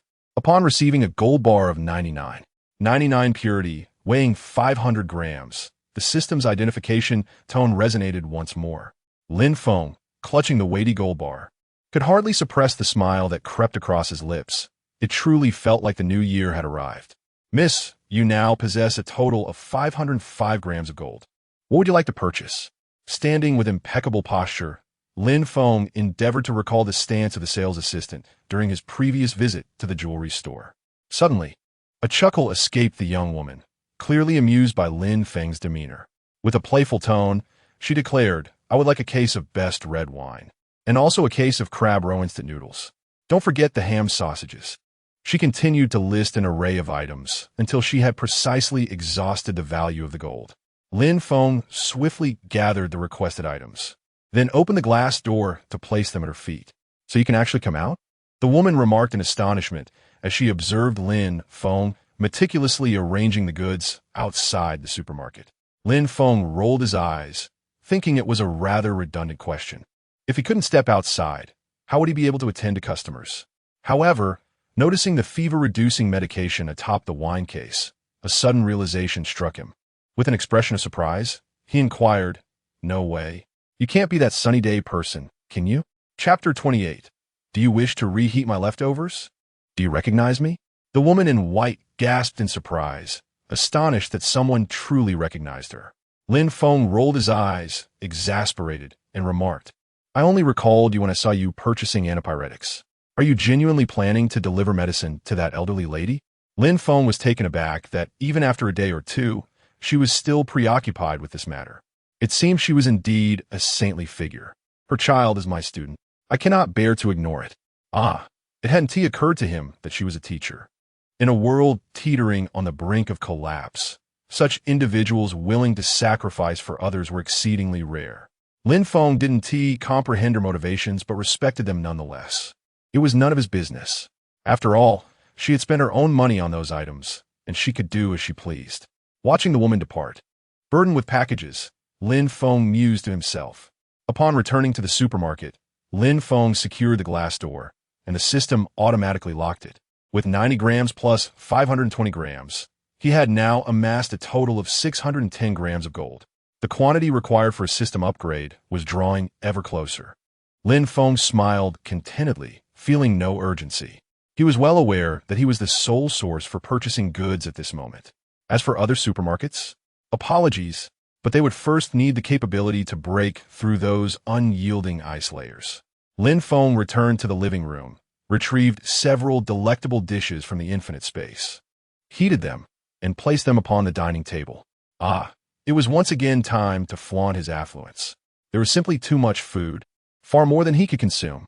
He took a photograph of the lavish spread with his phone and posted it on social media, captioning it, "Feasting on sumptuous delicacies every day, I have gained several pounds." Meanwhile, on the other side, Wang Shengtian and Zhou Mei were slowly nibbling on a packet of biscuits. Their movements were meticulous, one hand supporting the bottom of the packaging, ensuring that no crumb was lost. "Brother Wang, you must think of a solution. This little bit is hardly enough to satisfy our hunger," Zhou Mei lamented, licking the remnants of crumbs from the packet and rubbing her still hungry stomach with dissatisfaction. At that moment, Wang Shengtian casually tossed aside the packaging, glancing at Zhou Mei with impatience. "Think of a solution? Where am I supposed to conjure one from? If you have the capability, go procure food yourself. All you do is complain. Why don't you learn from Chen Jiao?" Seeing the disdainful expression on Wang Shengtian's face, Zhou Mei's complexion turned pale as she sharply retorted, "Have you lost your mind? I am your woman, and you expect me to serve Fang Biao? You fool! Keep your voice down." Wang Shengtian interjected, swiftly covering her mouth. He then cast a frantic glance toward the bedroom, not seeing anyone emerge. He glowered with anger and whispered fiercely, "If you wish to meet your demise, do not involve me. Are you not aware that Fang Biao returned today in a foul mood? It is already a blessing to have anything to eat." Pausing for a moment, he continued with a grim expression, "Don't place the blame on me. Besides, we are not as intimate as you suggest. If you have the audacity, go find Lin Feng. He is living in comfort and luxury every day. Perhaps you could return and spend the night with him. If he is in a good mood, he might share some of his bounty with me, which is certainly preferable to whining here."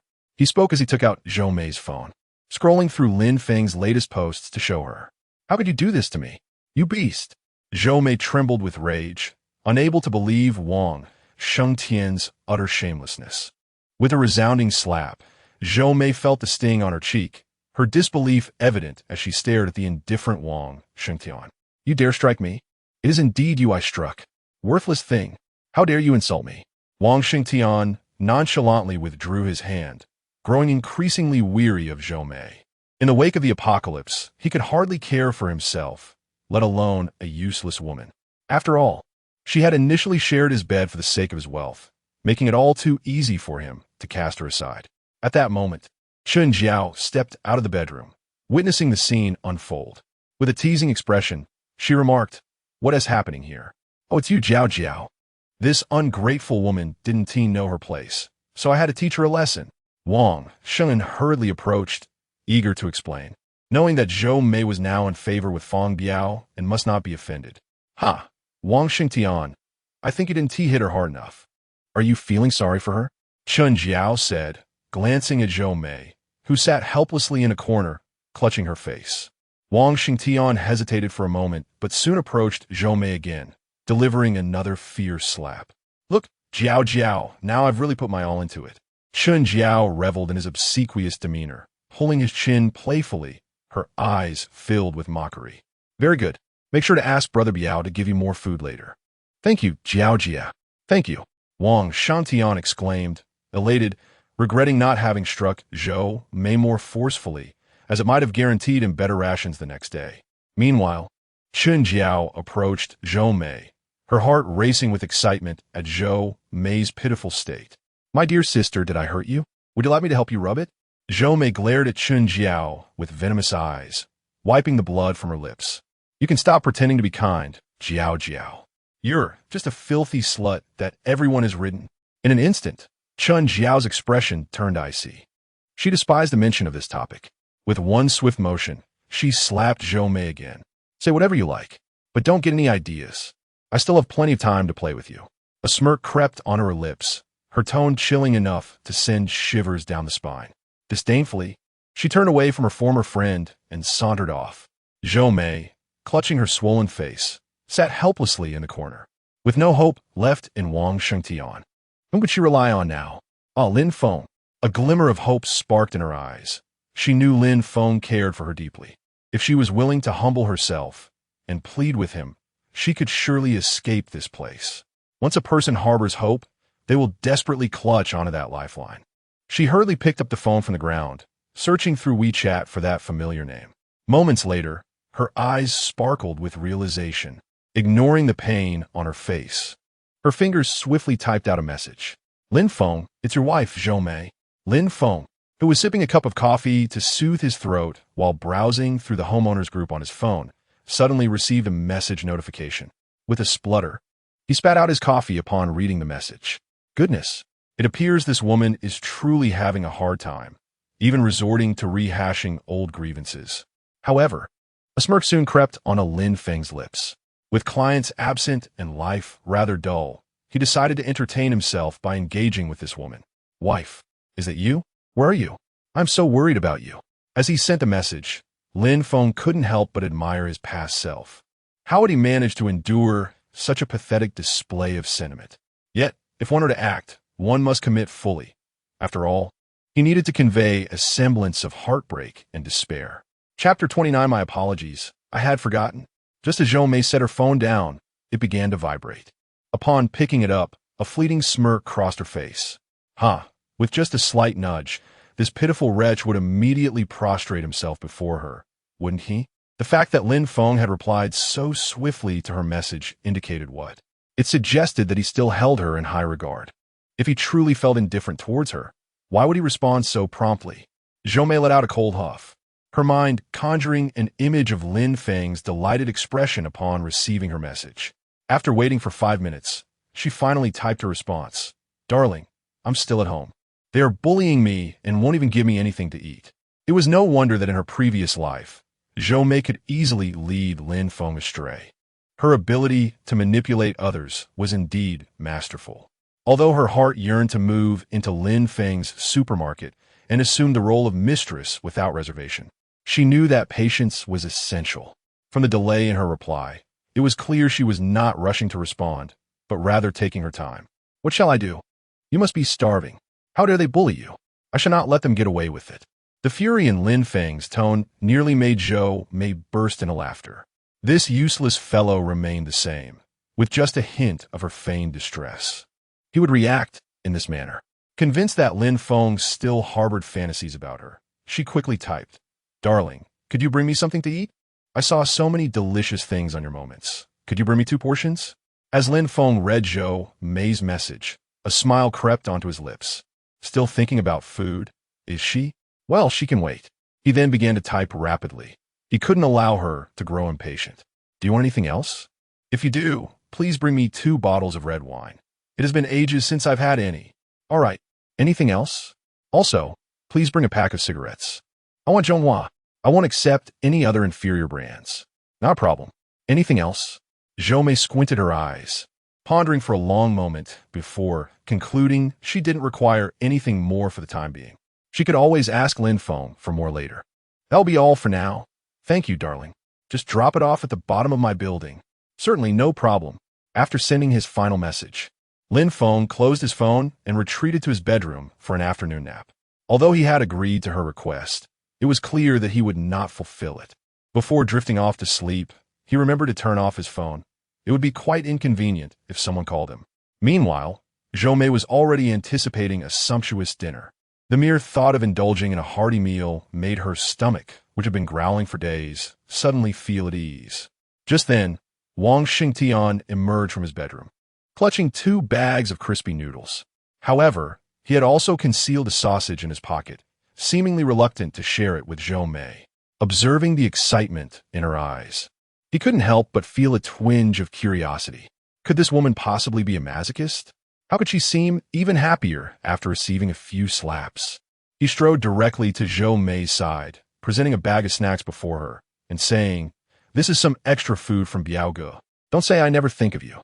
To his astonishment, Zhou Mei turned her head away dismissively and retorted, "Who wants to eat this junk food? You can eat it yourself." He was infuriated. How dare she look down on him when he was the one struggling for food each day like a dog? "Fine, don't eat it then. Just wait to starve." Wang Xingtian cursed under his breath as he tore open the packaging and stuffed the snack into his mouth. With food already scarce, he was more than happy to enjoy it alone since she refused.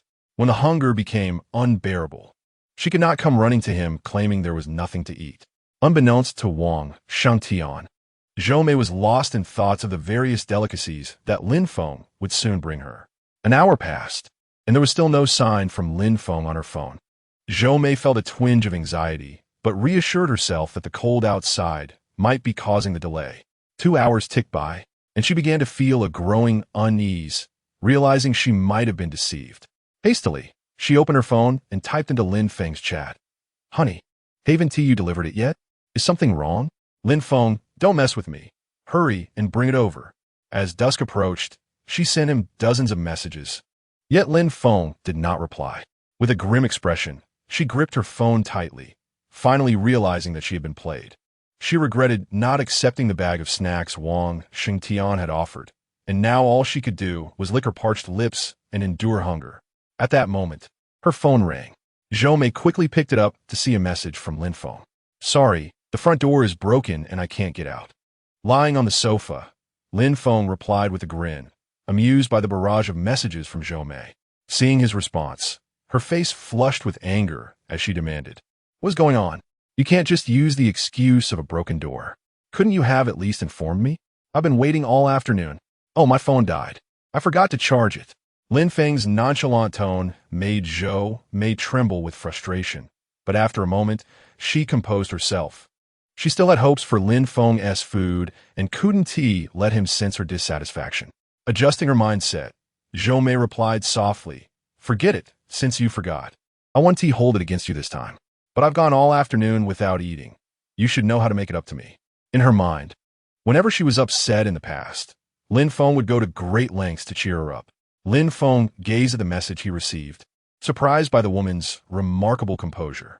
In his previous life, she would have undoubtedly erupted in anger, demanding that he purchase gifts for her. However, he soon responded with a mischievous grin. "You are truly kind to me.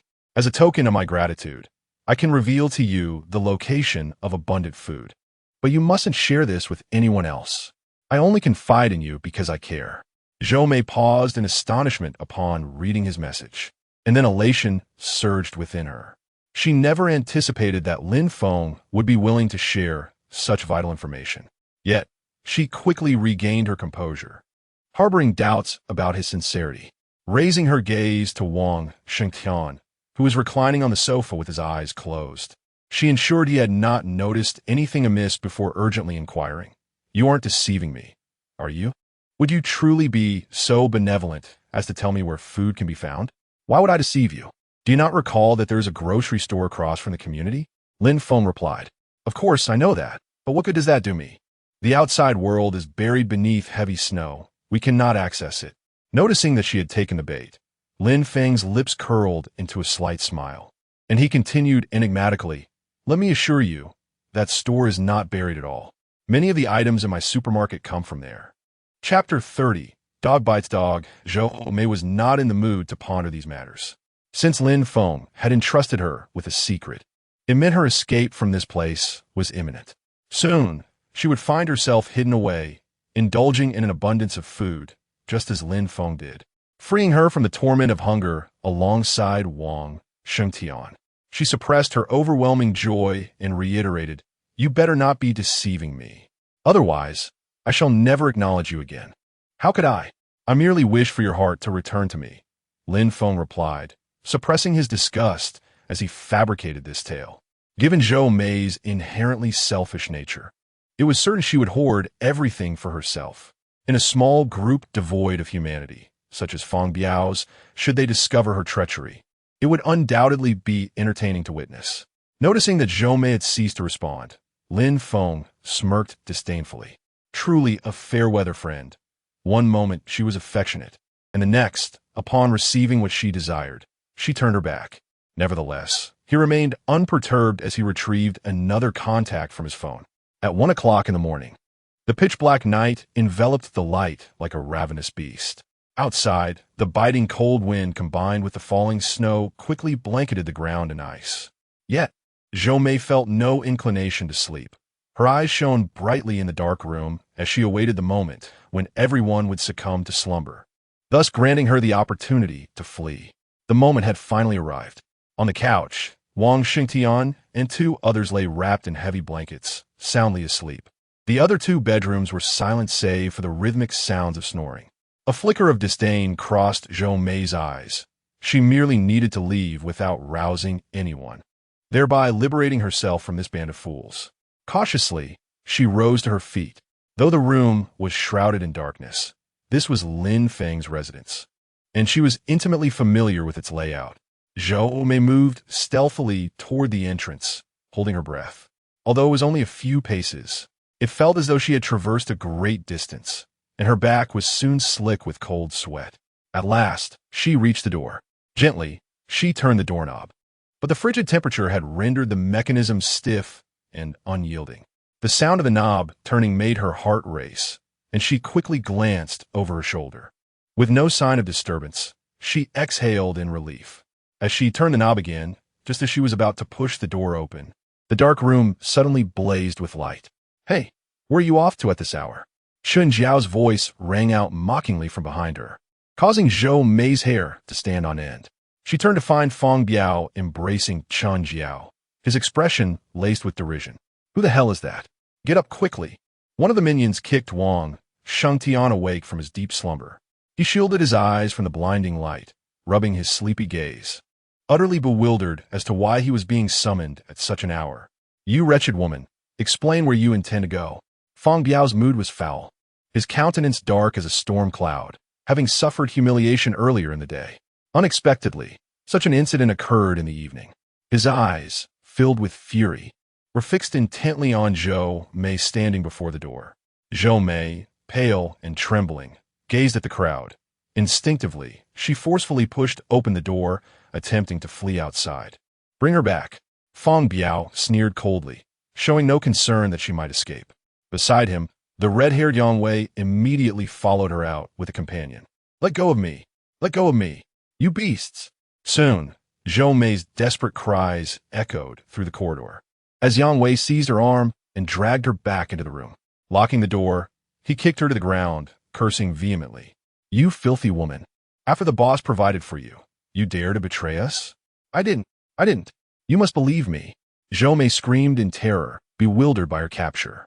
She was certain that Lin Feng had only confided in her alone. "Brother Biao, why keep this wretched woman? She merely wastes our resources and serves no purpose."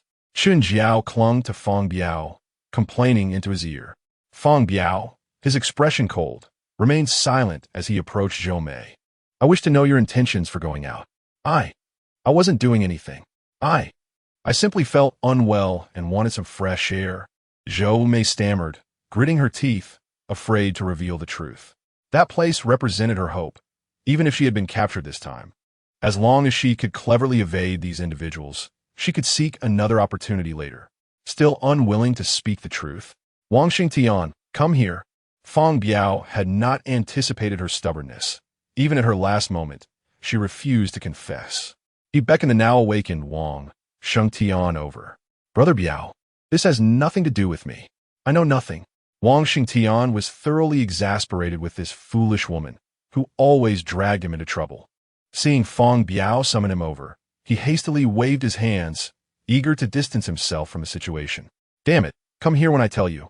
After being scolded by Fang Biao, Wang Xingtian reluctantly approached.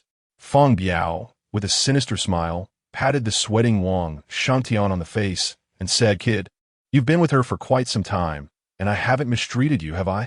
You must be aware of this morning's events. Obtaining food is becoming increasingly difficult. Yet, I still allocated a considerable share to you. His tone was slow, but the chilling intent was unmistakably growing stronger. Now, your woman wishes to betray us and seek refuge with Lin Feng, and you remain completely oblivious? Wang Xingtian stood frozen, genuinely unaware. He cast a disbelieving glance at Zhou Mei, unable to comprehend when she had become involved with Lin Feng again. This wretched woman had previously asserted her loyalty to him, yet now she had turned to another. Brother Biao, I am truly innocent in this matter. I was kept in the dark. Then you must answer yourself. Fang Biao had no time for his rambling. He retrieved a chair and expressionlessly seated himself, leaving Wang Xingtian to resolve the situation on his own. Wang Xingtian cast a glance at Fang Biao and the cold-eyed Chen Jiao, instantly grasping the underlying implications. He strode purposefully toward Zhou Mei, raising his hand to deliver a resounding slap across her face. Speak. What is it that you truly desire? If you do not clarify this matter today, I shall end you. At that moment, Wang Xingtian resembled an enraged hyena, baring his teeth at Zhou Mei. He yearned to shred this woman, who had thrown him under the bus, into pieces. Zhou Mei, clutching her swollen cheek and clenching her teeth, remained silent. Her gaze directed at Wang Xingtian, filled with venomous resentment. Seemingly unnerved by Zhou Mei's piercing stare, Wang Xingtian was engulfed in indignation. With eyes ablaze, he unleashed another series of slaps, each delivered with unrestrained force. Observing Zhou Mei, her disheveled hair and bloodied lips, her face already painted a deep crimson, she suddenly lifted her head, covering her aching face while a sinister smile crept upon her lips. Ha! Wang Xingtian, you are but a useless pawn, reduced to obeying others like a dog. These words ignited the remnants of Wang Xingtian's pride, and the suppressed emotions that had been building under the oppression of Fang Biao and others erupted violently. He turned, seizing the ashtray from the table, and hurled it forcefully at Zhou Mei's head. Chapter 31. The loss of both legs. Crimson droplets cascaded down Zhou Mei's dark hair, staining her visage as she writhed in agony, her once exquisite features now contorted in pain. The ashtray in Wang Xingtian's grasp remained intact, perhaps due to the cold, yet it bore traces of blood. How dare you look down upon me? Wang Xingtian gasped violently, as a tempest of brutal emotions surged within him. Yet, remorse began to creep in, for Zhou Mei was carrying his child. However, this guilt swiftly dissipated if he failed to deliver an explanation to Fang Biao tonight. It would be him who faced dire consequences. Zhou Mei lay powerless on the ground, her physical torment overshadowed by an even deeper anguish within her heart. She had once believed Wang Xingtian to be wealthier and more cultured than Lin Feng, only to find that in this moment of crisis, he would disregard their unborn child and unleash such violence upon her. Her spirit dimmed, she laboriously lifted her head, fixing her gaze upon everyone present with an intensity that was both haunting and fierce, her bloodied visage resembling that of a vengeful specter. Stop pretending, Wang Xingtian. Was it not you who urged me to run out in the dead of night? Ha! What? Are you afraid to admit it? You told me you had already contacted Lin Feng, assuring me that informing him of Fang Biao's movements would earn you his favor. Zhou Mei's sardonic smile sent a chill through Wang Xingtian. He had not anticipated that this wretched woman would attempt to drag him down with her. He hurried to Fang Biao's side, frantically pleading, Biao-ge, don't listen to her lies. This vile woman is trying to frame me. Regrettably, Fang Biao's brow furrowed deeply, his expression grim as he regarded the imploring Wang Shengtian in silence. It was Wang Shengtian who sent me to inform Lin Feng. He knew I was Lin Feng's wife, using that to gain Lin Feng's trust. He also said Zhou Mei hesitated, her words igniting Feng Biao's fury. "What did he say?" Feng Biao bellowed, his rage palpable. Gazing at the despondent Wang Shengtian, Zhou Mei felt an unexpected surge of satisfaction. He said that as long as Lin Feng was willing to provide him with ample food, he could set fire to you while you slept. No one understands your injustice better than those who wrong you. Upon hearing Zhou Mei's revelations, Wang Shengtian realized his doom was imminent. Indeed, unable to contain his fury, Feng Biao's rage erupted. He regarded the kneeling Wang Shengtian as one would a lifeless creature. "Break his legs." Feng Biao's harsh command resonated throughout the room, as several henchmen swiftly subdued the thrashing Wang Shengtian, rendering him immobile. Biaoye, I beg you, don't believe her fabrications. I'll give you money, every last cent. Please don't. Wang Shengtian wept, snot and tears streaking his face, his voice a desperate wail. He understood all too well the fate awaiting him in this apocalyptic world without medical aid, should he lose his legs. Bang! A muffled thud echoed as Wang Shengtian's lower leg twisted grotesquely in the opposite direction. The excruciating pain caused him to faint instantly, lying on the ground like a lifeless dog. "Boss, he's passed out. Should we strike the other leg as well?" "Yes. I want him to understand the consequences of betraying me." Feng Biao's ruthless voice rang out once more, prompting his subordinate to raise the steel pipe and bring it down with force. A sharp crack echoed in the air as Wang Shengtian's legs lay weak and limp on the ground. Chen Jiao turned pale, unable to believe that Feng Biao would dare to act so brutally. Despite the horrific scene, a sense of vengeful satisfaction surged within her.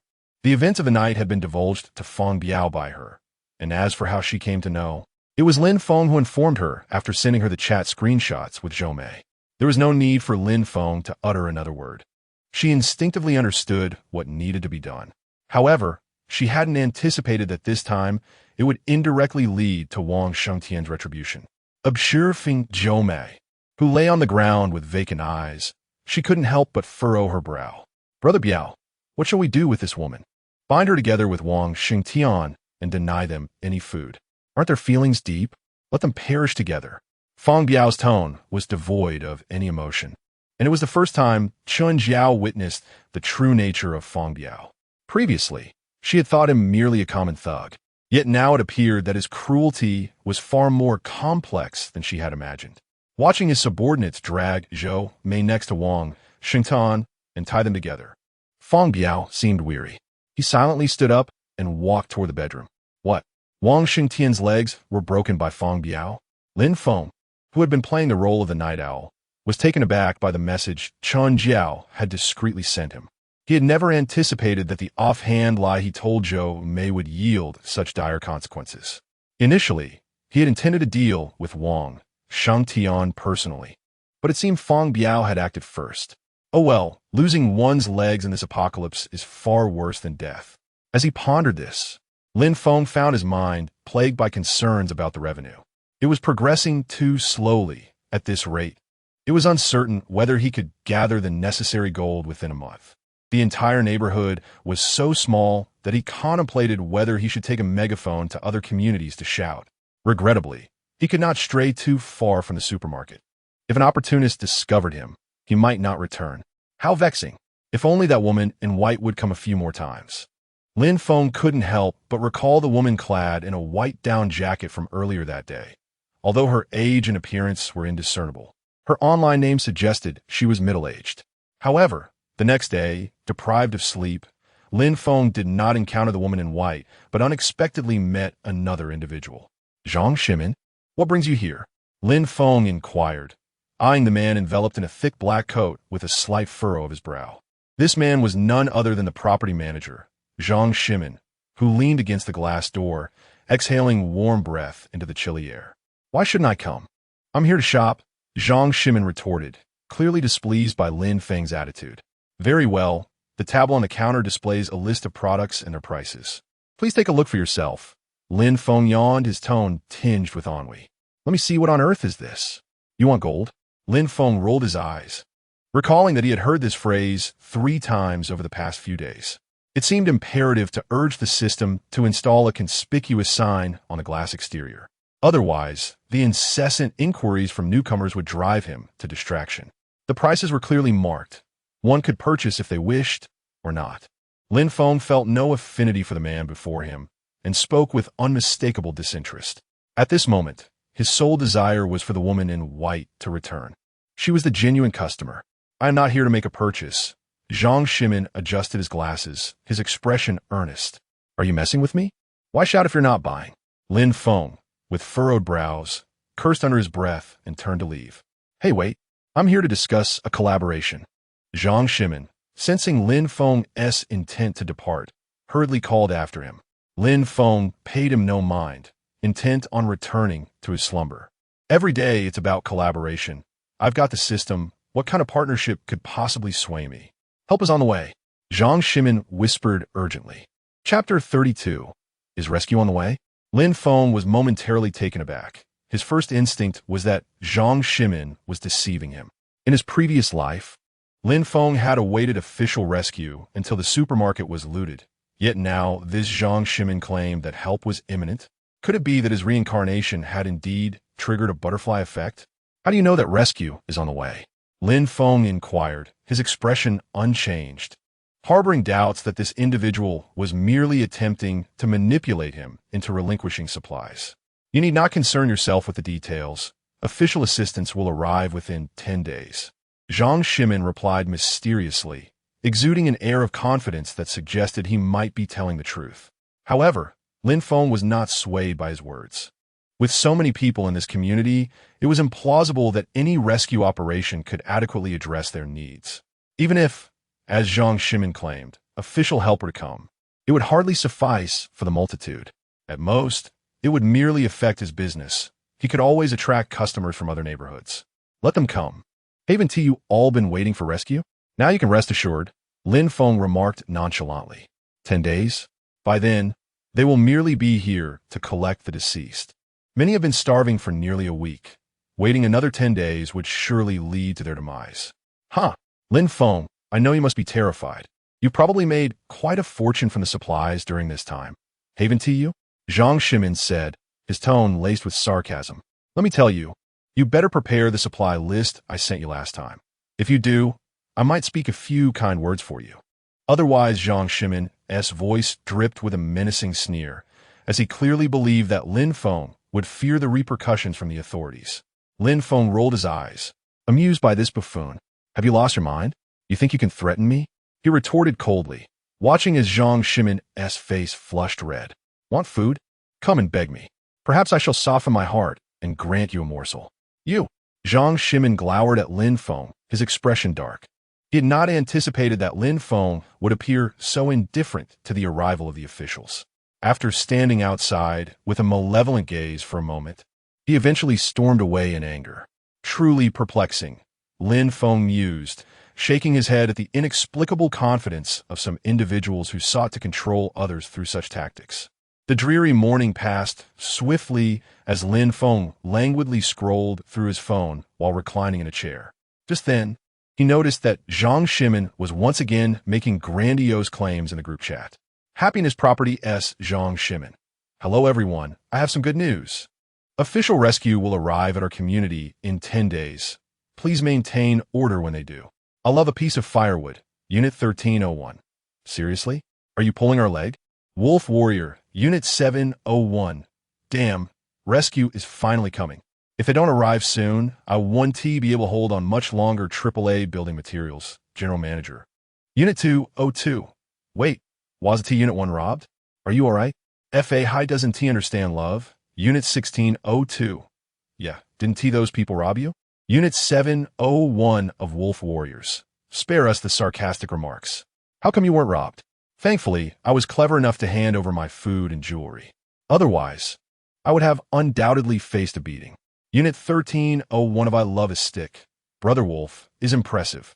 Self-preservation is the way to go. Unit 701 of Wolf Warriors. Just a bit of hardship. Zhang Shimin, wearing a solemn expression, observed the group chat as these individuals, in their banter, had elevated his earlier message to the top. He promptly interjected, "Everyone, please quiet down and refrain from discussing irrelevant matters, since rescue is on the way. I hope that everyone will voluntarily assist in clearing the snow tomorrow morning. This will facilitate the passage of rescue vehicles." Damn it, more snow shoveling. Do you have any idea how many days it's been since we last ate? How can we find the strength to go out? Exactly, I'm not going. If you want to go, you go yourself. If you don't go, I won't go either. Zhang Shimin, witnessing the cacophony of voices, could only imagine the fury brewing within him. Lin Feng, who will work for you without food? Why not let those robbers do the shoveling? Many were unaware of Lin Feng's true identity, but upon hearing his words, they readily agreed. That's right, if we get food, we'll go down. Indeed, it's always us expected to do the dirty work. Let those people take care of it. Seeing that no one was heeding his commands, Zhang Shimin angrily retorted, Lin Feng, do not sow discord here. I assure you, not a single one of those thieves will escape. The military is coming to rescue us. Do you all want to be arrested? Lin Feng glanced at the messages, somewhat incredulous. Could it truly be that the military was coming? As he observed the sudden silence in the chat, Zhang Shimin couldn't help but smile in triumph. If they wished to avoid capture, they would have to comply with him. Here's the deal. Everyone will submit their food to me tomorrow, and I will distribute it fairly. This way, everyone will have something to eat. Noticing that the crowd seemed intimidated, Zhang Shimin quickly typed, "We don't trust you. If we're to submit anything, it should be to elderly Guoyang for safekeeping." Exactly. The supermarket owner should also contribute his goods. He has so much food. Why don't you go ask him, right? The supermarket owner and those robbers are no good people. As some directed their ire towards Lin Feng, a cunning smile crept across Zhang Shimin's face. Suddenly, an idea struck him. I have already communicated with the supermarket owner, but regrettably, he seems indifferent to your fates. No matter how much I plead, he refuses to part with any food. That unscrupulous owner deserves to perish. Let us unite against the capitalists. No one should buy from him. Lin Feng watched Zhang Shimin's machinations with a cold smirk. Did he think he could ascend to a moral high ground and control everyone's actions? It is essential to remember that the apocalypse has already unfolded for a week. Even if rescue were indeed forthcoming, there are still 10 days ahead. During these 10 days, if these individuals relinquish their meager supplies, how much could each one possibly receive in return? Lin Feng certainly lacked the motivation to persuade these people in the group chat, nor was there any necessity to do so. Any individual of sound mind would not be swayed by the nonsensical ramblings of Zhang Shimin, easily tricked into relinquishing their provisions with mere words. Observing Zhang Shimin's relentless persuasion in the group chat, he dismissively shut off his phone. Suddenly, a thunderous explosion reverberated from afar just as Lin Feng was about to dine. Hastily donning the thermal suit provided by the system, he stepped out of the supermarket. A colossal mushroom cloud ascended into the sky, billowing thick smoke that spread ominously in all directions. What could this be? Lin Feng gazed in astonishment at the rising cloud, perplexed by the unfolding events in the distance. However, recalling the location, he remembered it to be the site of a chemical plant, though he remained oblivious to the exact nature of the incident. Chapter 33. Your junior high school education is lacking. The thunderous noise did not only resonate with Lin Feng. At this moment, Feng Biao stood by the window, his expression dark as he gazed at the rising smoke in the distance, lost in contemplation. Suddenly, a series of knocks at the door jolted him from his reverie. Who is it? Feng Biao inquired loudly, then nodded for Hong Mao to open the door. Upon opening, a man, clad in a hat and wrapped tightly against the cold, appeared at the threshold. Who are you? Feng Biao asked, his tone unfriendly as he scrutinized the newcomer. Brother Biao, can't you recognize me? The visitor removed his hat, revealing a smooth, bald head. He glanced at the occupants in the room, offering a nervous chuckle. It's you. What brings you here? Feng Biao focused intently, realizing it was none other than Qin Long, whom he had met previously at the supermarket when they had pressured Lin Feng to open the door. At that moment, he observed Qin Long brushing off the snow from his clothes, shivering as he stepped inside. What's the matter? Did you come to see me for something? Feng Biao remarked, his expression unusually stern, as he was unfamiliar with the man's intentions for this unexpected visit. "Brother Biao, we are acquainted. I've come to discuss resource matters with you," Qin Long replied. "Resources?" "Indeed." Qin Long boldly strode into the room, immediately noticing Wang Shengtian, who remained unconscious in the living room, alongside a disheveled woman bound nearby. The sight of the two in such a pitiful state momentarily startled Qin Long. Yet he quickly regained his composure. "I heard yesterday, didn't he go particularly well for you, Brother Biao?" Qin Long casually sank into the cold sofa, feigning nonchalance. "How do you know that?" Feng Biao shot a displeased glance at the unflinching Qin Long, his annoyance palpable. He had intentionally allowed Qin Long to enter, hoping to showcase Wang Shengtian's unfortunate condition. Noticing that Qin Long remained unfazed, he couldn't help but feel a tinge of admiration. However, he was taken aback that the incident from the previous day had circulated so swiftly. News travels fast in the Owner-S group. They say you, Brother Biao, managed to procure quite a bit of food, Qin Long observed, surveying the dozen or so subordinates of Feng Biao who were watching him with cold eyes. He spoke with unwavering confidence. "So, you've come to ask for food, have you?" Feng Biao suddenly laughed, bewildered by the audacity of someone daring to confront him alone. It would take more than mere bravado to take food from him. No, Brother Biao, you misunderstand. I'm here to propose a collaboration." "Collaboration? I'm afraid my brothers are sufficient. I do not require any alliances." Feng Biao interrupted Qin Long, disinterested in expanding his ranks. An additional person would only bring more mouths to feed. He was no philanthropist, after all, and had no intention of allowing just anyone to approach him for sustenance. Qin Long chuckled, unfazed by Feng Biao's rejection, and remained silent. Instead, he retrieved an object from his thick clothing. Smack! Qin Long forcefully slammed an object onto the table, a faint smile gracing his lips as he inquired, "What if I possess this?" "What? How would you have this?" Feng Biao was about to refuse, yet his gaze was irresistibly drawn to the dark object on the table. A Black Star pistol lay quietly before them. Although the paint was somewhat chipped, everyone present understood the formidable power it wielded. Feng Biao hastened forward, eager to grasp and examine it. But the pistol instantly appeared in Qin Long's hand. He raised the ominous barrel, pointing it at Feng Biao. "Brother, what does this mean?" Feng Biao felt a twinge of fear as he discreetly stepped back, his voice trembling slightly. "Years ago, when I was conducting business in Maine, a friend gifted me this. I've kept it at home all this time, never expecting it would be of use." "What do you mean by that?" Qin Long. Seeing Qin Long lower the gun, Feng Biao finally breathed a sigh of relief and, suppressing his frustration, asked, "After being threatened at gunpoint for 2 consecutive days, anyone's mood would be far from pleasant." "It's nothing serious. I merely wish to inquire, Brother Biao, can we talk now?" "Of course. Qin Long, what are your thoughts?" Given the circumstances of the gun being present, Feng Biao had little choice but to stifle his disdain and respond with a forced smile. He needed to ascertain whether this individual was friend or foe. "Primarily, I am keen to collaborate with you on procuring some food. After all, it is rather inconvenient for me to do so alone. I inadvertently overheard someone mention that you are quite a prominent figure in Zhongjing City, making you an ideal partner for cooperation." Qin Long subtly rested his finger on the trigger, ready to make a swift escape should the situation escalate. However, he preferred to avoid such a scenario, having been informed by the individual named Zhang Shimin that officials would soon be arriving. His sole desire was to acquire some food. He did not wish to bear the stigma of robbery, though others could, such as Feng Biao standing before him.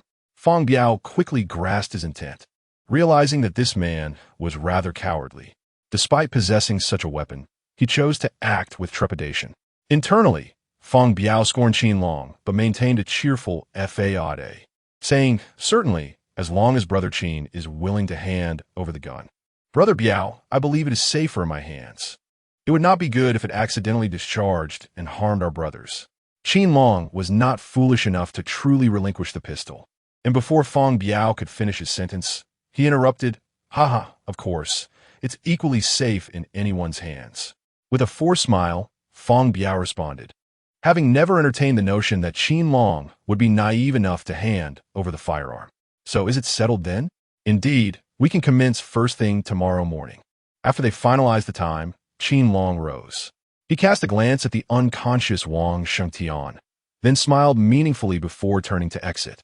Once Qin Long had vanished from the room, the red-haired Yang Wei hurried over to Feng Biao, expressing his displeasure. "Big brother, how dare this kid threaten us?" Feng Biao gazed grimly in the direction Qin Long had departed, his final glance leaving him exceedingly displeased. "You fool, he came armed!" Feng Biao exclaimed in frustration, striking the red-haired youth on the head. "How could you let this happen? You dare to claim you graduated from middle school? You seem to have even less sense than I, a mere elementary school graduate." The red-haired youth winced in pain, covering his throbbing head, and retorted, "Are we just going to let this slide? Let it slide? Absolutely not. For the time being, we will make use of him, and when the moment is right, he shall find himself in a most unfortunate predicament." A fleeting glint of ruthlessness flashed across Feng Biao's face. He had always been the one to bully others. No one dared to challenge him. "Now, gather all the food and distribute it among the brothers. Today we feast and replenish our spirits. Tomorrow, we shall accompany our brother to undertake a grand endeavor." Upon hearing this, the surrounding underlings responded with enthusiasm. After days of meager rations, they were finally to enjoy a hearty meal. Chapter 34. "Brother, save me." As the crowd cheered, the red-haired Yang Wei turned his gaze towards the vacant-eyed Zhou Mei. Furrowing his brow, she seemed to have lost her very essence. Leaning motionlessly beside Wang Shengtian, her eyes devoid of life. Yang Wei approached her and gave her a gentle kick, but she remained utterly unresponsive. "Boss, this woman appears to have lost her mind." "Lost her mind?" Feng Biao was taken aback, squatting beside Zhou Mei and sneering at her pale, lifeless face. "If she has gone mad, then let us just toss both of them out. Having them here is nothing but an eyesore." He then disregarded the two fallen figures and led the others into the bedroom. Water, I need water." Just as Feng Biao and the others departed, Wang Shengtian, who had been unconscious for a day, unexpectedly awakened. His face was smeared with grime, and his complexion was as pale as a sheet. He parted his cracked lips and weakly uttered his plea. Hearing his voice, Zhou Mei's eyes instantly sparkled with life. She hurriedly picked up a snowball, tainted with mud, using her frostbitten hands to shove it into Wang Shengtian's mouth. His bloodless lips parted slightly as he struggled to swallow the icy water. As he opened his bloodshot eyes, they met the equally disheveled Zhou Mei. "It's you. You wretched BTCH. You caused me to have my legs broken. I will kill you." Wang Shengtian, in a fit of rage, reached out and tightly grasped Zhou Mei's neck, wishing to drain every ounce of strength from her. Witnessing Zhou Mei's face turn crimson and her eyes roll back, the excruciating pain in his legs compelled him to release his grip. "Cough, cough, cough." Zhou Mei gasped for air, violently coughing, spewing saliva mixed with blood everywhere. Despite Wang Shengtian's brutal treatment, she clung to him, repeatedly assuring him, "Do not be afraid, do not be afraid. I will take care of you. I will take care of you." Wang Shengtian, filled with rage, attempted to push her away, yet he found himself lacking the strength.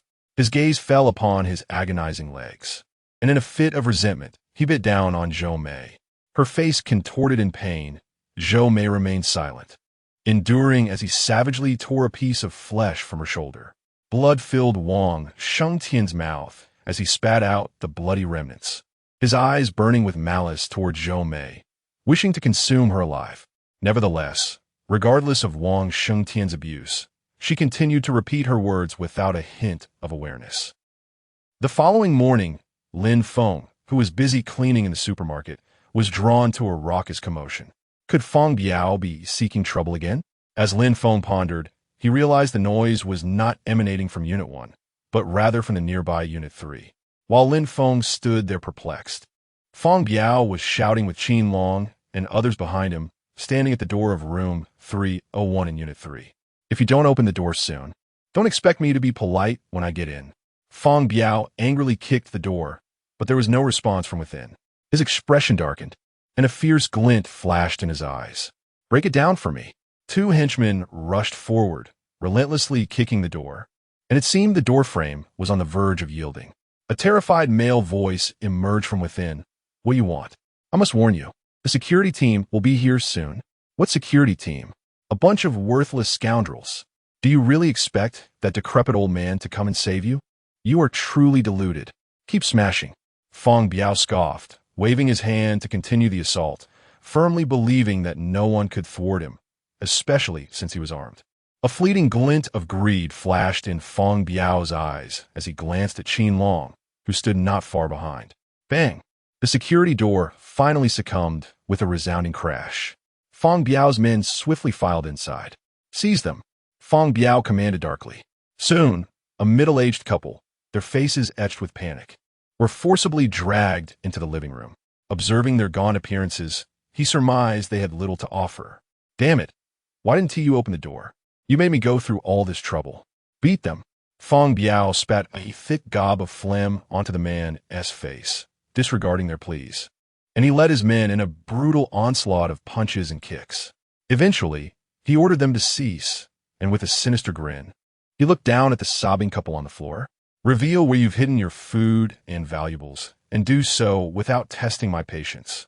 Seeing Feng Biao's menacing demeanor, the man, shielding his wife beneath him, hastily divulged a location. Upon hearing this, Feng Biao commanded one of his subordinates to retrieve it. But he continued to threaten ominously, "Don't try any tricks. You think you're the only ones with firearms? I have one too." With that, Qin Long, who had remained outside the door, menacingly aimed his dark weapon at them. The man's wife, terrified, clutched his arm tightly, her voice trembling. "Please, we've told you everything. Don't kill us." Seeing the desired effect, Feng Biao's face broke into a satisfied smirk. However, his yearning for the gun in Qin Long's hand only intensified. "Brother, we found 2 gold necklaces and 2 gold rings, but no food," one of his subordinates reported, holding up the jewelry with a disgruntled expression. "Damn it, what a bunch of miserly fools," Feng Biao cursed, kicking the middle-aged man once more before storming off with his crew. Not long after, a similar scene unfolded in Unit 3. Just as Lin Feng pondered the unusual silence, his phone vibrated in his pocket. "I love a dog. Unit 3, 1301, brothers. Those bastards have started looting again. This time it's Unit 3. We're doomed." Observing the panicked message, Lin Feng surmised that the sender was likely terrified to the point of wetting his pants. "Wolf Warrior, Unit 1, 701. Don't worry. I'll notify the security team to save you. I love a dog. Unit 3, 1301. Really? That's fantastic. I will never forget your life-saving grace. From now on, as long as you desire, my friend, my loyalty is yours alone." Regrettably, there was no response, leaving one to wonder if he truly rushed off to seek help. On the 7th floor of Unit 3, Feng Biao, with a beautifully packaged and weighty bag in hand, wore an expression of sheer delight. He had just completed a successful heist from his household, unexpectedly discovering that the owner was rather affluent, having hoarded a considerable amount of gold and other precious metals. Weighing it in his hands, he estimated it to be around 2 to 3 pounds. Just as he was about to signal his subordinates to proceed to the next floor, a sudden gunshot startled him. "What on earth are you doing firing a gun at such a time?" Feng Biao glared at Qin Long behind him, perplexed by his sudden outburst. "It wasn't me," Qin Long replied, equally startled by the gunfire, and sensing Feng Biao's displeasure, he responded with a hint of confusion. "Not you?" Before Feng Biao could articulate his thoughts, a shrill voice echoed from below.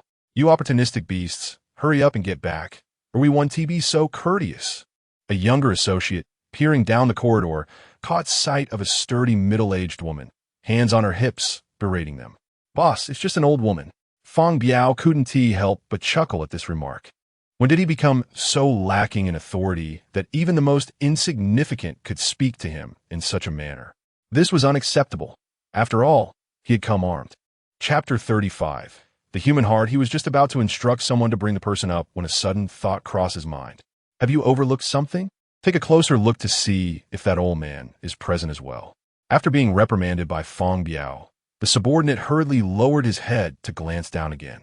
There stood an elderly man with a head full of white hair, holding a long gun, appearing vigorous and spirited. It was none other than Li Guoyang. Startled, the younger man exclaimed, "Brother, that old man is here too. and he is armed. Damn it. Feng Biao's expression darkened instantly, not expecting the old man to be so meddlesome. What is wrong? Who has come? Qin Long, noticing Feng Biao's grim demeanor, approached with curiosity. Who else? It's that old man with the gun from Unit 1, Feng Biao replied. Upon hearing this, Qin Long's face also turned grave.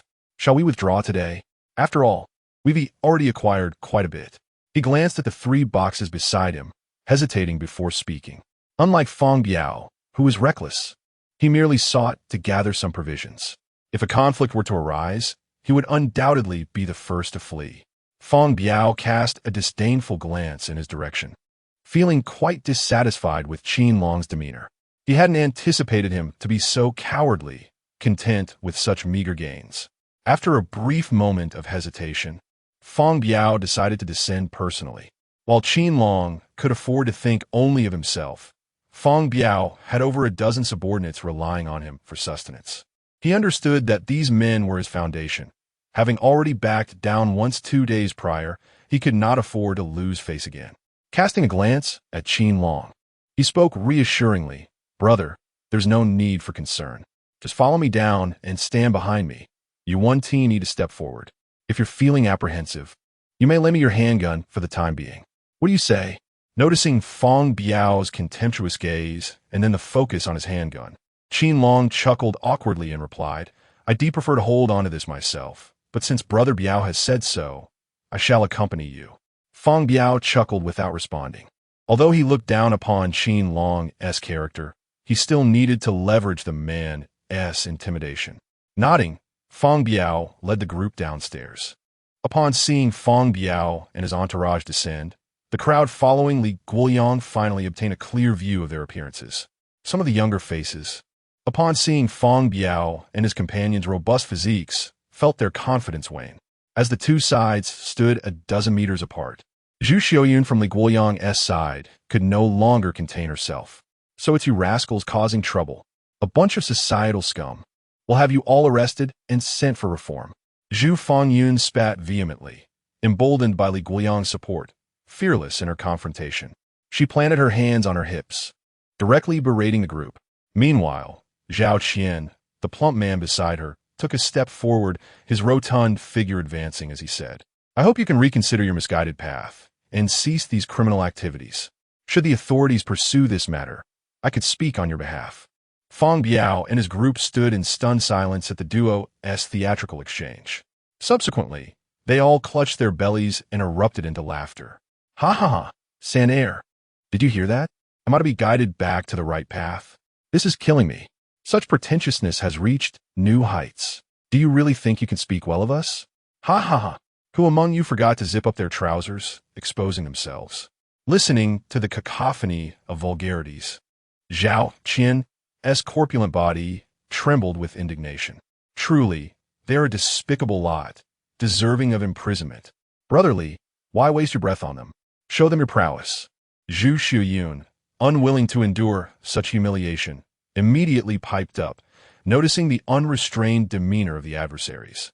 Meanwhile, the seasoned veteran Li Guoyang remained silent, his seemingly listless eyes having already scrutinized Feng Biao and his associates. He had also keenly observed the pistol in Qin Long's hand, which was the reason for his restraint. Do not act recklessly. They are armed as well. Li Guoyang's voice was faint yet thunderous in the ears of Zhao Qian and the others. Brotherly, you truly should have spoken sooner. Zhu Xiaoyun quickly darted behind Li Guoyang, trembling like a defeated rooster. Zhao Qian, too, began to retreat slowly with the crowd, until soon there was no one left standing within a few steps of Li Guoyang. Unfazed by their retreat, Li Guoyang, with a weary expression, remarked, Young people should not be too extreme. Since you have already acquired a considerable amount, let the others go. Feng Biao, upon hearing him speak, scoffed, Old man, I advise you to mind your own business. If you remain at home, I can ensure no one will harm you.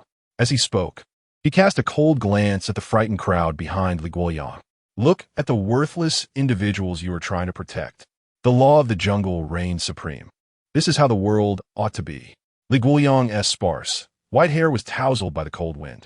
After a prolonged silence, he seemed to hesitate. Brother Li, You promised to protect us.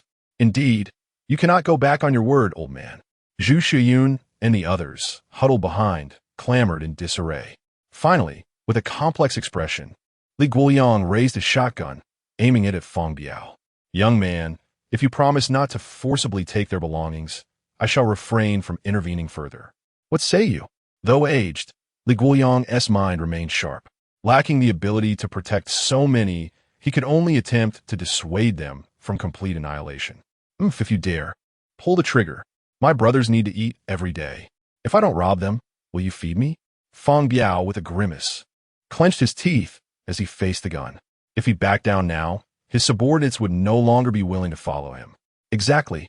If you want to shoot, then shoot me. Have the guts to pull the trigger. Let us see what you can do. As Feng Biao's words fell, several hot-blooded subordinates immediately stood in front of him, excitedly declaring their loyalty. Upon witnessing this scene, Feng Biao's anxious heart finally found solace. He cursed under his breath, nearly frightened to death. Nevertheless, he forcefully pushed aside his two subordinates and, with an impassioned tone, declared, "Do you see? Even though I have consented, my brothers will not acquiesce. I have no desire to prolong this matter. Today is enough. I do not wish to see you again tomorrow." In truth, he was genuinely fearful of Li Guoyang's potential to draw his weapon, for the man had once served in the military. In his youth, he had killed enemies without a second thought, and now Feng could only seek to evade his wrath. Subsequently, he gestured for his subordinates to depart cautiously. As the crowd observed Feng Biao and his entourage leave, they collectively exhaled in relief. "Li, old brother, why do you fear them when you possess a firearm?" Someone lamented. "What shall we do in the future?" Upon seeing Feng Biao's departure, Zhu Shiyun immediately perked up, her voice a grating shriek as she lamented. "Indeed, old Li, are you not enabling these calamities?" Zhao Qian also remarked with a somber expression.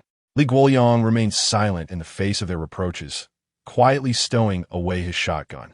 He turned and ambled back home. Observing his faltering gait, one person expressed sympathy.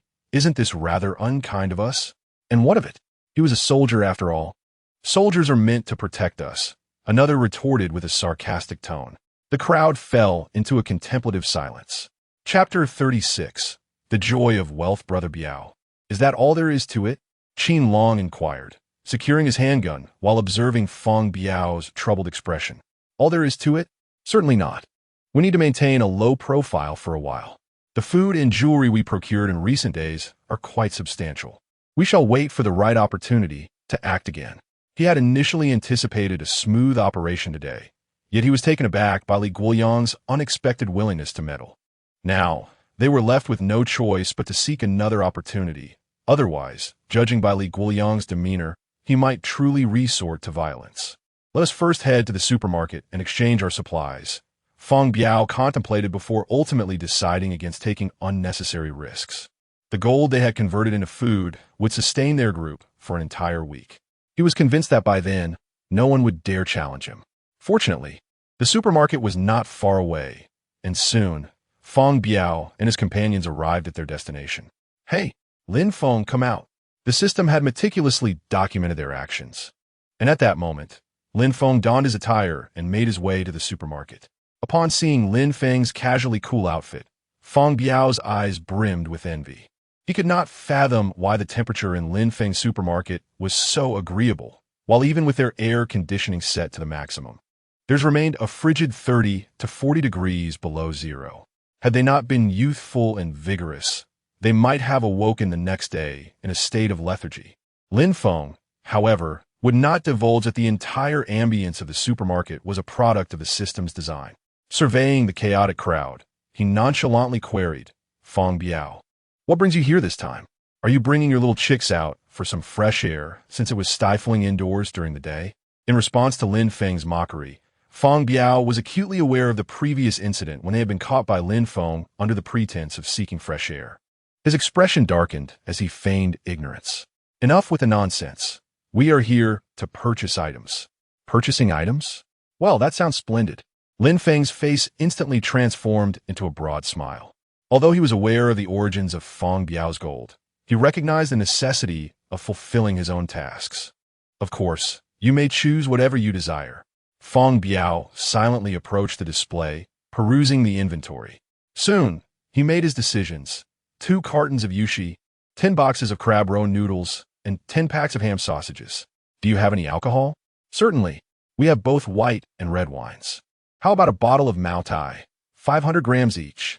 Lin Feng replied, grinning at the nearly 1,000 grams of incoming goods. At that moment, he found Feng Biao considerably more agreeable. However, Feng Biao's expression soured as he inwardly cursed Lin Feng's avarice. A bottle of Mao Tai was priced at 500 grams, surpassing his own pilfered haul. I don't want Mao Tai. It irritates the throat. Just give me 10 bottles of Erguo too, he retorted. Lin Feng rolled his eyes, thinking it ridiculous to complain about price. If Mao Tai irritates your throat, then what is Erguo to do? Irritate something else?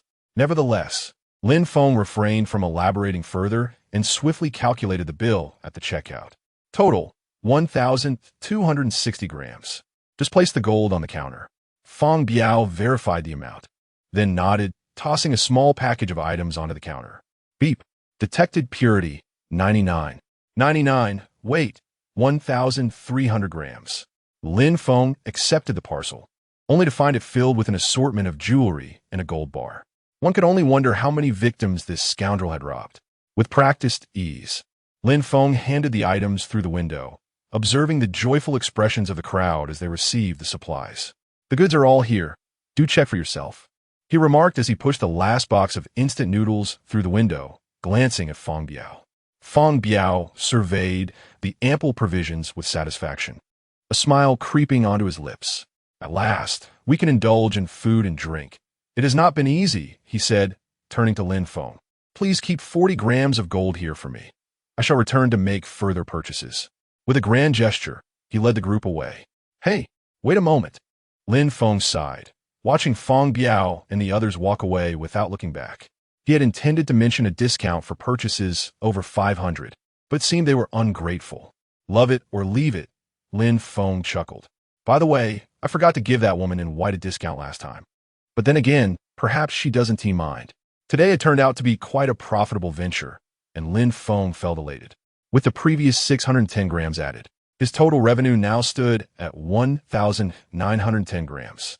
Observing the significant increase in his task progress, he decided it was the perfect occasion for a drink. During lunch, he treated himself to a bottle of Mao Tai. However, with his limited tolerance for alcohol, he soon found himself drowsy after just a few sips. Before long, he collapsed onto the sofa, falling into a deep slumber. Lin Feng was jolted awake by the system's alarm, rubbing his eyes to see a figure waiting outside the supermarket. Is someone here at this hour?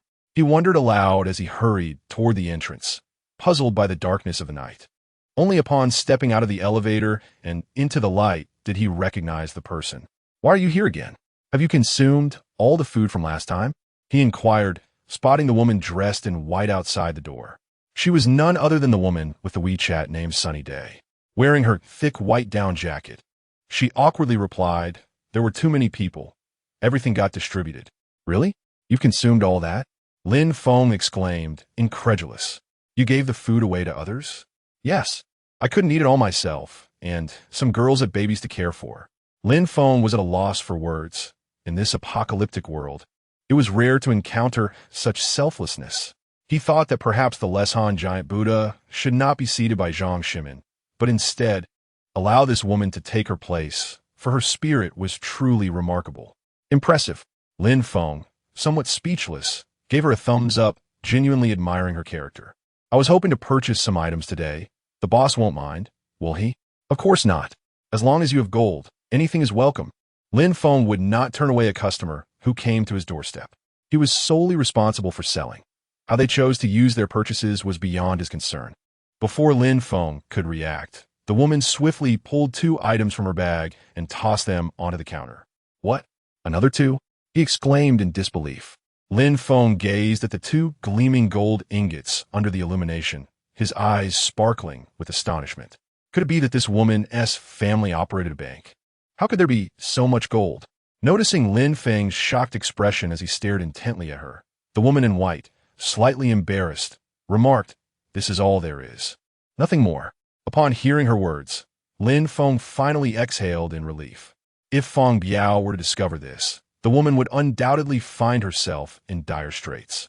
Moreover, despite her face being obscured by oversized sunglasses, he could still discern her fair complexion and exquisite features, accentuated by her appealing figure. There are a total of 1,000 grams. Feel free to see what you need. The system's prompt echoed in Lin Feng's ears, and he chose not to dwell on those matters any longer. Instead, he smiled warmly at her. The customer is always right, and this lady was akin to a goddess. It was imperative to ensure her utmost comfort. Chapter 37. Diamonds and dogs are unwanted. After a moment of hesitation, while gazing at the tablet, she finally smiled and said, "Let us purchase more food this time. We wasted a considerable amount of gold on wine last time. This cannot happen again." Lin Feng glanced at the list of items she required and noted that many were rather expensive. If it were solely for her consumption, she could likely sustain herself for quite some time. Alas, this woman would share with others. As before, Lin Feng packed the items and carried them outside. Observing the boxes piled at the entrance, he curiously inquired, "Can you manage all this by yourself?" Given the inky darkness of the night, Lin Feng sensed that it might be somewhat perilous for her to be alone. To his surprise, she chuckled nonchalantly and replied, "Of course not. I have teammates." With that, she reached into her pocket and sent a few messages from her phone. Before long, two figures swiftly emerged from the shadows. Upon closer inspection, Lin Feng realized they were two boys around 15 or 16 years of age. Their expressions were tinged with concern as they looked at the woman in white, and they noticed Lin Feng standing nearby. "Are you all right, sister?" one of the boys asked in a hushed tone, casting a wary glance at Lin Feng. "What are you talking about? Hurry up and help me take the items back. It would be unfortunate if someone with ill intentions saw us," she urged, seemingly aware of the recent troubles involving Feng Biao. As soon as the two boys arrived, she prompted them in a low voice to expedite their efforts. Just as they finished transporting the items, the woman waved goodbye to Lin Feng and vanished into the night. Who were these individuals? He wondered, puzzled, as he had no recollection of them from before. After ensuring the supermarket door was securely locked, Lin Feng was left in a state of confusion. Having slept the entire afternoon, he found himself unable to drift back to sleep. As he opened his phone, he suddenly noticed a message from Chun Jiao. Wang Xingtian had his legs broken. Taken aback by the message, Lin Feng pondered how it was that while he had deceived Zhou Mei to escape, it was Wang Shengtan who suffered such a fate. "Please provide more details," he requested. At that moment, Chun Jiao pushed aside Feng Biao, who lay atop her like a lifeless weight. Upon checking her phone and seeing the message, she promptly recounted the entire sequence of events. Upon learning the details, Lin Feng was astonished to discover that it was Wang Shengtian who faced the initial misfortune. One could only say that this fellow was simply unlucky. Yesterday, someone spoke with Feng Biao for quite a while. Unfortunately, Feng Biao did not allow me to see, so I cannot describe their appearance. However, I heard they were armed. Are you sure? Absolutely. As Lin Feng regarded Chun Jiao's confident response, he immediately recalled the chaos that had transpired in Unit 3 that day. If there were no support behind Feng Biao, he surely would not have dared to disregard Li Guoyang's presence while continuing to rob. This revelation clarified why Feng Biao had returned that afternoon with a large quantity of gold for purchases. He had previously assumed it was acquired in earlier days. With these thoughts swirling in his mind, Lin Feng hastily opened the group chat. The screen was flooded with over 99 messages, and he smacked his forehead in frustration. He had overindulged in drink that afternoon and had not awakened until after 5, missing out on so much. Quickly, he scrolled through the chat history and discovered that others had already begun to outline the events that had transpired. The two groups ultimately did not clash, and judging by their demeanor, it seemed that Li Guoyang was already quite averse to being embroiled in this matter. Lin Feng closed his phone.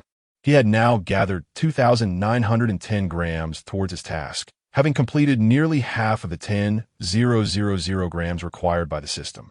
Nearly 10 days had passed since the apocalypse began, and even those with ample food supplies at home were likely nearing their limits. Moreover, what of those who had no food at all? Another unexpected turn for Lin Feng was that some homeowners genuinely believed in Zhang Shimin's deceitful words. Agreeing to surrender their food in anticipation of the so-called official rescue. At midnight, Lin Feng was in the basement lounge, engrossed in a single-player game, when suddenly the system alarm blared. Before him appeared a massive red text. The void era is imminent. Please expedite the upgrade to System LV2. Countdown 359, 59, 59, countdown 359, 59, 58, countdown 359, 59, 57. Staring at the countdown, Lin Feng was momentarily taken aback. What was the void era? System, what is the void era? Why has this message suddenly popped up? Host, your current supermarket level is LV1. Your permissions are insufficient for analysis. Please upgrade your level promptly. His annoyance grew as he glanced at the remaining countdown of half a month. Was this forcing him to venture out to attract customers? However, Lin Feng quickly regained his composure. As the apocalypse dragged on, those who initially intended to tough it out for rescue would soon realize a harsh truth. Gold is inettable, no matter its worth. It holds no value compared to a single pack of instant noodles in this desolate time. Lin Feng had a foreboding sense that the next day would see a surge of people rushing to buy supplies. Li Guoliang could not safeguard such a multitude. Rather than have them all pilfered by Feng Biao, it would be more prudent for them to purchase food from Lin Feng's supermarket.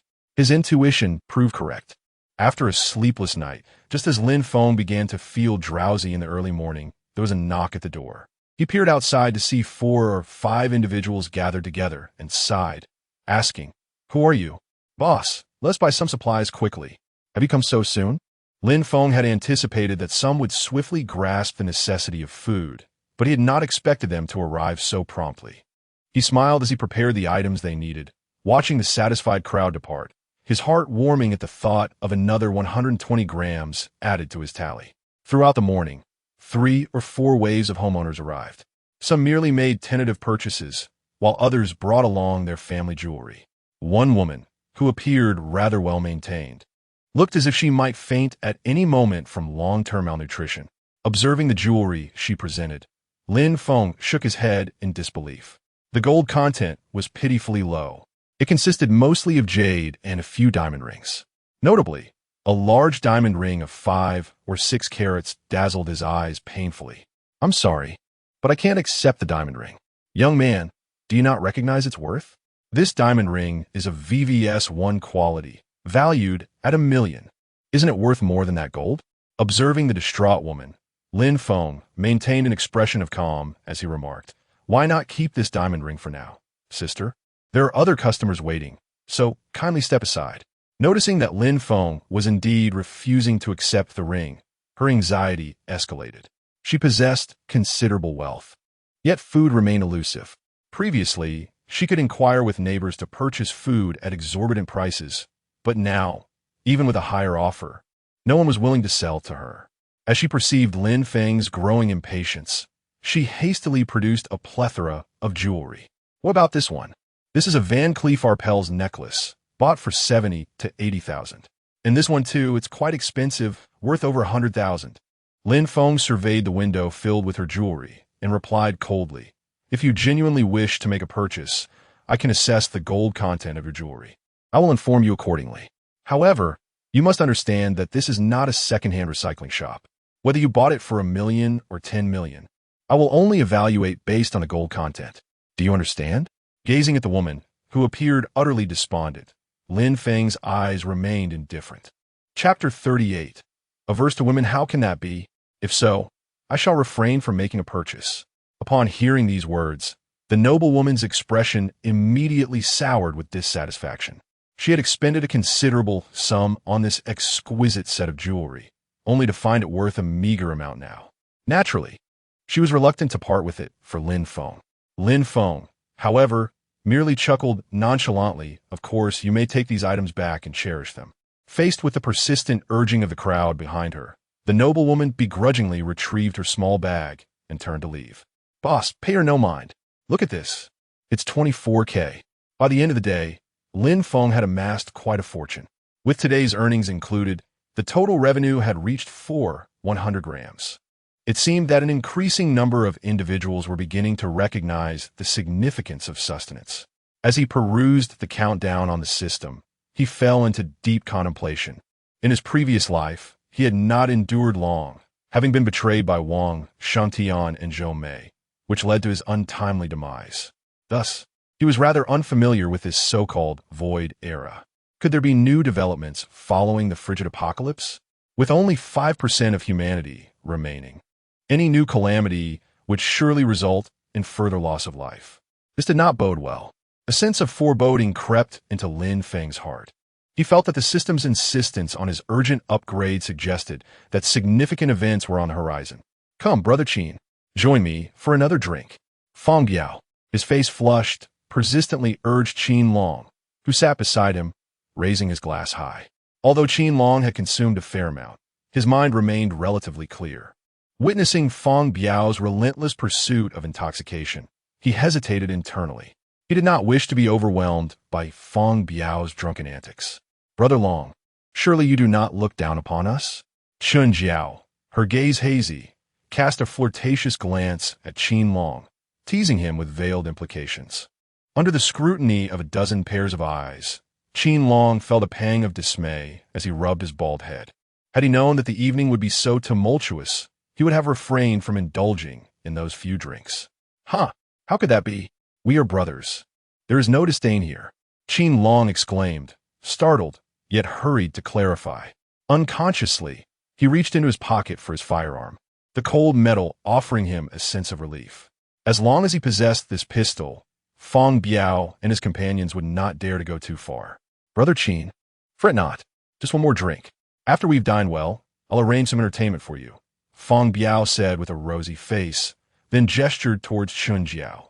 Upon witnessing this, Chun Jiao's complexion paled momentarily. However, she quickly composed herself, casting a coy smile in Qin Long's direction. Having abstained from indulgence for days, Qin Long felt a warmth rising in his abdomen. With the aid of alcohol, he found himself increasingly tempted. Since Brother Biao had broached the subject, he could not refuse to share a drink. With that, he downed the liquor in his hand in one swift gulp. Excellent. Refreshing. Brother Qin, should you require anything, do not hesitate to ask. I, Feng Biao, shall surely accommodate, Feng Biao proclaimed, his satisfaction evident as he applauded Qin Long for finishing the drink. Yet, a flicker of darkness passed through his seemingly inebriated eyes. Biao Gu is truly generous. I wonder which brother will accompany me shortly? Qin Long placed his wine cup on the table, chuckling as he spoke. He paid no attention to the charming Chun Jiao, instead surveying the others with a lascivious gaze. The subordinates who caught his eye were all left bewildered, unsure of the implication of his words. Wasn't he supposed to seek out Qin Jiao? What did he mean by that? Suddenly, Qin Long fixed his gaze intently on the red-haired Yang Wei, a peculiar smile curling at the corners of his mouth. He poured a little wine into his cup and approached Yang Wei. This young fellow certainly possessed remarkable good looks. One could only speculate how old he was this year. As he spoke, he gently placed a hand on Yang Wei's shoulder, caressing his skin. At that moment, Yang Wei was covered in goosebumps, feeling as if a venomous snake had coiled around his shoulder. Brother, I can't. I have hemorrhoids. The onlookers finally grasped the man's sexual orientation. They were taken aback that this bald giant had an inclination towards men. Cold sweat trickled down Yang Wei's forehead as he hurriedly declined. He had hoped that such a statement would prompt Qin Long to choose someone else, but to his dismay, Qin Long's expression grew even more excited. Even better, I've heard that such friction can be quite delightful. Upon hearing this, Yang Wei felt tears welling up. He cast a desperate glance towards Feng Biao, hoping his leader would intercede on his behalf. Observing Yang Wei's distraught expression, Feng Biao cleared his throat and reluctantly spoke. Qin, perhaps you should consider another option? Just then, an idea struck him. He stood up, pointing to the two individuals in the corner who appeared to be like zombies, and grinned wickedly. Qin, why not try them instead? Don't be deceived by their lethargy. They might offer a different experience. Intrigued by this suggestion, Qin Long laughed menacingly and approached Wang Shangtian, reaching out to hook his finger under his chin. At that moment, Wang Shangtian's complexion was deathly pale. The prolonged hunger and frigid cold had rendered him barely alive. Though the bitter cold had alleviated much of the pain in his legs, it still tormented his nerves. Yet, one could not deny that Wang Shang Tian possessed exceptional looks, otherwise. Zhou Mei would not have been so utterly infatuated. As he saw Qin Long leering at him with a lascivious grin, panic filled his eyes, and he shook his head vigorously. He braced himself against the ground, desperately attempting to retreat. "No, please, spare me, spare me. What do you want? Stay away. Don't touch him." Zhou Mei, regaining her senses, saw Qin Long's sinister smile as he reached for Wang Xingtan and immediately launched into a fierce protest. However, her emaciated limbs lacked any strength, leaving her helplessly watching as Wang Xingtan was dragged into the room. "I beg you, I will serve you. He can't hold on any longer. Please let him go." Zhou Mei knelt on the ground, her forehead bloodied from striking it, as Wang Xingtan was her sole support. Despite Wang Shengtian's desire for her demise at that moment, he remained the father of the child she carried. Unfortunately, Qin Long had no interest in women. He kicked Zhou Mei aside, her forehead smeared with blood. With a cheerful demeanor, he turned to Feng Biao and said, "Since Brother Biao is so generous, I shall take my leave and indulge myself for a while. Should you require my services in the future, please do not hesitate to call upon me." Feng Biao, suppressing his revulsion, managed a hollow chuckle in response. Subsequently, Qin Long fell silent, rubbing his hands together with a look of excitement as he entered the bedroom. Before long, the entire living room was filled with the anguished cries of Wang Shengtan emanating from within. Yang Wei, with a grim expression, silently cursed Qin Long, the old scoundrel, for daring to entertain such ideas. Had it not been for Feng Biao's intervention, he might very well have been the one inside, lamenting amidst the blooming chrysanthemums. Chapter 39, the chaotic beginning. After what felt like an eternity, the bedroom door finally creaked open. Qin Long emerged with a look of unrestrained satisfaction, only to find everyone in the living room regarding him with peculiar expressions. Unfazed by the scrutiny, he fastened his belt and bid farewell to Feng Biao, saying, "I truly appreciate your hospitality today, Brother Biao. Should you need anything in the future, feel free to contact me directly. I won't disturb your rest any longer. I shall take my leave." A flicker of disdain crossed Feng Biao's eyes, yet he concealed it well beneath a veneer of affability. With a genial smile, he replied, "From now on, we are all brothers. I shall not forget you when fortune smiles upon us. So, Brother Qin, do retire early." Feng Biao made no effort to detain him, aware of Qin Long's considerable wariness towards them. He feigned generosity, allowing him to depart. Without hesitation, Qin Long exchanged farewells with the others and left with a light step. As the door clicked shut behind him, Feng Biao's previously jovial demeanor darkened instantaneously. He cast a glance toward the bedroom and commanded, "Drag that kid out and throw him away. I do not wish to sully my eyes with his presence." His subordinates rushed into the bedroom, where they found Wang Shengtian's trousers pulled around his feeble legs, the scene a disarray of chaos. The two minions, stifling their revulsion, dragged the lifeless body of Wang Shengtan from the bedroom to the entrance, unceremoniously discarding him into the corridor, indifferent to his plight. "Brothers, rest early tonight. Let us refrain from stirring up trouble in this neighborhood for the time being. Tomorrow, we shall explore other areas," Feng Biao ordered, his expression devoid of emotion. As long as Li Guoyang existed, they could not act with abandon. The substantial daily consumption of food by their group led Feng Biao to set his sights on other neighborhoods. The men acknowledged his command and retired to their respective quarters. In the dimness of the room, a pair of eyes glimmered ominously from the shadows. At 1 o'clock in the morning, the frigid night air was laced with swirling snow. A frail figure struggled, dragging something towards the supermarket. Upon spotting the newcomer, Lin Feng regarded her with a frigid gaze, showing no intention of offering assistance. "Lin Feng, I implore you, save him. He is on the brink of death." The figure was none other than Zhou Mei, who had managed to escape the confines of her room without hindrance, for no one cared about a defenseless woman. She had bound the unconscious Wang Shengtian with a tattered rope, inching closer to the supermarket with each painstaking step. "Save him? On what grounds?" Lin Feng replied with a dispassionate smile. He suspected Zhou Mei had lost her senses, coming to him for help at such a moment. "It's you. You are the one who informed Feng Biao. Otherwise, how could he have known I was to leave that night? Zhou Mei accused, her eyes burning with resentment. She had just surveyed the area outside the neighborhood and discovered that the supermarket Lin Feng had mentioned was buried beneath a thick layer of snow, rendering it inaccessible. It was then that she realized she had been deceived by Lin Feng, who had let her out only to be captured by Feng Biao. Do not speak so recklessly. I have no interest in engaging with them. One must not falsely accuse others. Lin Feng retorted with a cold laugh, clarifying that he had merely alerted Chun Jiao, not divulged anything to Feng Biao. I am your wife. Can you really stand by and watch your own woman perish? Zhou Mei exclaimed in a fit of exasperation, her voice sharp.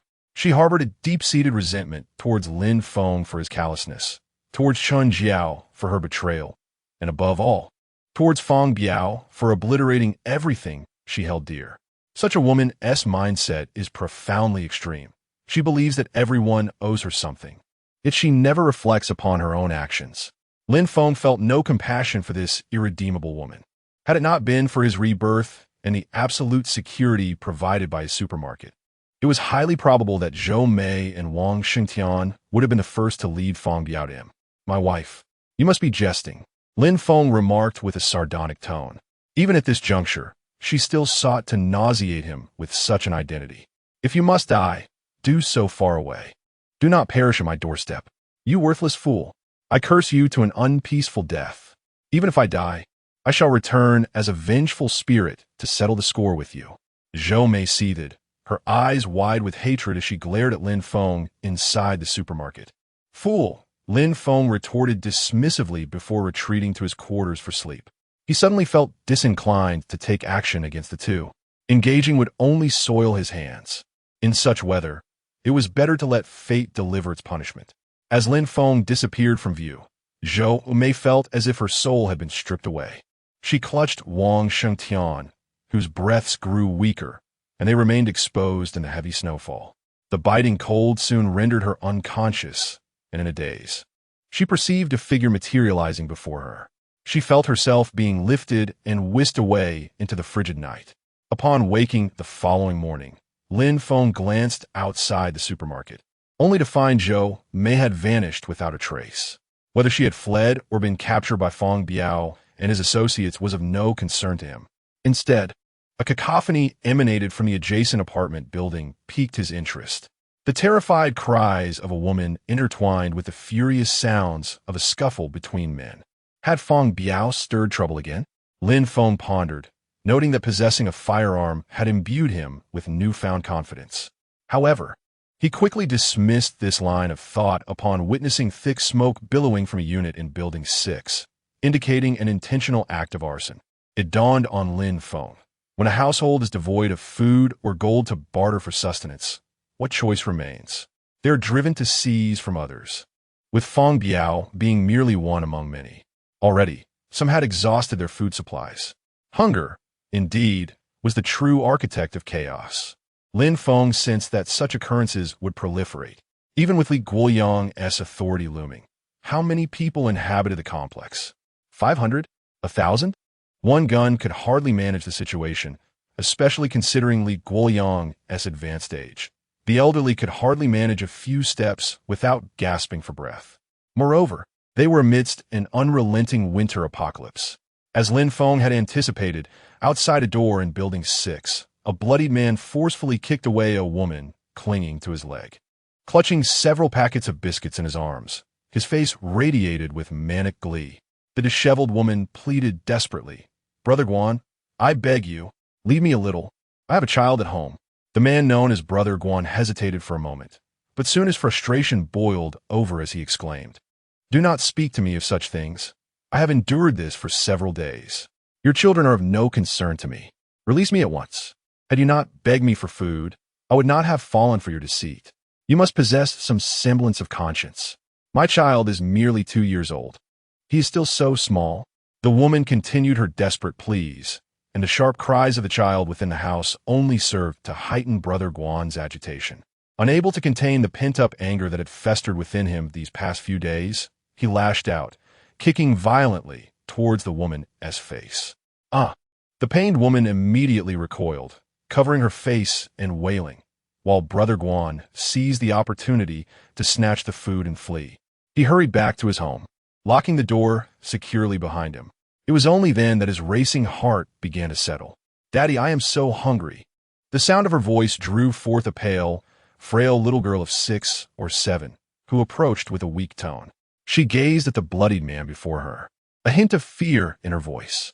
Brother Guan quickly wiped the blood from his forehead and rushed to embrace the little girl. With trembling hands, he comforted her by patting her back, saying, "Nyo, dear, do not be afraid. Daddy has brought you something to eat. Here, have it." He produced a crumpled plastic bag from his coat and placed it in her hands. "Daddy, it's Liao Li. This is my favorite." The little girl's once dull eyes sparkled with joy as she smiled brightly, observing her emaciated face, worn from hunger. The guilt that had surged within him moments ago was swiftly suppressed. "You eat first," noting the blood on her father's face. The little girl tenderly pressed the first biscuit into his mouth, her heart aching for him. He gently stroked her small head, feeling tears welling in his eyes, his body trembling uncontrollably. Chapter 40. Dead? Such events have been quietly unfolding throughout the entire community, revealing the undeniable greed of human nature in the face of survival. Everyone has heard my words. Aid will arrive shortly. During this time, I implore everyone to safeguard your possessions. Under no circumstances should you venture outside. Zhang Shimin pinned this message to the top of the group chat, yet its effect was tragically negligible. Starving individuals have long cast aside notions of righteousness and morality. Who has the heart to care for such matters in these dire times? The homeowners who had initially promised Zhang Shimin to clear a path now remained silent, as venturing out now meant facing the peril of being robbed. If you have the courage, then go out and stop it. What good is it to keep talking? Indeed, stepping outside now is tantamount to seeking death. The family across the hall has already been robbed. Anyone who wishes to go can do so. But I shall not step outside. Zhang Shimin glared at the crowd, his face flushed with indignation. In a fit of anger, he hurled the cup in his hand to the ground, shattering it into countless pieces. The shards of glass scattered across the room, splattering onto the two individuals inside. Why won't they heed my words? What a bunch of fools. When a rescue arrives, not a single one of these people will be able to claim anything. He cast a gaze toward the two silent figures in the corner, speaking with a tone of shame and anger. Those two in the corner were Zhou Mei and Wang Shengtian, who should have perished outside, but were instead saved by Zhang Shimin. Leaning against the wall, Wang Shengtian stared blankly ahead, his emaciated body devoid of any response. Beside him, Zhou Mei looked weakly at Zhang Shimin, her cracked lips quivering as if attempting to utter something. "What did you say?" Zhang Shimin leaned closer to Zhou Mei, his expression darkened, eager to catch her words. "What? Save me. Bidobla. It seems you have completely forgotten about me." A manic smile spread across Zhang Shimin's face as he caressed Zhou Mei's pallid cheeks, his eyes gleaming with excitement. "Do you recall the time I came to demand the property fees from you? You cursed at me then, and I thought to myself, you must never fall in my hands. Otherwise, I shall surely torment you slowly. Back then, you were on high ground, and now, you are nothing but a wretched creature." Zhang Shimin grew increasingly animated, his hands incessantly rubbing Zhou Mei's face, as if he wished to crush her entirely. His twisted visage was filled with a grotesque satisfaction. Gazing at Zhou Mei, who was utterly weakened by hunger, he disregarded the frigid weather and, with a maniacal laugh, unfastened his belt. "Boss! Boss!" A resounding voice echoed outside the supermarket. Lin Feng glanced at the blood-stained man, his brow furrowing in confusion. "Buying something?" The man hastily extracted a handful of jewelry from his bag and placed it on the counter, his face brimming with anticipation. "Help me appraise this. How much is it worth?" Lin Feng scrutinized the somewhat familiar trinkets, his gaze sharpening as he regarded the man before him. This bundle of jewelry belonged to that affluent lady from yesterday, did it not? Why has it been brought by someone else today? These items are of no use. I do not deal in diamonds or platinum here. Upon hearing Lin Feng's rejection, the man's expression instantly morphed into one of despair. To Lin Feng's astonishment, the hard-won items he had acquired were not accepted, rendering his efforts futile. "Could I perhaps exchange this for a pack of instant noodles?" I beseech you, I have not eaten in several days." The man's eyes brimmed with desperation, his growling stomach a constant reminder of his dire state. If this continued, he would surely perish from hunger. Lin Feng shook his head and accepted the jewelry, as the system promptly delivered its appraisal. It confirmed the presence of gold, weighing a mere 10 grams. Lin Feng gazed at the result in bewilderment, surprised that such luxury contained only this modest amount of gold. Nonetheless, even a mosquito's leg is meat. With half the task still remaining, he reluctantly accepted the offering. Inside, there are only 10 grams of gold. If you wish, you may peruse the items on the tablet. If not, you may take it back, Lin Feng stated calmly, observing the man's eager expression. Absolutely. I've already seen the prices. Just give me 5 packs of instant noodles. The man exclaimed joyfully, believing that any food was worth the exchange. Lin Feng turned and retrieved 5 packs of noodles, watching the man depart with elation. Has it truly escalated to this extent? Lin Feng murmured as he watched the man's vanishing figure. At this rate, how could they possibly await rescue in a few days? The notion that one could survive 7 days without food was sheer nonsense. In temperatures plummeting to -70 or 80 degrees, even lasting 5 days would be an extraordinary feat. The fact that these individuals had begun to riot was beyond Lin Feng's expectations. Meanwhile, downstairs in Unit 1, Zhao Qian and Zhu Xiuyun ascended to the 12th floor, their faces etched with concern. The situation was spiraling beyond control. They had hoped that with Li Guoyang's assistance, they could maintain some semblance of order in the community. Yet, problems continued to arise. They had never anticipated that prolonged hunger could drive people to such madness, trampling upon all notions of law and morality. We need to urgently summon Old Li to restore some order. Otherwise, our household may soon suffer. Zhu Xiuyun spoke with palpable anxiety. Several groups had already knocked on their door yesterday, and if this continued, it was only a matter of days before someone would force their way in.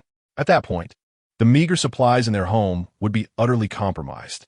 Zhu Xiuyun's survival thus far was not merely due to luck.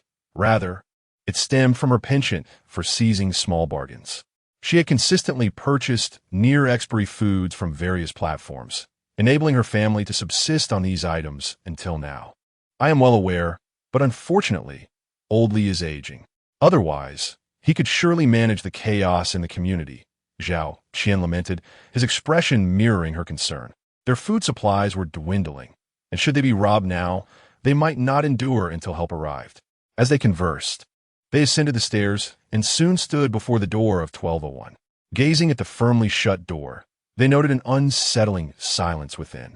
Anxiously, Zhu Xiuyun rushed forward and knocked vigorously, calling out, "Old Li, please open the door, it's Xiuyun." After shouting for what felt like an eternity, no response came from inside. Why is there no answer? Zhu Xiuyun questioned, bewildered. Every time he visited before, Li Guoyang would quickly open the door, but this time it felt as if he were not at home. As he spoke, his actions grew more forceful. At that moment, Zhao Qian sensed something was amiss. In the astonished gaze of Zhu Xiuyun, he lifted his leg and forcefully kicked the door. Bang! Zhao Qian lacked the strength, and the door remained unyielding. "Step aside. Let me handle this." Zhu Xiuyun pushed Zhao Qian away, took a deep breath, and kicked the door with her sturdy leg. With a resounding crash, the door swung open, and she cast a triumphant glance at Zhao Qian before hastening inside. Just as Zhao Qian was about to follow her in, he heard Zhu Xiuyun's piercing scream. What happened? Dead. Dead. Zhu Xiuyun, her face etched with terror, stammered as she pointed towards the room. Alarm bells rang in Zhao Qian's mind as he hurried into the living room. There, he beheld Li Guoyang, with his head of gray hair, quietly seated on the old sofa, utterly motionless. Chapter 41. The military? Zhao Qian's face was equally as pale, and he cast a disdainful glance at Zhu Xiuyun, who had jumped away in the distance. The atmosphere in the room was eerily silent. Summoning his courage, Zhao Qian approached Li Guoyang, trembling as he reached out to touch his frail body. Old man? Old man! The emaciated Li Guoyang lay still, his eyes tightly shut, appearing as though he were merely asleep. A hunting rifle rested at his feet, while a beautifully crafted wooden box was cradled in his hands. Noticing the old man's lack of response, Zhao Qian hesitantly extended his finger to test the old man's breath. It was cold as ice. The old man is gone. Zhao Qian uttered grimly, shocked that the once vibrant elder had departed so suddenly just days prior. Zhu Xiaoyun, bereft of the old man's protection, lamented their fate. What will become of us ordinary folk without him? We are but lambs to the slaughter. What a wretched woman! Silence! Zhao Qian interrupted, his expression darkening as he sought to shield the elder from such indignity. Startled by his outburst, Zhu Xiaoyun flushed and retorted, "Why are you shouting at me? It's not my fault he left. Now look, he's dead. What do you propose we do?" Seeing her relentless persistence, Zhao Qian bent to pick up the rifle and pointed it menacingly at the incessant Zhu Xiaoyun. What are you doing? I must remind you, murder is a crime. If you have nothing to say, then don't say anything. Zhu Xiaoyun's bravado dwindled as the rifle was leveled at her, and she meekly voiced her dissatisfaction. Zhao Qian shot her a cold glance before he placed the rifle behind him and draped a blanket over the old man's body. He opened the wooden box, revealing nothing but a yellowed black and white photograph. In the image, a young Li Guoyang held a long gun, exuding an air of gallantry, beside a slightly shorter girl dressed in tattered clothes, her face beaming with joy. Zhu Xiaoyun, observing Zhao Qian's actions with impatience, murmured, "Now that Brother Li is gone, if you take his gun, you must protect us in his stead." Zhao Qian paid her no heed as he placed the photograph back into the box and nestled it in the old man's hands. He rose to survey the tidy room, which contained nothing aside from some antiquated furniture. Venturing into the kitchen, he gazed into the empty cabinets, a wave of sorrow washing over him. Given Li Guoyang's frail physique, he surmised that the old man had not eaten in quite some time. The earlier incident of driving away Feng Biao and his ilk had likely been an act of sheer will. In this harsh world, perhaps it was better to depart early than to endure such a life. With a solemn demeanor, Zhao Qian approached Zhu Xiaoyun and said coldly, "Since the old man is no longer with us, I shall keep this hunting rifle for safekeeping. You have no objections, I trust?" Zhu Xiaoyun, about to protest, caught sight of his unyielding gaze and reluctantly nodded in acquiescence. "But you cannot think only of yourself. There are so many of us. The news of the old man's passing should not be disseminated. If there are any matters to discuss, please reach out to me directly." With that, he instructed Zhu Xiaoyun to step out. He secured the door once more, ensuring that no one could intrude and cause disruption. Without a backward glance, he made his way toward the staircase. "Hey, wait for me." Zhu Xiaoyun, seeing him leave first, hurriedly followed, feeling that the outside world was fraught with danger. She cannot be left behind.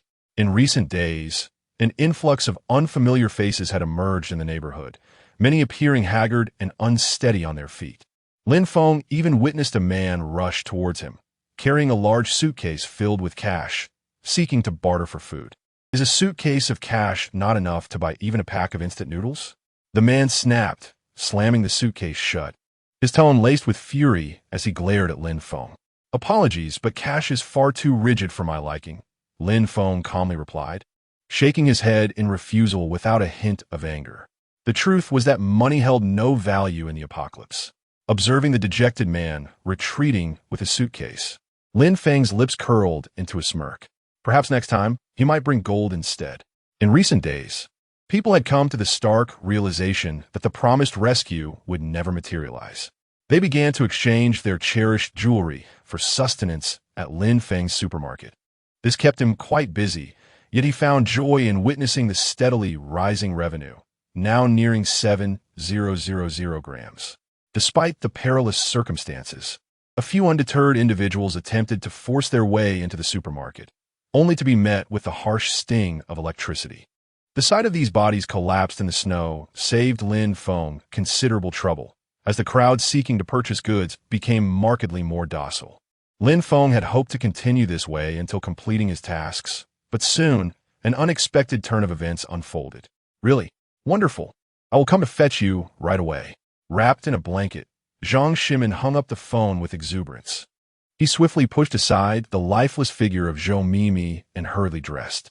"Finally, they have arrived," he muttered as he donned his clothing, grumbling all the while. Before long, He was fully dressed and braving the heavy snowfall as he exited the room. Inside, the once quiet abode was now filled only with the faint sound of breathing. Zhou Mimi, enduring excruciating pain, made her way to the corner where Wang Shengtian lay. His body was mottled with bruises, devoid of breath. Yet, Zhou Mimi paid him no mind, embracing his cold corpse, whispering softly, "Do not be afraid. I will take you away from here." The roar of vehicles echoed down the street, and Zhang Shimin, heedless of the biting wind at his neck, excitedly waved his arms. Before long, a convoy of armored vehicles and 3 tanks sped toward him down the previously empty street. The engines fell silent as a massive cannon loomed overhead. A man clad in military attire descended from the lead tank. With a stern expression, he approached Zhang Shimin and coldly demanded, "Where are the supplies?" Taken aback, Zhang Shimin replied in a somewhat familiar whisper, "Cousin, we're all on the same side. Why the distance?" With an expression of excitement, he attempted to reach out and place a hand on the man's shoulder.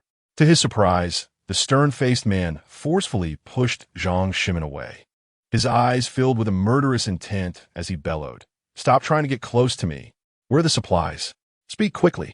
With that, he drew a pistol from his waistband and pressed it against Zhang Shimin's forehead. The icy touch of the gun sent tremors coursing through Zhang Shimin's body, causing him to step back in terror, stammering, "Cousin. No, I mean leader, they're in the community.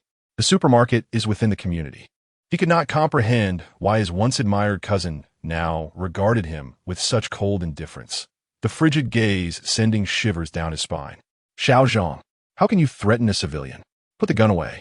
A voice, imbued with a subtle magnetism, suddenly resonated in the ears of those present.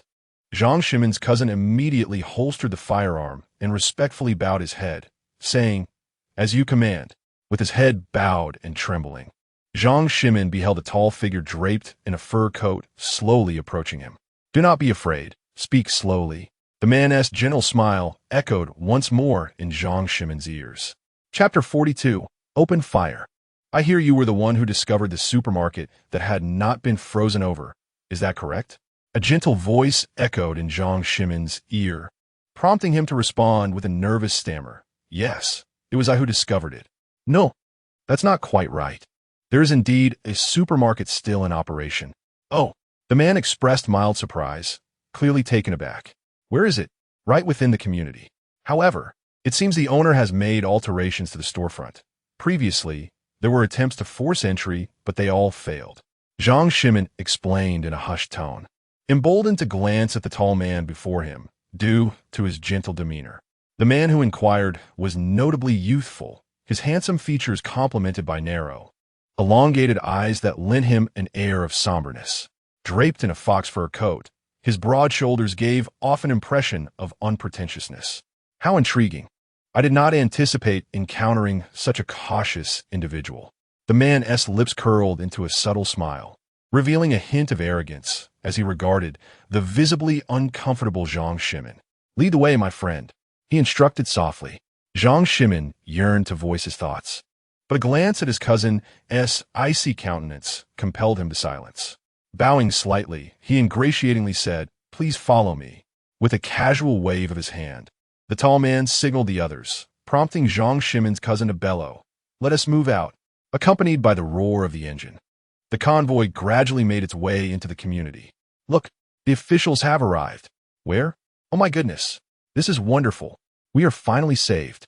Hurry down and let them take us away from here." The residents of the community were roused by the thunderous sound, hastily opening their tightly shut windows to observe the vehicles entering. Some immediately erupted in exuberant cheers, as if welcoming their saviors. The vehicles swiftly encircled the entire supermarket, a show of force that drew quiet approval from many disgruntled individuals regarding Lin Feng. Let's see if the supermarket owner dares to act arrogantly now. Indeed, he cannot escape after attempting to sell food at exorbitant prices during such extreme cold. An increasing crowd descended to witness the astonishing scene, some mistakenly believing the intention was to raze the supermarket to the ground. The raucous voice of Zhu Xiuyun was among the first to break through the throng, and upon seeing the multitude of vehicles, she exclaimed with excitement, "At long last, You have arrived. Do you have any idea how long we've waited? You must first take my family away, or I will have no choice but to report you to the authorities." No sooner had she finished speaking than several voices rose in agreement, echoing, "Exactly. After more than 10 days of waiting. You owe us compensation for our mental anguish once we're out of here." The clamor grew louder, creating an atmosphere of agitation. From the convoy, numerous soldiers clad in military green uniforms swiftly emerged, rifles in hand, forcefully pushing the crowd aside. "What is the meaning of this? Are you turning against us, the ordinary citizens? This is utterly lawless." Zhu Xiaoyun stumbled back as she was shoved, her face flushed with indignation as she began to curse. The cacophony grew increasingly louder, and the imposing, handsome young man at the forefront furrowed his brow. Bang! The sound of a gunshot silenced the previously raucous neighborhood in an instant. As they beheld the lifeless body of Zhu Xiaoyun, her head shattered by a single bullet, the crowd erupted in terrified screams. "A murder! A sanctioned murder! Run! They are not officials." The once jubilant expressions of the crowd turned ashen, and the panic-stricken masses fled in chaos, unable to contain their fear. "Quiet down. It's too noisy." The handsome man, who had executed Zhu Xiaoyun with a single shot, maintained an expression of calm, devoid of any compassion, as if he had merely dispatched a chattering sparrow. "Yes." Zhang Shimin's cousin responded respectfully, and with a commanding gesture, the prohibited soldiers dispersed, encircling the crowd. "Everyone, shut up. Whoever dares to call out the name of that woman will meet the same fate. Get down and cover your heads." Having witnessed Zhu Xiaoyun's grim end, the crowd fell silent at the threat from Zhang Shimin's cousin, terror etched on their faces as they crouched in place. What they had hoped would be a deliverance had instead revealed a merciless demon. The clamor finally subsided, and the handsome man stroked his chin with satisfaction before striding towards the supermarket. Lin Feng had been quietly observing the scene unfolding at the supermarket entrance. What surprised him was that this group seemed utterly unconcerned with the restraints of authority, especially the man approaching him, who appeared to kill without a hint of remorse. "Boss. I'm the boss. What do you want?" Lin Feng frowned, uncertain of the man's intentions. However, as long as he remained within the confines of the supermarket, no one could harm him. The handsome man's lips curled into a faint smile as he surveyed the supermarket brimming with merchandise, his amusement deepening. "You will open the supermarket. I am now in charge here." Lin Feng chuckled, having encountered many pretentious individuals, yet none quite as audacious as this one. "Who the hell are you? Call me grandfather, and perhaps I might reward you with a sausage." He crossed his arms, scoffing. The handsome man's previously gentle demeanor transformed into a chilling glare, his elongated eyes glistening with cold fury. "Do you dare insult me? Are you deaf? Is there anyone else in front of me?" The man's face flushed crimson from Lin Feng's insult, his noble pride trampled in that moment by someone he deemed merely a small supermarket owner. With a stony expression, he turned back to Zhang Shimin's cousin, commanding, "Make every effort to take down this supermarket. In 1 minute, I want that owner kneeling before me. At once." Zhang Shimin's cousin, startled, replied with urgency. Having been in his service for over half a month, this was the first time he had seen him so displeased. He immediately summoned 10 soldiers, sternly instructing, "Fire at will. I want to see this supermarket breached in 1 minute." Despite their confusion over this inexplicable order, the soldiers nodded resolutely in agreement. 1, 2, 3, fire. 10 soldiers stood in a line, swiftly chambering their weapons before pulling the triggers. The sharp sounds of gunfire echoed, as dark barrels unleashed fierce tongues of flame, filling the air with the acrid scent of gunpowder and a cloud of white smoke. As the metallic clinks resonated, the onlookers watched in trepidation, a singular thought crossing their minds. Surely, the boss must be riddled with bullets. 1 minute later, having emptied their magazines, the 10 soldiers waved away the smoke and advanced toward the supermarket. This volley of fire would surely leave the shelves in disarray. Nevertheless, as the first to enter, they had the opportunity to surreptitiously pocket some goods. For the soldiers grappling with a significant nicotine craving, this was undoubtedly a lucrative opportunity. Chapter 43. The tanks have arrived. A shocking scene unfolded before the soldiers as they approached the supermarket entrance. Inside, A proprietor clad in shorts and a t-shirt sat leisurely in a rocking chair, casually tossing peanuts into his mouth. Despite their 10-man squad unleashing a relentless barrage, emptying their magazines, they discovered that not a single bullet had penetrated the supermarket's glass door. How could this be possible? The smile on one soldier's face froze. Unable to fathom such an outcome, he hurriedly retreated. Report. Have you breached the entrance? It's already open. Did you kill the owner? No matter. Just bring out the body, as the boss instructed. Zhang Shixuan replied nonchalantly. Previously, in a nearby town, they had encountered a group of individuals who stubbornly refused to leave a gas station. This had infuriated their leader, who had promptly deployed a tank, obliterating the station into ruins.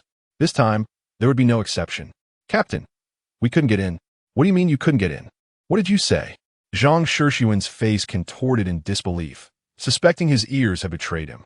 Repeat that again. How could a 10-man team fail to breach a supermarket? His face darkened as he glared at the awkward soldier, demanding answers. Captain, it's true. The supermarket's glass exterior is made of an unknown material. We emptied our magazines without leaving even a scratch. Seeing the soldier's earnest demeanor, Zhang Shixuan angrily shoved him aside, determined to assess the situation himself. Meanwhile, Lin Feng remained composed, casually munching on sunflower seeds as he observed the dissipating smoke outside. His worries subsided upon the system presenting its panel before him. Defense value: $49.95, $5,000 given this scenario. Should this group continue their relentless gunfire, it might take them 2 months to shatter the glass. The troubling question lingered. Were there munitions capable of enduring such expenditure? As another grim-faced man approached, Lin Feng's lips curled into a smirk once more. Zhang Shixuan, his expression darkened, regarded Lin Feng, who remained unscathed. Throughout their journey, they had been unstoppable, yet today, they faced a significant setback. After a moment of silence, Zhang Shixuan turned to leave, recognizing the necessity of reporting the situation truthfully to their leader. Standing before the handsome man, he felt a wave of anxiety at the thought of the ruthless measures this individual might employ. Boss, there's an issue with this supermarket. My team was unsuccessful. A flicker of surprise crossed the handsome man's eyes, but he quickly regained his composure. Elaborate. The glass exterior of the supermarket is exceedingly tough. My team's continuous fire left no marks whatsoever. Oh, that's rather intriguing. It seems this is the owner's stronghold. After a moment of contemplation, he commanded, since bullets cannot breach it, let us employ armor-piercing shells from the tanks. Zhang Shixuan hesitated, his expression faltering as he replied, however, we did not bring many shells on this sortie. The handsome man's expression darkened, and he spoke in a cold tone. I did not perceive you harbored such intentions. Would you prefer to take this position? Zhang Shixuan's countenance changed dramatically. He quickly bowed lower, his tone imbued with humility as he explained, I dare not. Since the leader has commanded, I shall attend to it immediately.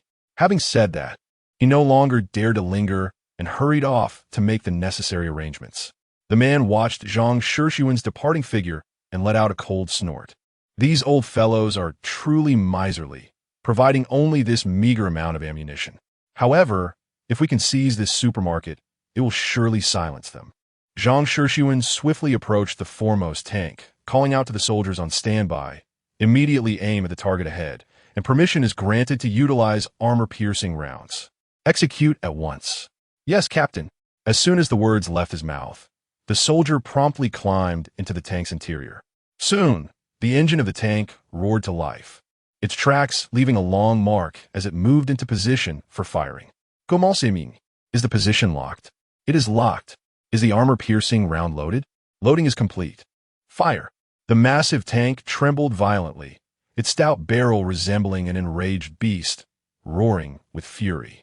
With a command, a swift armor-piercing round, engulfed in searing flames, was unleashed toward the supermarket.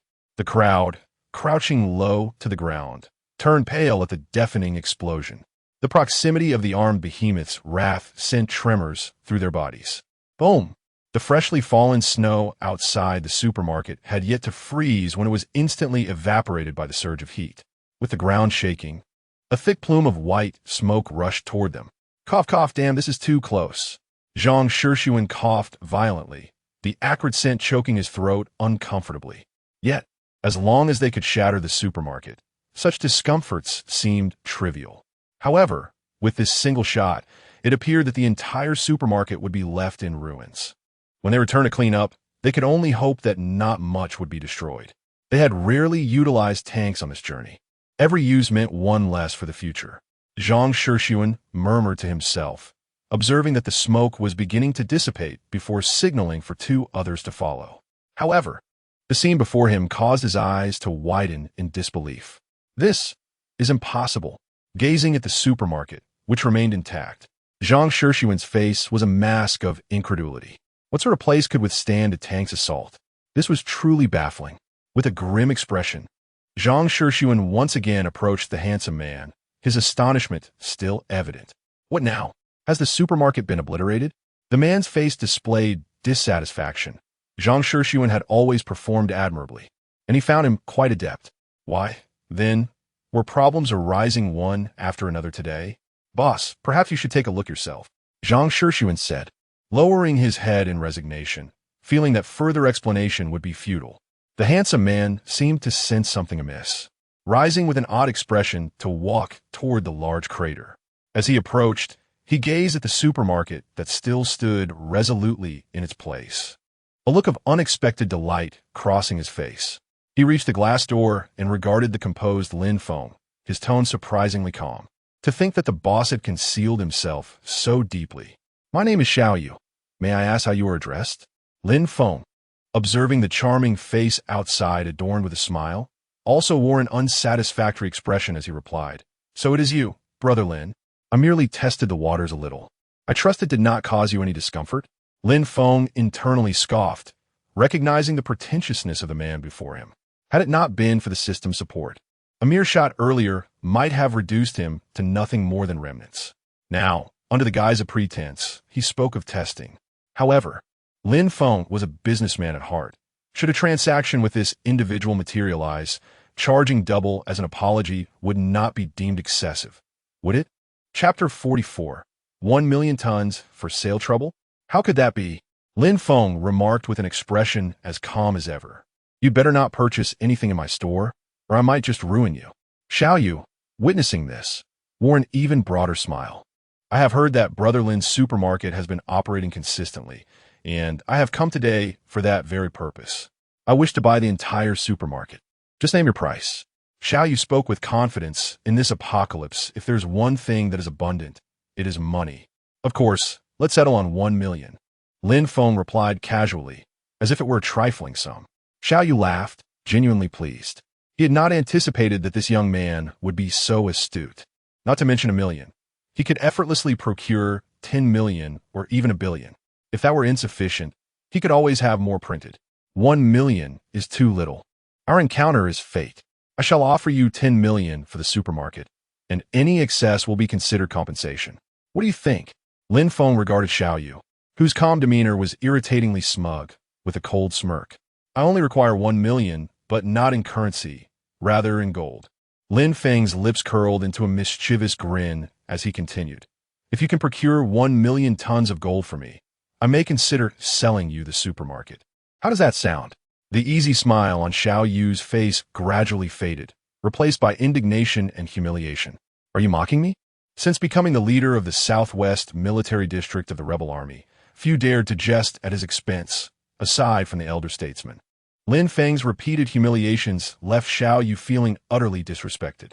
How would his subordinates perceive him?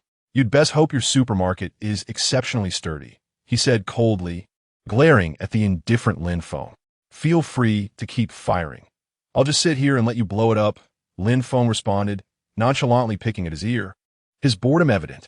As Xiaoyu departed with a sneer, Lin Feng sipped from a can of cola, a satisfied smile gracing his face. I must say, the system-enhanced supermarket is remarkable. It makes me all the more eager to see it reach level 2.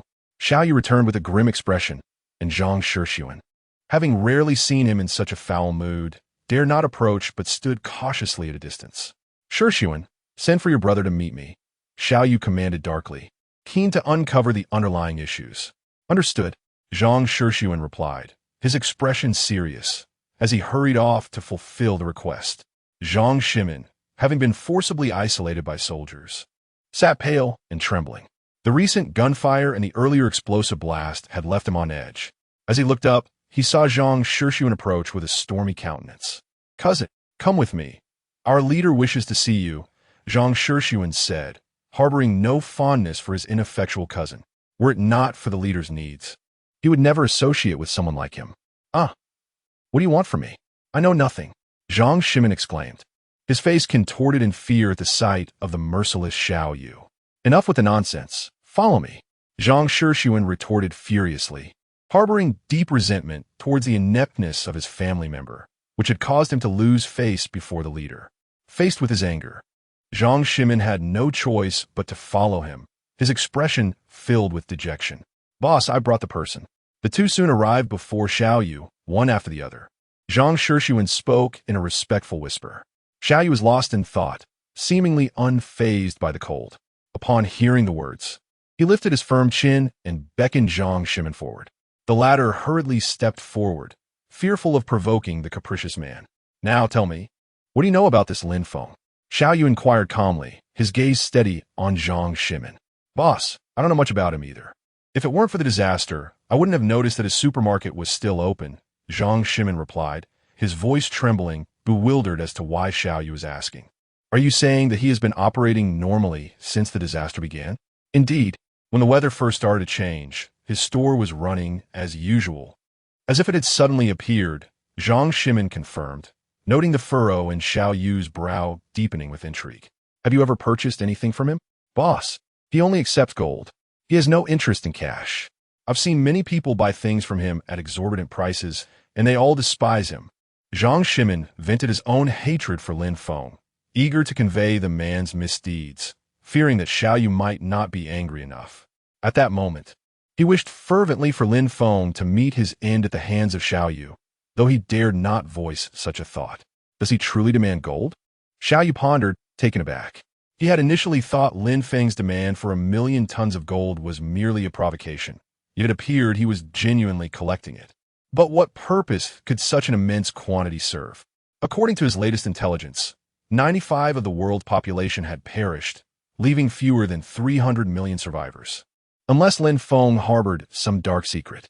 "Boss, Lin Feng is utterly inhumane. He abandoned his own wife. When she pleaded with him, he showed no reaction," Zhang Shimin interjected, sensing the silence and hastily revealing this information. "His wife? Where is she?" Xiao Yu's interest peaked, recognizing a potential lead. "She's in my home. I knew she still had some value, so I secretly kept her there," Zhang Shimin eagerly replied, seizing the opportunity to curry favor. "Shixuan, go fetch her." "Yes, boss." Zhang Shixuan nodded solemnly, kicking Zhang Shimin to prompt him to leave. As Xiao Yu watched the two depart, a glimmer of intelligence flickered in his eyes. He mused to himself, "It seems he possesses the potential for great deeds. I wonder if he can become a friend?" Soon, the two arrived at the property management building of the community. Zhang Shimin, with a sycophantic smile, pointed at the tightly shut door and said, "Cousin, they are inside. Quit the nonsense and open the door." Zhang Shixuan kicked him lightly, his voice stern. He rubbed his sore backside, his eyes filled with displeasure. He had initially harbored hope, only to be met with such unreasonable behavior from this group. Enduring the pain, he forced a smile and unlocked the door. A pungent odor assaulted his senses, reminiscent of a pair of socks that hadn't been washed in a month. "Damn, why does it smell like a latrine?" Zhang Shixuan exclaimed angrily, feeling utterly frustrated. Zhang Shimin felt somewhat wronged. In this biting cold, was it not akin to courting death to venture outside for a bathroom break? He could only resolve his needs within the confines of the room. Moreover, if these individuals failed to arrive soon, the two inside would serve as his prepared sustenance. After all, what difference did it make whether it was meat or not? It was not as if it was inedible. Chapter 45. Who Dares to Play With Me? Following Zhang Shimin's guidance, he encountered a scene that was utterly revolting. A man, his complexion a ghastly shade of white and purple, had long since succumbed to death. His shins grotesquely severed, the flesh mangled by some unknown assailant. The air was thick with a nauseating stench. so foul that it could induce retching even in the frigid temperature. More bizarrely, a feeble woman, exuding a similar foul odor, remained motionless, clutching the corpse. Zhang Shixuan furrowed his brow as he parted the disheveled hair, obscuring the woman's face, revealing a pair of vacant eyes, her entire being resembling that of a mere shell. Observing her disheveled attire and the peculiar white residue clinging to her lips, he cast a disdainful glance back at Zhang Shixuan.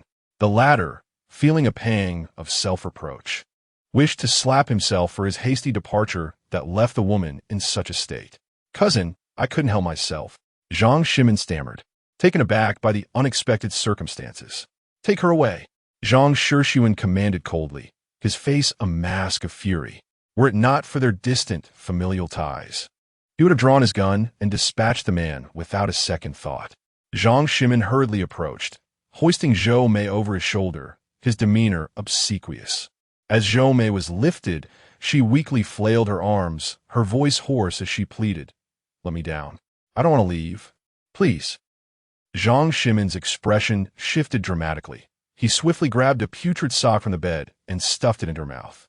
He then glanced at Zhang Shixuan, who was nearing the door, and let out a silent sigh of relief. "Damn it, this foul woman nearly got me scolded," he cursed inwardly, delivering 2 forceful punches to Zhou Mei's abdomen. Feeling her cease her struggles, he quickly followed suit. "Boss, the person is here." Zhang Shixuan instructed Zhang Shixuan to cast the woman onto the icy ground. Addressing the contemplative Xiao Yu with respect, he reported, upon seeing the disheveled woman. Xiao Yu frowned slightly. "What happened to her?" Xiao Yu inquired. Zhang Shixuan shot a reproachful glare at the motionless Zhang Shixuan.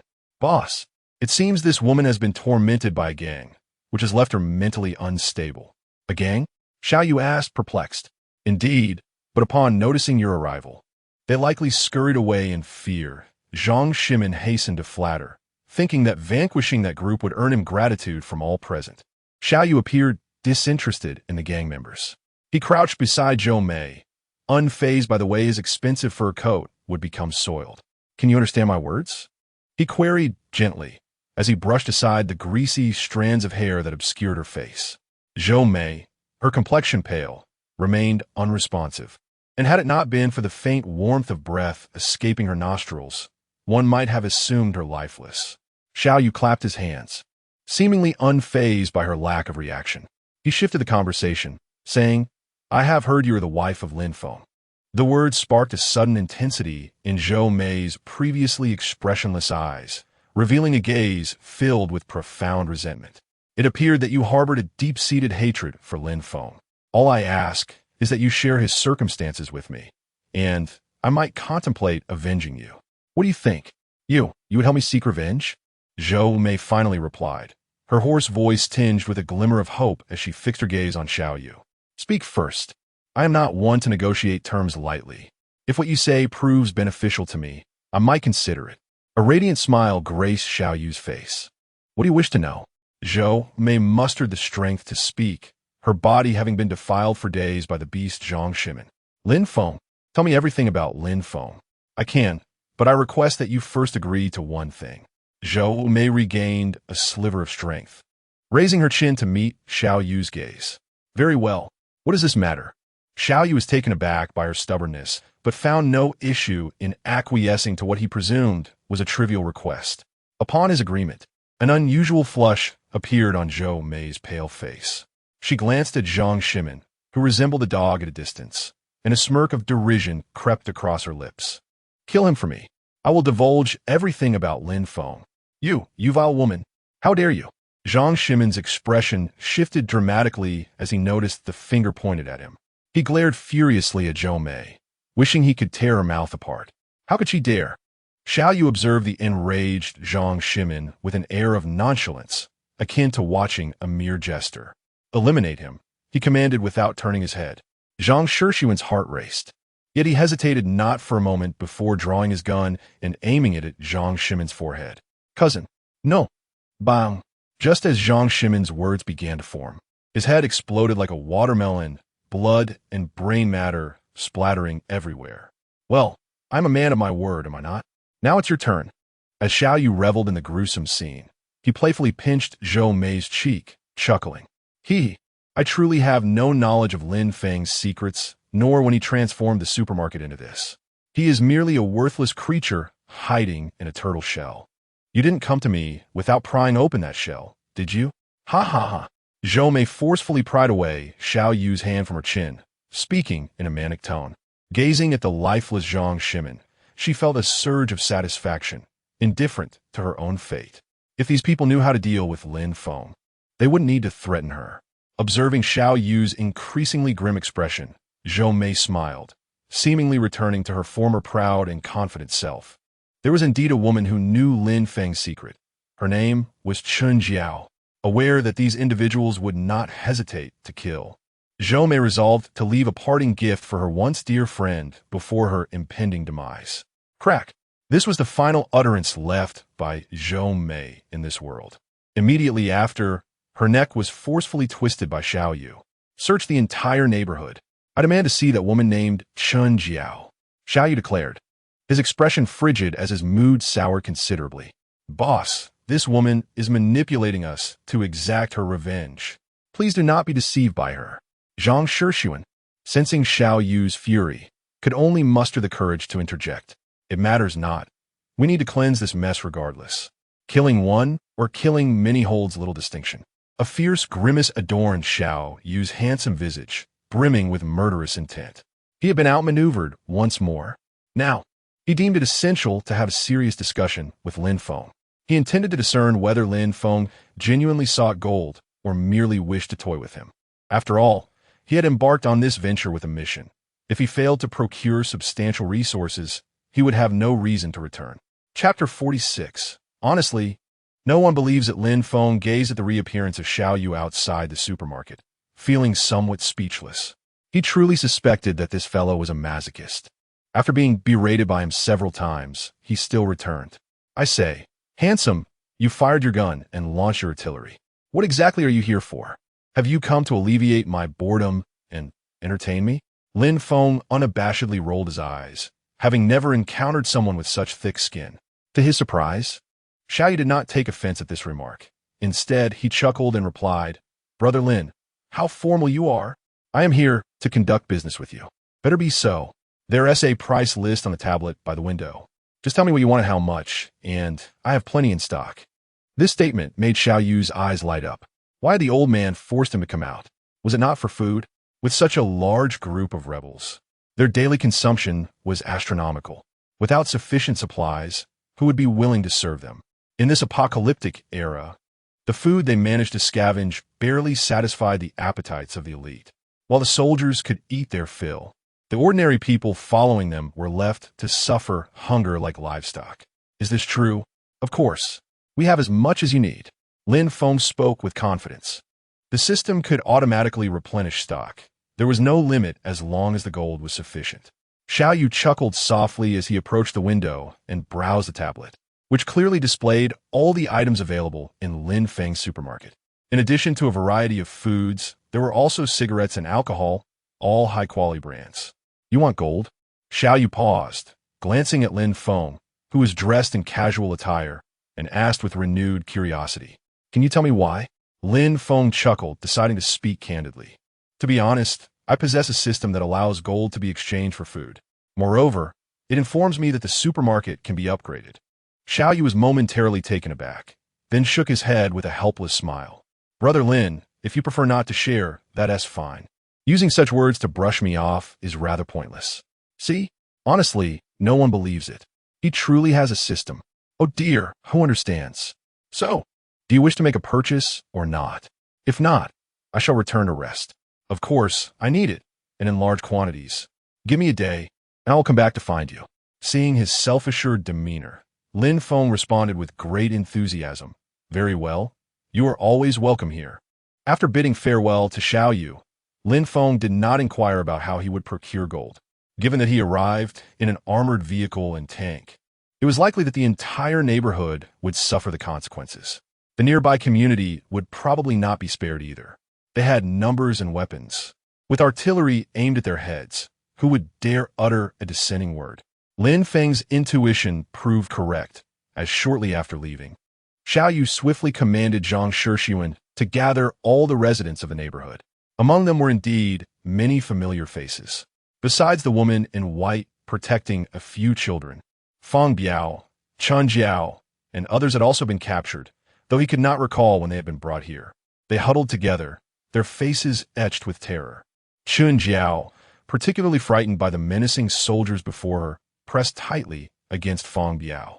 Once a dominant figure in the neighborhood, Feng Biao now found himself silently crouching on the ground, cradling his head. Confronted with genuine power, he was but a mere pawn. "Who is Chen Jiao? Step forward." Zhang Shixuan's voice cut through the air as he surveyed the panicked crowd. "Aye, it's me." Chen Jiao, having been forcefully kicked out by Feng Biao, shot him an angry glare. Under Zhang Shixuan's cold gaze, she could only respond with a trembling voice. "I am here. Come here." A wave of helplessness washed over Chen Jiao. Still under Feng Biao's control, she now found herself at the mercy of someone even more formidable. With a grim countenance, she approached Zhang Shixuan and nervously inquired, "What is it that you seek?" "I am merely an ordinary woman." Zhang Shixuan scrutinized her before responding in a detached tone. "You know Zhou Mei, do you not?" "That wretched woman." Chen Jiao fumed internally, recalling how Zhou Mei had led her into Feng Biao's clutches. She lamented that she should have eliminated her earlier to avoid such entanglements. "Brother, you've made a mistake. I am just an ordinary friend of hers," Chen Jiao hurriedly clarified, noticing the unfriendly expression on Zhang Shixuan's face. "Spare me your pretenses. Answer my questions truthfully, or you may join her in her fate." "Zhou Mei is dead?" Chen Jiao froze. She harbored deep resentment toward Zhou Mei and Wang Shengtian. Had they not delivered her to Feng Biao, she would not have suffered such indignities. Yet, having just avenged herself against Wang Shengtian, she was now confronted with the news of Zhou Mei's demise. The once inseparable confidant had met such a grim fate in this apocalyptic world. Observing Chen Jiao's silence, Zhang Shixuan had no intention of allowing her to waste time. "Now, aside from Zhou Mei, do you know the supermarket owner, Lin Feng?" "I do." "Excellent. Finally, I have found someone of value," he remarked, his tone abrupt as he noted the sudden calmness in Chen Jiao's demeanor. "Are you aware that Lin Feng has been trading food for gold? Has he had any contact with anyone else?" Chen Jiao was taken aback that they had sought her out for Lin Feng. This revelation eased her anxiety. After the onset of the extreme cold, he indeed only accepted gold and rarely ventured outside the supermarket. To her knowledge, he had not interacted with anyone. Not once. Zhang Shixuan pressed on. "If Lin Feng hasn't emerged, then how does he restock? Who has been aiding him in modifying the supermarket? The glass walls of his establishment are fortified to withstand a tank. There are far too many inconsistencies. I do not know. However, there is one person who has traded extensively with Lin Feng." A barely perceptible smirk crossed Chen Jiao's lips as she answered candidly. "His name is Feng Biao. Brother, you might want to inquire with him." Zhang Shixuan gazed intently at Chen Jiao, whose serious demeanor revealed no hint of evasion as their eyes met. He then commanded, "There is a man among you named Feng Biao. Bring him to me." "Understood, Captain," responded the two soldiers behind him, swiftly making their way into the crowd. Before long, they returned, escorting a visibly distressed Feng Biao. His sullen gaze flicked toward Chen Jiao, perplexed by the predicament she had ensnared him in. "Brother, is there an issue you wish to discuss with me?" "I'm a law-abiding citizen," he declared. "Who the hell is your brother?" Zhang Shixuan retorted, delivering a sharp kick to Feng Biao's abdomen. He doubled over in pain, resembling a shrimp, struggling to suppress his cries. Zhang Shixuan regarded him with disdain, his voice cold as he inquired, "You have purchased goods from Lin Feng on several occasions, have you not? Where did the gold originate?" "Brother, his gold was all obtained through theft. He even broke other people's legs." Before Feng Biao could respond, Chen Jiao preemptively articulated his guilt. At that moment, she wished to accuse Feng Biao of even more transgressions, hoping that he might be dealt with by this group. "You filthy bitch, what nonsense are you spouting?" Feng Biao glared at her, momentarily forgetting his abdominal agony, his face contorted with rage. This woman was truly courting her demise, believing she could escape his clutches in such a manner. Chapter 47. Bring in some gold.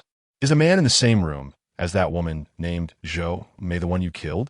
Zhang Shixuan inquired with a stoic expression. The frigid cold had descended for less than a month, and it appeared that, aside from their group, many restless individuals had begun to stir. Brother, that wretch is slandering me out of a desire for revenge. I never mentioned murder. I merely broke Wang Shengtian's legs, Feng Biao retorted, unperturbed. While it was indeed true that he had incapacitated Wang Shengtian, he was not the one who had taken his life. Zhang Shixuan chose not to pursue the matter further. After all, 2 lives lost were hardly a cause for alarm. Even the death of his cousin, executed by the leader, had not stirred any significant reaction within him. I have no inclination to engage in idle chatter with the 2 of you. Just tell me, is it true that you exchanged gold for supplies with Lin Feng? Zhang Shixuan fixed his gaze on Feng Biao, his expression remaining inscrutable. I have only purchased goods from him twice, and I did indeed use gold. Feng Biao stammered, desperate to disavow the matter, though he was painfully aware that many were privy to it.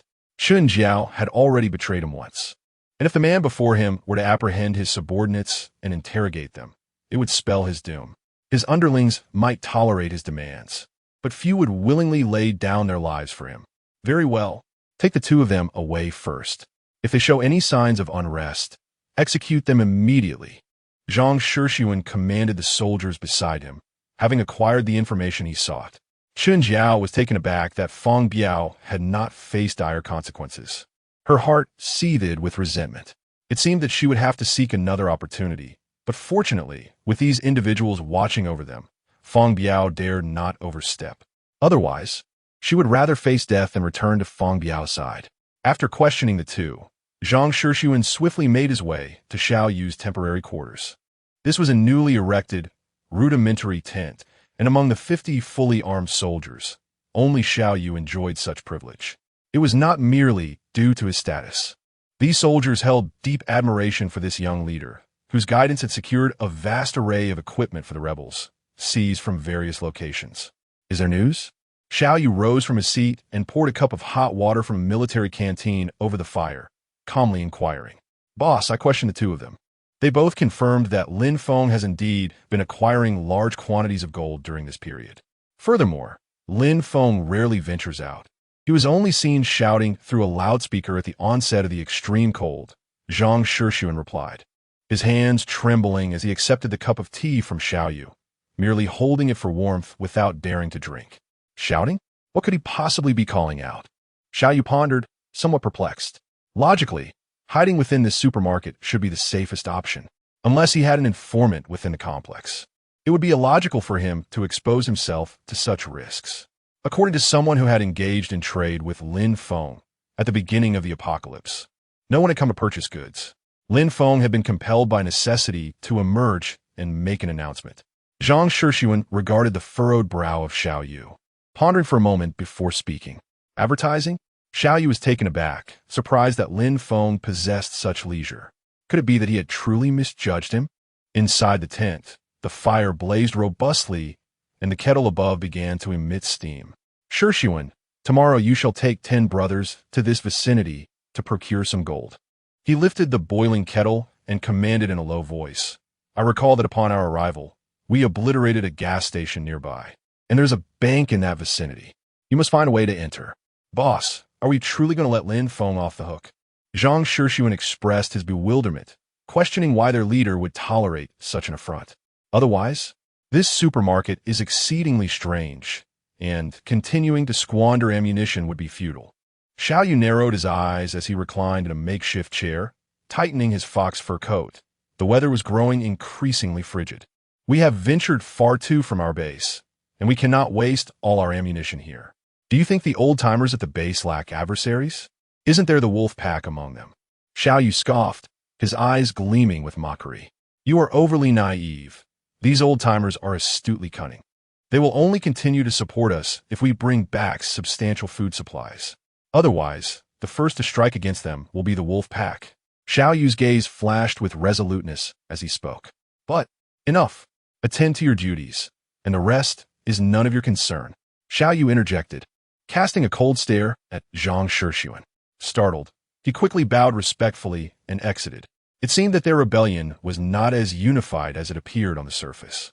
If what the boss said held any truth, they must return swiftly. Otherwise, once the base changes hands, their fate would be uncertain. Zhang Shixuan contemplated as he walked. Soon, he arrived at the soldiers' resting place, where they huddled together, using solid fuel for warmth while engaging in casual conversation. There were only 30 of them here, while another 20 were tasked with guarding the displaced residents. This wretched weather left them uncertain of when normalcy would be restored. Restored? I rather hope this frigid temperature continues indefinitely. Two young soldiers chattered while rubbing their hands together and exhaling warm breath. What do you mean by that? Grumbled an older soldier, displeased. In this icy wasteland, it's a challenge to find something warm to eat. And you actually prefer it? Ever since the apocalypse began, he had not felt full in a long time. What do you know? Isn't it good now? Just rob whoever you dislike. We follow the boss and do as we please. How carefree. A youthful lad, with a naive countenance, spoke with admiration. Moreover, every time we follow the boss, aren't we the first to receive supplies? Though he spoke thus, the older soldier was about to respond when he noticed Zhang Shixuan standing beside him. He quickly swallowed his words and rose to inquire. Do not speak ill of the leader behind his back. This is the final warning. Zhang Shixuan's face betrayed his discontent. If the leader were to find out, these two soldiers, with whom he shared a close rapport, would surely face dire consequences. Captain Zhang, is there a mission from the leader? Inquired a young man nearby, his face alight with excitement upon seeing Zhang Shixuan approach. Having spent the better part of the day here with nothing to do, he felt utterly bored. Zhang Shixuan shook his head in resignation and, feigning anger, gazed at the young man. Xiao Yi, you are the only one in the entire squad who brims with energy every day. However, we do indeed have a task ahead. Really? Do tell, do tell. I've been lamenting the lack of anything to occupy my time. Zhang Shixuan shot him a glare and, disregarding his exuberance, spoke in a low tone. Lao Yuan, take Xiao Yi and summon 10 brothers to assemble here within 5 minutes. We are heading out. Understood, Captain. Lao Juan Vipli Lao Li. And with a playful pat on Xiao Yi's head, the two promptly set off to gather the others. Chapter 48. Wealth amidst the apocalypse 2 hours later. Aboard an armored vehicle equipped with anti-slip chains, old Yuan gazed silently at the towering buildings cloaked in thick snow and ice. Did the captain not inform you of our mission? He did not, but it must be something urgent. Otherwise, he would not have departed in such haste. Clutching his rifle, old Yuan, without turning his head, recognized the voice of little Yi, a young recruit named Yi Yun, who had been taken under Xiao Yu's wing. Full of youthful exuberance, he often clamored to eliminate their adversaries. Had it not been for the captain's protection, he would have perished at the hands of the wolf pack during their last outing at the base. You ought to inquire next time, Ian complained, expressing his frustration at being left in the dark during operations. Suddenly, despite the anti-slip chains, the vehicle emitted a shrill screech as it came to a sudden halt. Observing the tank station ahead, the group pondered the reason for their stop. Disembark. We have arrived. Zhang Shixuan's voice rang out, prompting everyone to leap swiftly from the armored vehicle. Isn't this near the gas station we previously demolished? A soldier with a sharp memory queried, puzzled. Indeed, I recall a rather sizable bank located here. Ian responded, shaking off the cold from his stiffened legs. Zhang Shixuan instructed the group to line up, and soon they beheld the opulent FAAD of the XX Bank's headquarters. After a lengthy 2-hour journey, they had finally reached their destination. Follow me, Zhang Shixuan commanded, leading the way with his rifle raised toward the bank's entrance. Although the others were uncertain of the purpose behind their visit, they adhered to discipline and followed closely in his wake. Outside, the bank's glass exterior had long since shattered under the frigid temperatures, and the sunlight revealed a thick blanket of snow adorning the lobby. Several human-like ice sculptures huddled in the corners, evidently victims who had perished before they could escape the frozen confines. As Zhang Shixuan tread upon the deep snow, the ground emitted a sound that sent chills through their teeth. The group soon found themselves within the lobby, where the only features were the hard, icy surface and the pristine white walls. The glass at the service counters lay shattered, having fallen and become encased in ice. Captain, are we robbing a bank? Yun inquired, curiosity piqued as he approached the serious Zhang Shixuan, who was intently searching the area. Robbing a bank? Do you lack paper for your needs? Zhang Shixuan retorted with a scoff, surveying the surroundings for any sign of gold. I would never use that for such purposes. It is quite unsatisfactory. Yun grimaced, recalling his previous experience. The currency was too slick, inadequate for proper hygiene, and its diminutive size made it prone to mishaps. Search thoroughly. The boss instructed us to procure some gold to bring back. Where could it possibly be?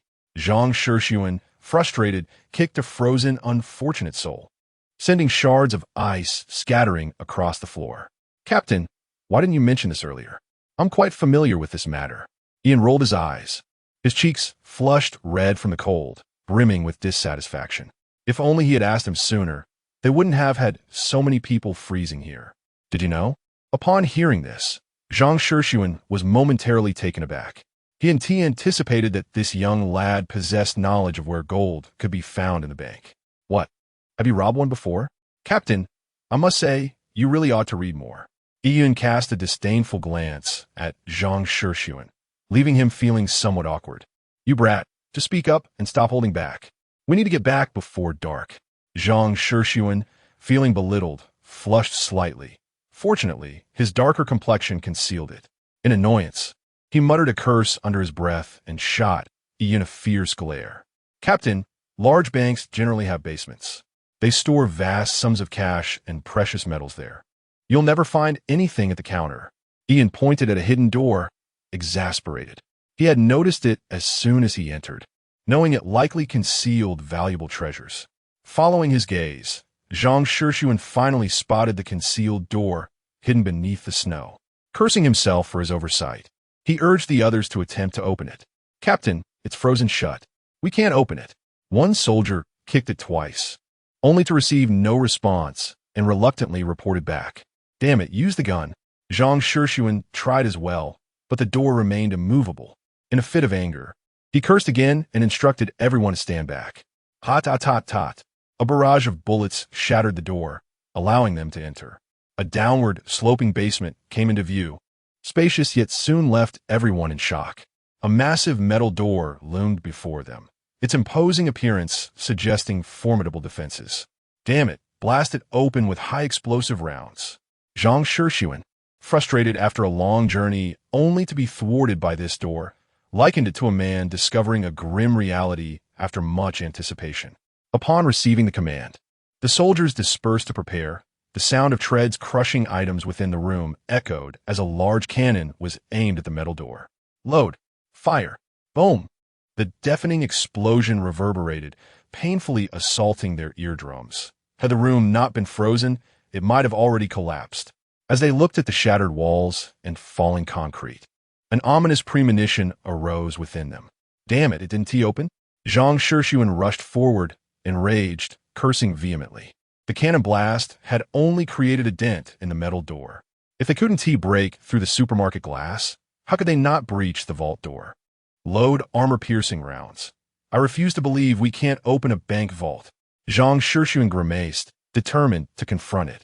Upon hearing the order, the gunner promptly switched to armor-piercing rounds. With a dull roar, the vault door began to tremble precariously.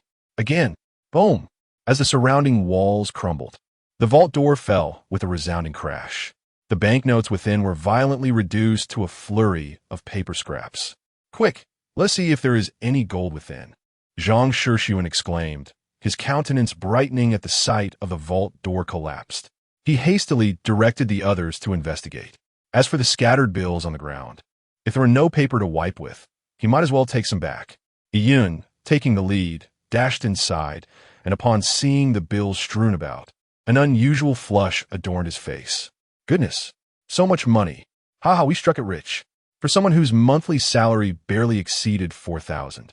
This was indeed the first time in his life he had laid eyes on such a fortune. Yet, moments later, he dejectedly tossed a bundle of notes aside. Even if he were to receive 100 million now, what could he possibly do with it? He couldn't even afford a packet of instant noodles. Captain, come quickly. Old Yuan's voice rang out with delight, prompting Zhang Shixuan to hasten over. Instantly, a bright orange-yellow hue captivated his gaze. Chapter 49. Do not exploit. The poor Zhang Shixuan felt a surge of joy as he hurried to old Yuan's side, gazing at the large crate that had toppled over. Revealing a plethora of gold bars, he silently exhaled in relief. Extracting one of the bars, he examined the bank's seal embossed upon it, a satisfied smile gracing his lips. Come, two of you, pack all of this up and take it away. Although Xiao Yu did not specify the quantity. The neatly stacked gold appeared to weigh around 40 to 50 pounds, a sufficient amount to meet their needs. Two soldiers, accompanying old Yuan, proceeded to secure the gold, and within 10 minutes, the group exited the bank. Observing the bank's ravaged state, Yun chuckled. If only this money could still be spent. We'd rob a bank every day. In response, Zhang Shixuan approached and playfully thumped his head. Hey, Captain, why did you hit me? Complained the young man. You little rascal. You're always spouting nonsense. Seeing the defiance in Yun's expression, Zhang Shixuan feigned another strike, causing Yun to retreat a couple of steps into the vehicle. A look of grievance on his face. Let me tell you, these items are of great importance to the boss. You must not speak of this carelessly when we return. Are these meant for trading with that owner? Old Yuan rubbed his nose, contemplating this idea. Indeed, our primary goal for this outing is food. The pressure at the base is immense, with an overabundance of people. If we cannot address this food shortage, it may incite unrest. Yun, lacking the foresight, blurted out, Captain, I truly do not understand why we need to support so many ordinary people. Isn't that a waste of resources? You know nothing. Zhang Shixuan commanded the driver to start the vehicle and shot him a glare. We do not even know how many humans remain. One day, order will be restored. When that time comes, what will you do if you lack the means? Furthermore, our rebel forces are continuously suppressed by another faction. As Zhang Shixuan reached this point, he abruptly fell silent, realizing something. Captain, please finish your thought. You know it's the most exasperating to leave a statement half-finished. Yun felt a growing discomfort, akin to ants crawling beneath his skin, as he yearned for answers about the significant matters concerning their leader. Exasperation? Just go back and have old Yuan scratch that itch for you. Zhang Shixuan scoffed, feeling he had already divulged enough. I shall not assist him. The youth is too fiery, he is rather restless. Old Yuan feigned ignorance, eliciting laughter from the group with his disdainful demeanor. With old Yuan's teasing, Yun's face flushed crimson, and he hastily retorted, Oh, come on, old Yuan, you know nothing. Unlike you, who at your age can barely manage a trip to the restroom without dampening your shoes. Old Yuan chuckled along with everyone else, but offered no rebuttal. Indeed, reaching middle age does come with its own set of challenges. The group bantered jovially, quickly making their way back to the community. Since there was no need to be as cautious as when they had arrived at the bank, they returned in just over an hour. Zhang Shixuan instructed Yun and Lao Yuan to transport the gold, while the others were dismissed on the spot. The three of them then made their way toward Xiao Yu. Boss, Zhang Shixuan called out respectfully in a hushed tone, gazing at Xiao Yu, who was meditating with his eyes closed. You're back. How'd it go? Boss, we managed to bring back quite a bit of gold this time. Before Zhang Shixuan could respond, Yun chimed in with a playful tone. You went along too, Xiao? Xiao Yu interrupted the reprimand Zhang Shixuan was about to deliver, smiling gently at him. Following the boss's orders, the brothers certainly completed the task with utmost diligence. Yun proudly gestured towards Zhang Shixuan, as if to suggest, see, the boss recognizes my efforts.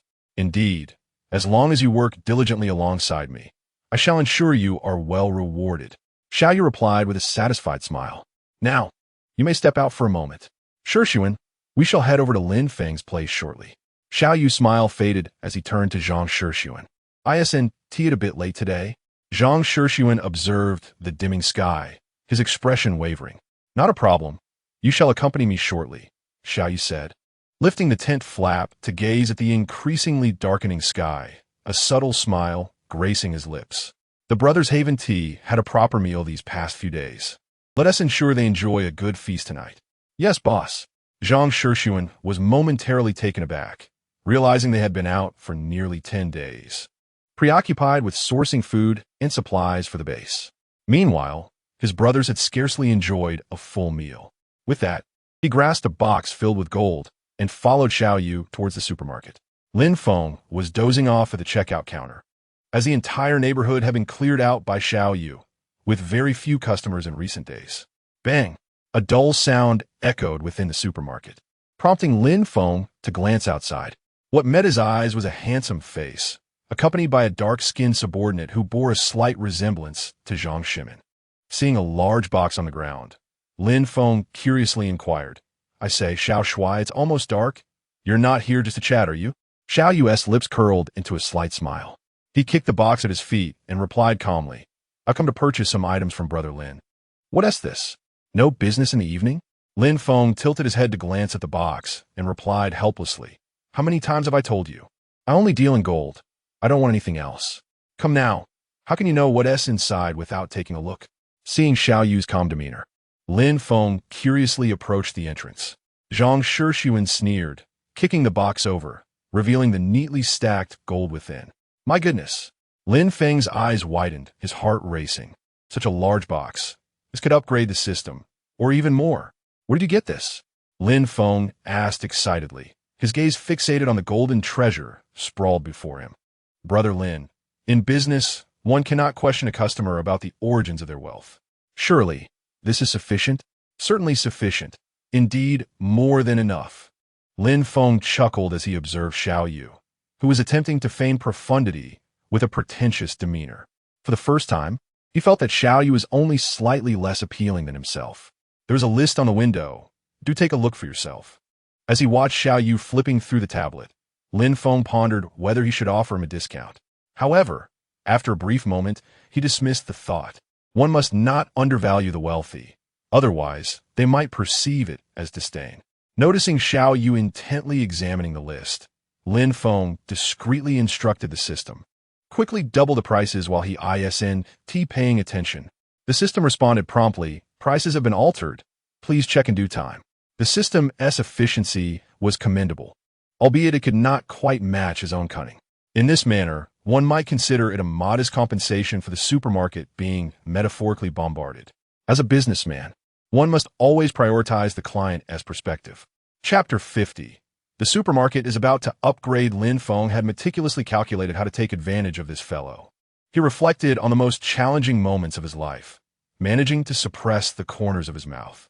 Previously, he had gathered a meager 100 grams of gold, leaving him still 900 grams short of the 10 kilograms required for a system upgrade. Lin Feng cast a sidelong glance at the box beneath Zhang Shixuan's feet, estimating its weight to be at least 40 to 50 pounds. "Well, Brother Xiao, have you decided what you wish to purchase?" Lin Feng asked with a beaming smile, his eyes radiating sincerity towards the customer, devoid of any deceit. Xiao Yu regarded Lin Feng with a sense of confusion, sensing something amiss. The man's smile felt oddly peculiar, especially considering his previous cold demeanor. "Lin, this price of yours. Fear not, I shall give you a 10% discount. How does that sound?"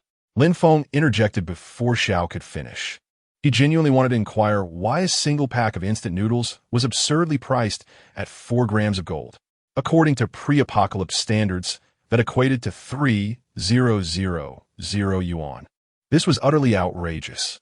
Xiao Yu's forehead pulsed with veins as he observed the smiling Lin Feng, feeling increasingly convinced he was being swindled. "Fine. Since I've already agreed to Brother Lin, let us proceed with this price." "Absolutely." Lin Feng rejoiced internally, sensing that Xiao had noticed something awry, but for some reason chose not to disclose it. After a moment of contemplation, Xiao Yu promptly declared, "Please provide me with 50 boxes of instant noodles, 50 boxes of sausages, and a greater quantity of other high-calorie foods." He quickly rattled off a list of food items, evidently planning to spend it all at once. "I have both tobacco and alcohol here, along with betel nuts. How about I give each of your subordinates a pack? It would be a nice warm treat in this frigid weather." Lin Feng continued his persuasive chatter as he surveyed the extensive list of items on the cash register. Though betel nuts could be a bit irritating to the throat, they indeed induce perspiration. For individuals like them, who frequently traverse the frigid apocalypse, having a pack on hand wouldn't be a bad idea. "How much?" Xiao Yu remained cautious, genuinely fearing that Lin Feng might demand an exorbitant price. "Not much at all. Each pack is a mere 100 grams. Lin Feng replied casually, feigning a look of having suffered a significant loss. Are you out of your mind? Lin Feng? Selling a pack of beetle nuts at such a price? Zhang Shixuan, who frequently consumed beetle nuts before the apocalypse, could no longer contain his anger, glaring furiously at Lin Feng. Is it really necessary to gouge me like this for just a couple of barbs? Even with Xiao Yu maintaining a good disposition, he felt an urge to vent his frustrations. Lin Feng was being excessively unscrupulous. He gestured for Zhang Shixuan to calm down. It was not the time to quarrel with Lin Feng. If he were to become displeased and refuse to sell to them, they would find themselves powerless. For now, it was best to endure a minor setback to secure a valuable channel. Besides, it was only 100 grams for a box of noodles. Did he have the means to be such a fool? No need for that. Just give me 30 bottles of ordinary white liquor instead. The effect is the same. Observing Xiao Yu's somewhat displeased expression, Lin Feng chose not to push the boundaries too far. Do not drive away the crowd, for that would be disastrous. Is that all there is? Lin Feng suddenly inquired, pondering whether a few bottles of vowed would be appropriate. Xiao Yu, with his eloquent demeanor, seemed to have been quite affluent before the apocalypse. Noticing his continued contemplation, Lin Feng immediately added embellishments to his words. How about I treat you to a few dishes? I promise they're freshly prepared by me. Lin Feng promptly revealed his ace, convinced that no one could resist a meal crafted from fresh ingredients. The items in his infinite space would remain forever unspoiled, as time stood still the moment they were placed inside. He had only enjoyed 3 lavish banquets recently and had ample supplies at hand. Boss, do not believe him. In this frigid weather, where would one find such items? Zhang Shixuan was skeptical of Lin Feng's extravagant claims and was the first to voice his doubts. Observing Xiao Yu still deep in thought, he hurriedly interjected his concerns. Sure, I'll take 2 bottles. To everyone's surprise, Xiao Yu readily agreed to purchase 2 bottles of vowed, each weighing a kilogram. Noticing Zhang Shixuan's hesitation, Xiao Yu discreetly gestured for him to remain silent. Such generosity from the boss.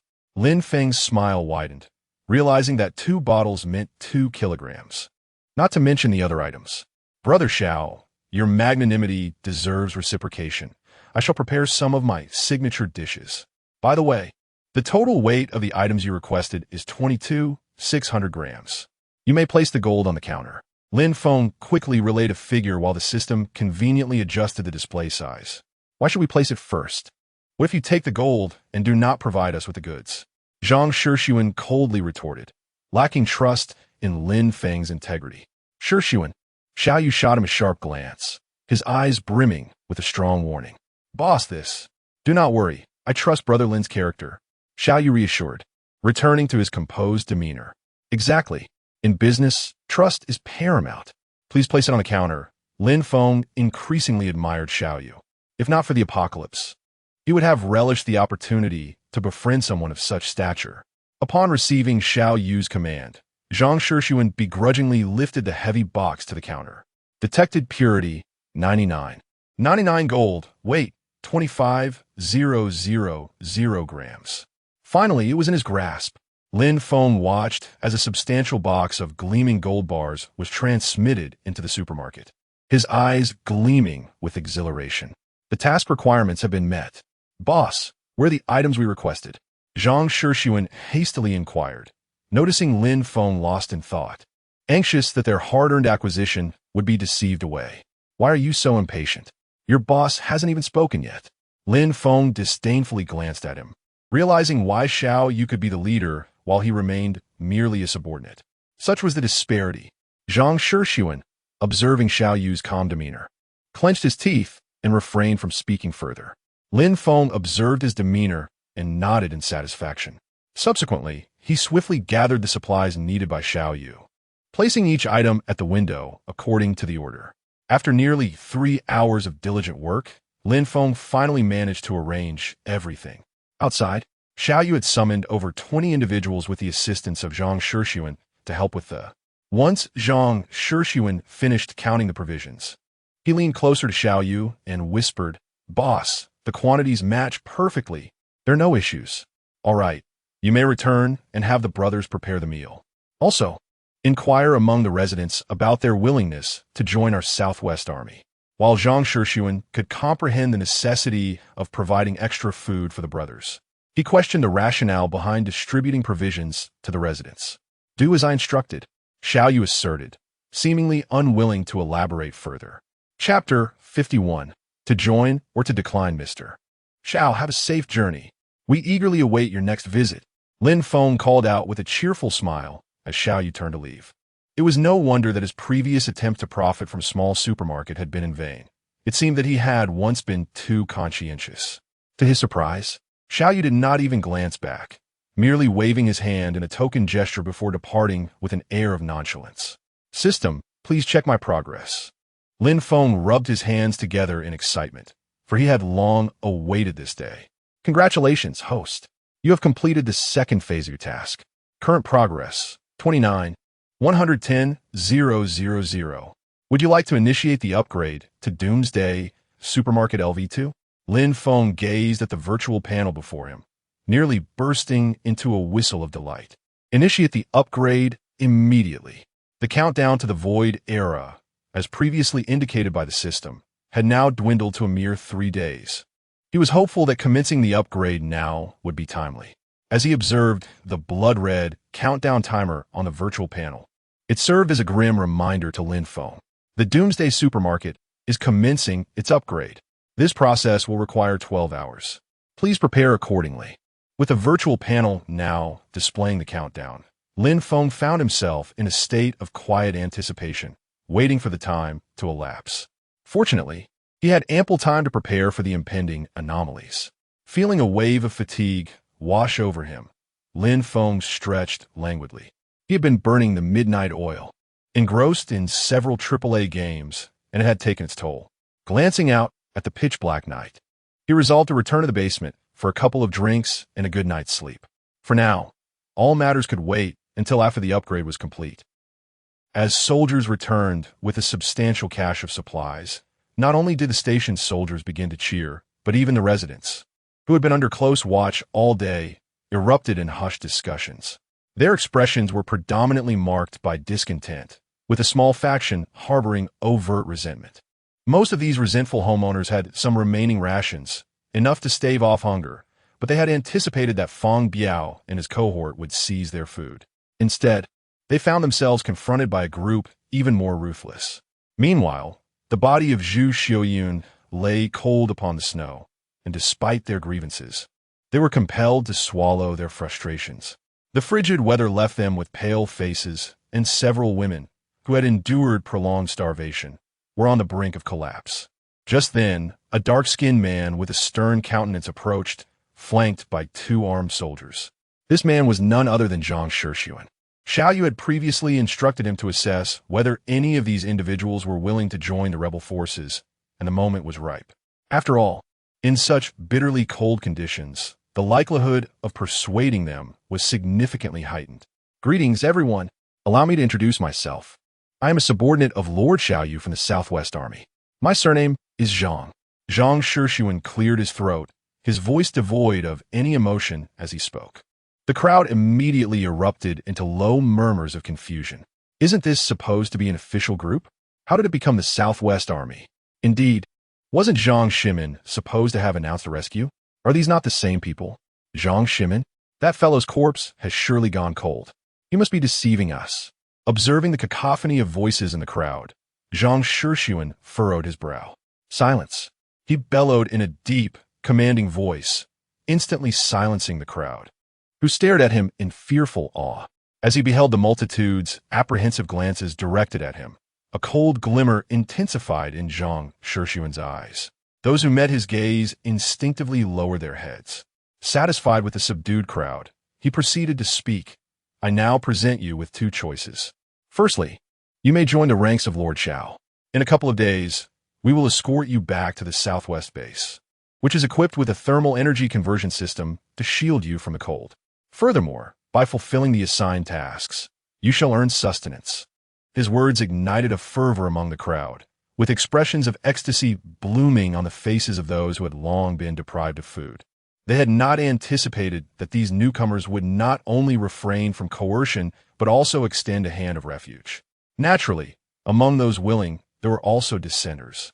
A number of individuals remained composed, unperturbed by Zhang Shixuan's rhetoric.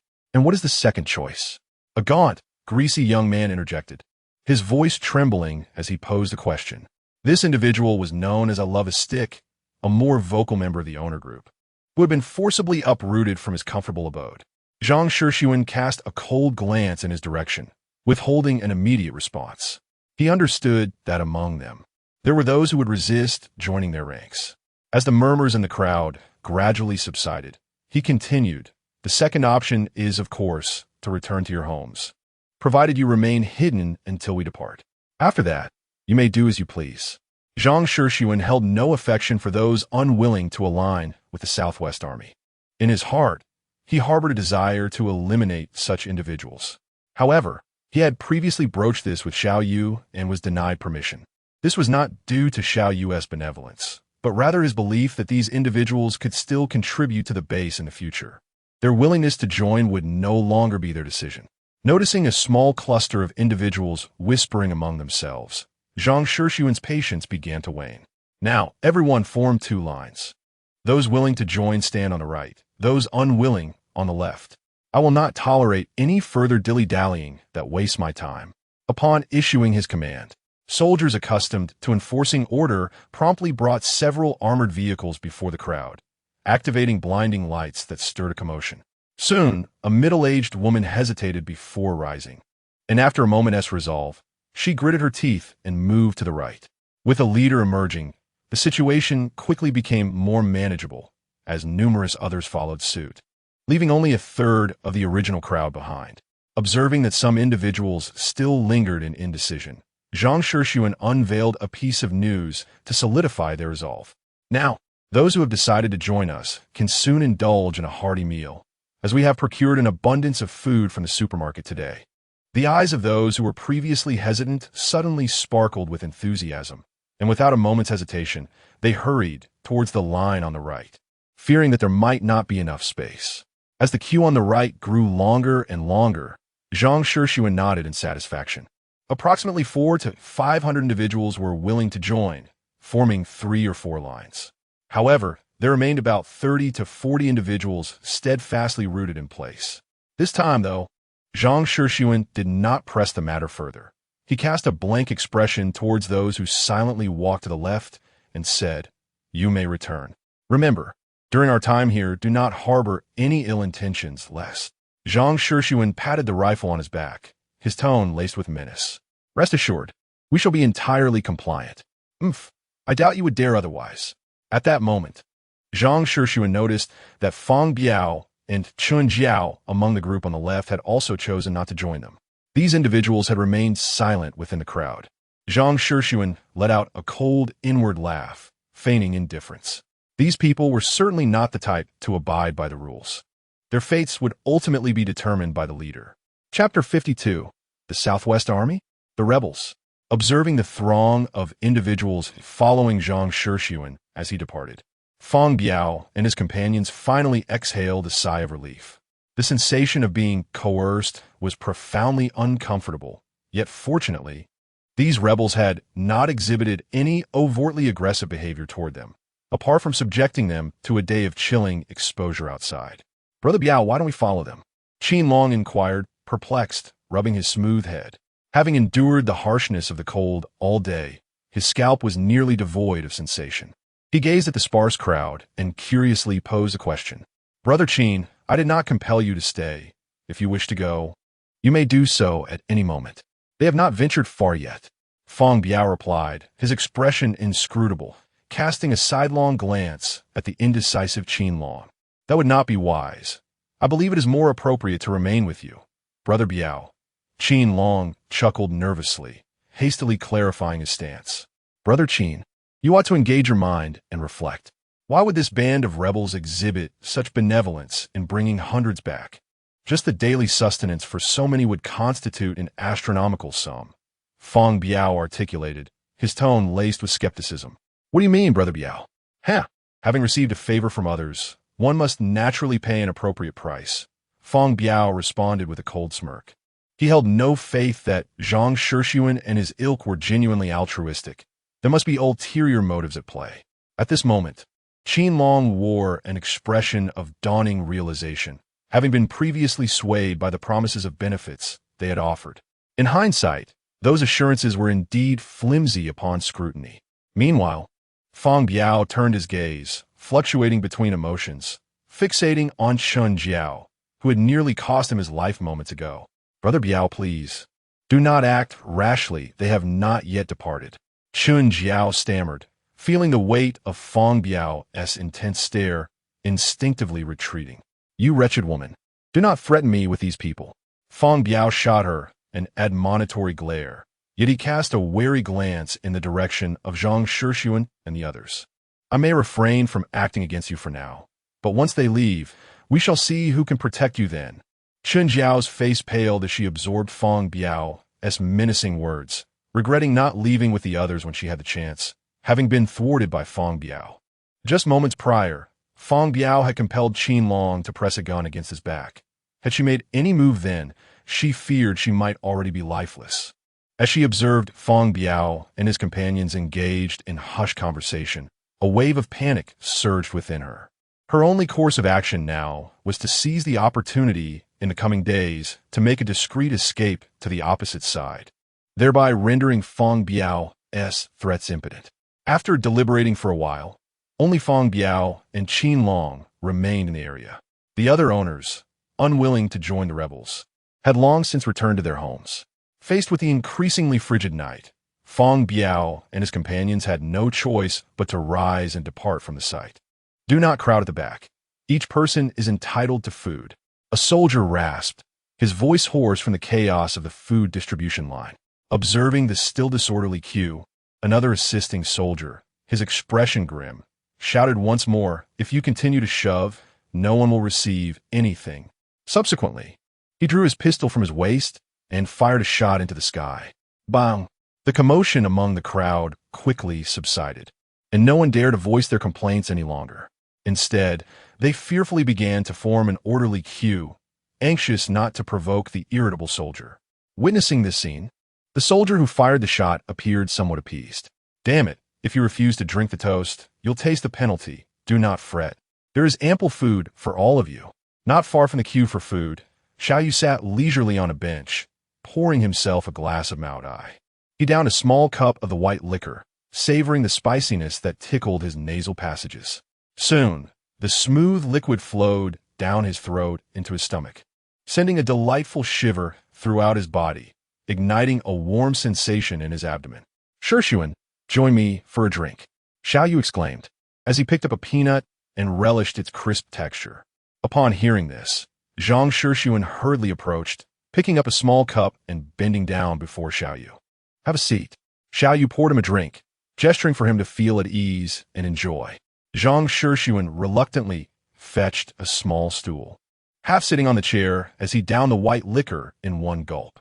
The gentle flavor remained as familiar as his memories. It had been a long time since he had tasted white liquor after the apocalypse. Consuming a glass, now, felt distinctly different from the past. How many people have joined today? Xiaoyu inquired, his gaze shifting towards the crowd waiting for food, his eyes flickering uncertainly. Boss, quite a few survived in this community. A total of 472 individuals. Over 400? Not bad. This will help replenish the production area. Xiaoyu nodded in satisfaction. The old folks at the base were always pressing him for supplies or to find people. It often left him overwhelmed. Now, he had successfully located a substantial number of individuals, and stable supply channels were also established. But boss, how will we bring these hundreds back? Just the daily meals alone will be a significant expense. Zhang Shixuan asked with a furrowed brow. Although a considerable amount of food was distributed today, it consumed a third of what was exchanged with Lin Feng. Even if they reduced the rations further, it would only suffice for 3 days. They would still face the dire predicament of insufficient supplies. Would they have to venture out in search of gold? They had brought limited ammunition on this trip, and the thick ice outside would not yield much food even if their ammunition ran out. No worries, With the channels established, solutions will naturally arise, Xiaoyu replied, setting down his chopsticks with a relaxed tone. He no longer wished to delve into how Lin Feng procured such abundant resources. He had neither the time nor inclination to concern himself with it. Moreover, as long as Lin Feng remained hidden, they had no leverage over him. It was better to engage in business with him. Upon returning to report to the base, I have found the people. I need not worry about exchanging food anymore. Does the boss mean? A figure flashed through Zhang Shixuan's mind. Could it be that the boss intended for that person to take over dealings with Lin Feng? That woman was certainly no pushover. Observing his contemplative demeanor, Xiaoyu offered a faint smile, remarking, "It is not merely her. There exists another individual who relishes opposing me." At that moment, Zhang Shixuan slapped his thigh, suddenly recalling the presence of the formidable Tianlang. The mere thought of that scoundrel encountering difficulties here filled him with anticipation. Lin Feng, known for his resilience against both persuasion and coercion, would undoubtedly provide Tianlang with a memorable experience. The base is governed by 4 teams, each led by myself, Tianlang, Tianxing, and Zhaneying. The woman Tianxing has little inclination for combat, thus presenting no conflict with me. However, Tianlang is a person of arrogance, holding no regard for anyone. A smirk crept upon Xiaoyu's lips, his tone laced with disdain. Zhang Shixuan, well aware of the base's structure, found himself particularly intrigued by the enigmatic Zhaneying, as he had yet to encounter this individual within the confines of the base. Chapter 53. The brand new supermarket LV2 boss. I have encountered both Tianxing and Tianlang. But why has the battle shadow never appeared at the base? Zhang Shixuan inquired with great curiosity. Among the 4 esteemed individuals, he had never laid eyes on the battle shadow. Was this person perpetually outside? A flicker of apprehension crossed Xiao Yu's gaze as he placed his chopsticks down and pondered for a moment before responding. It is quite normal for you not to know about this individual. He is part of the elite guard directly under the command of those old-timers of the base, rarely surfacing in public view. Understanding dawned upon Zhang Shixuan. It was no wonder his subordinates had never encountered such a figure. Clearly, this enigmatic team was not to be underestimated, and the influential figures at the base were far from ordinary. Very well, you will naturally come into contact with these matters in due course. After your meal, take the time to observe these individuals. Do ensure that no issues arise. Xiaoyu remarked with a light chuckle, yet his tone turned serious as he emphasized the importance of a new blood at the base. Understood. I will attend to it immediately, Zhang Shixuan acknowledged, fully aware of the gravity of the situation. The well-fed group was organized by Zhang Shixuan into a nearby building for unified management. Although the meal consisted merely of simple noodles and ham, it left those who had been hungry for quite some time thoroughly satisfied. However, amidst the contented crowd, a few voiced grievances about not being allowed to return home to rest, which placed the soldiers tasked with maintaining order in a rather uncomfortable position. Fortunately, Xiaoyu had anticipated this situation and dispatched Zhang Shixuan early on. Zhang Shixuan intervened, pulling aside the soldier attempting to explain, and instead aimed his firearm at the troublemakers. Disobeying orders is unacceptable. The group of a dozen individuals instantly lowered their heads, ceasing their resistance and obediently following the others into the building.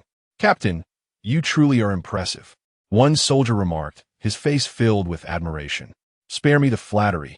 Remember, these newcomers do not warrant such niceties," Zhang Shixuan replied coldly, casting a stern look at those entering the floor. "For those who refuse to comply, eliminate them. I will explain to the boss if we lose 1 or 2. "Yes, Captain." With this directive, managing the group became considerably easier. The soldier's expression conveyed understanding as he responded loudly. As night gradually descended into tranquility, the entire complex fell into silence. Lin Feng stretched comfortably, relishing in how long he had slept. He was awakened by the system's prompt, indicating that his advancement had been completed. Ascending to the upper floor, he discovered that the supermarket remained unchanged. Curiously, he called out, and a familiar voice responded once more. "System? Congratulations, host. The Doomsday Supermarket has successfully upgraded to LV2. New features have been unlocked. Please check them out. The Doomsday Supermarket has introduced new supplies. Please take a look." The task rewards have been credited to the infinite space. Please check host. A new task has been initiated. Kindly take a look, host. A cascade of notifications filled Lin Feng with joy as he hastily summoned the virtual panel to inspect. Indeed, the apocalyptic supermarket, has reached level 2. Salespersons 02. System defense mechanism optimization 50,000,50,000. System attack mechanism optimization 50,000,50,000. Lin Feng gazed at the tenfold increase in both attack and defense values, unable to suppress the smile that crept onto his lips. Now he truly resembled a turtle shell. If he were to upgrade further, would it not reach a staggering 500,000 points? Lin Feng envisioned this with palpable excitement. However, he noticed the system displayed a term, salesperson. What does this mean, system? To alleviate the host's burden in managing the apocalyptic supermarket, this system has activated the salesperson mode. Any human recognized by the host may be selected to enter the supermarket and assist with sales. Once appointed by the host, these salespersons may not betray, defy the host's wishes, or damage the interior of the supermarket. Otherwise, they will be eradicated. Is this for real? Having grown accustomed to servitude, Lin Feng found it somewhat disconcerting to encounter such a humane system. Are both genders acceptable?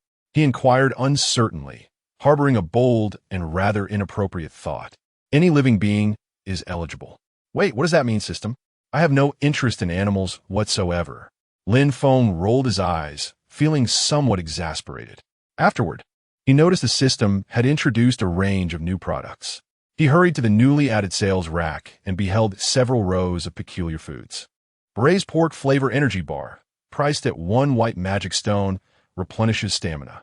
Mapo tofu flavor energy bar, priced at 1 white magic stone, replenishes stamina. Oregano flavor energy bar, priced at 1 white magic stone, replenishes stamina. Lin Feng was taken aback, staring blankly at the new currency unit, utterly perplexed. Magic stone? What on earth is that? System, what is this magic stone? He inquired urgently, sensing that matters were becoming increasingly convoluted. The void era is imminent. Magic stones are crystallizations derived from the bodies of otherworldly beasts, utilized to unlock the next phase of supermarket upgrades. Lin Feng furrowed his brow, hastily retrieving the blood-red countdown panel, only to discover that less than 2 days remained until the arrival of the new era.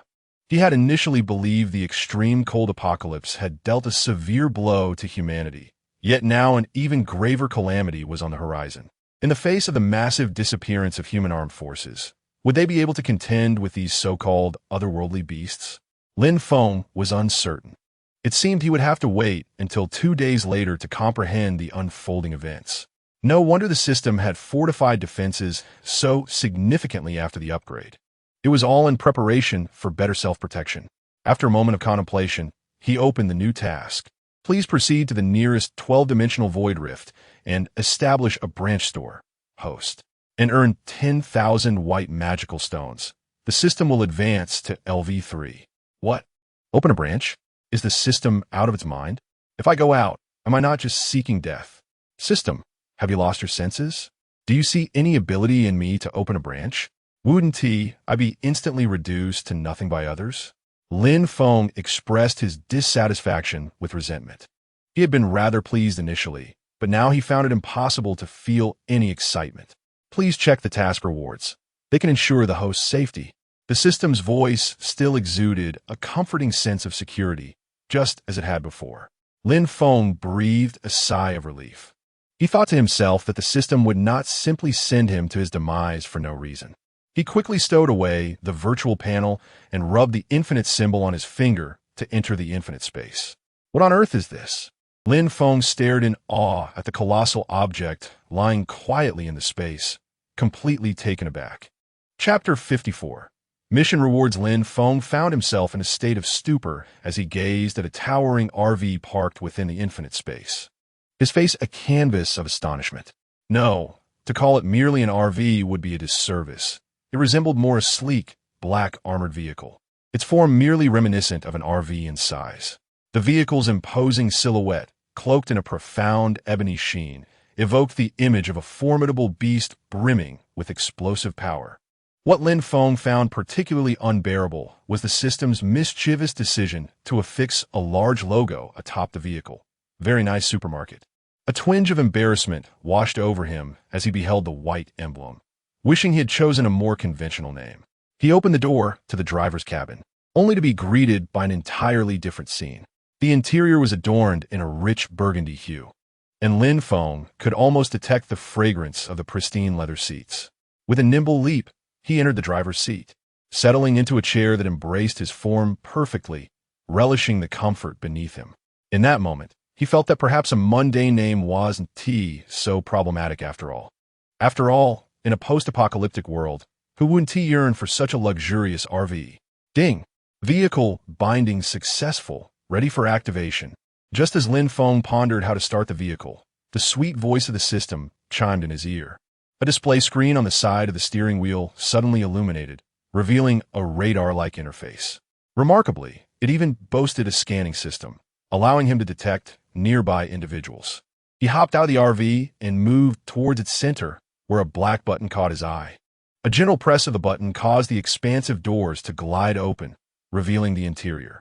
Stepping inside, Lin Feng observed that the amenities were abundant, even including a high-end, fully automatic toilet. In addition to a table and refrigerator, there was a space above the driver's cabin transformed into a cozy sleeping area for two. At the rear of the vehicle, a modest service counter awaited, and Lin Feng stared blankly at the pristine countertop. Surely, the system did not expect him to drive around selling goods?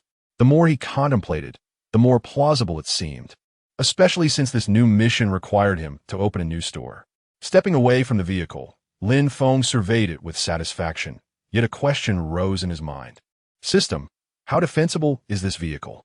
I would prefer not to have it damaged shortly after setting off, much like Xiaoyu being shelled at the supermarket. Rest assured, host, this sales vehicle possesses defensive capabilities equivalent to a level 1 supermarket. You can review the details on the control panel. Upon hearing this, Lin Feng breathed a sigh of relief. He had first-hand experience with the supermarket's defenses. Nothing, not even rifles or tanks, could breach them. The sales vehicle was also equipped with a radar scanner, alerting him to any disturbances within a 5-kilometer radius for his reference. In addition to its remarkable defensive features, the vehicle's roof housed a 12.7mm heavy machine gun, requiring just one white magic energy stone to fire 10,000 rounds. Upon hearing this, Lin Feng sensed a distinct air of pride in the system's tone. He withdrew his consciousness from the infinite expanse and pondered. The approach of the void era was imminent, with only about 1 day remaining on the countdown. In his previous life, he had fallen victim to the treachery of Wang, Shantan, and others approximately half a month before the apocalypse, leaving him in ignorance of subsequent events. Lin Feng gazed at the newly appeared shelves, feeling a headache as he contemplated where to find new sales clerks. One thing was certain. As long as suitable candidates were available, many would be willing to join. Although the conditions set by the system to become a sales clerk were exceedingly stringent, where else could one find safety amidst the apocalypse, if not in a supermarket? Compared to the frigid temperatures outside, the supermarket's climate-controlled environment was akin to paradise. Never mind, there was no need to rush this matter. After all, the system had not stipulated a deadline for task completion, so he could take his time. Lin Feng reflected for a moment and decided not to dwell on the issue any further, waiting for better candidates in the future. Just then, he heard a cacophony of voices outside. Following the sound, he saw the rebel forces stationed in the neighborhood in a state of uproar. Why are you restricting our personal freedom? We no longer wish to follow you. Is that not permissible? Indeed, we have merely dined with you. We can simply pay you for it. Exactly. Let us leave. At that moment, nearly 100 homeowners had gathered, their expressions animated as they confronted several soldiers. They were fervent, vociferously addressing the soldiers. The soldiers, guns in hand, regarded them with cold indifference, their tone icy. Is this a place where you can come and go as you please? Do you wish to rebel? Bang! As the situation spiraled out of control, someone fired a shot into the sky. The soldiers then noticed the grim-faced Zhang Shishun approaching. Captain, the soldiers breathed a sigh of relief upon seeing Zhang Shishun, rushing to greet him.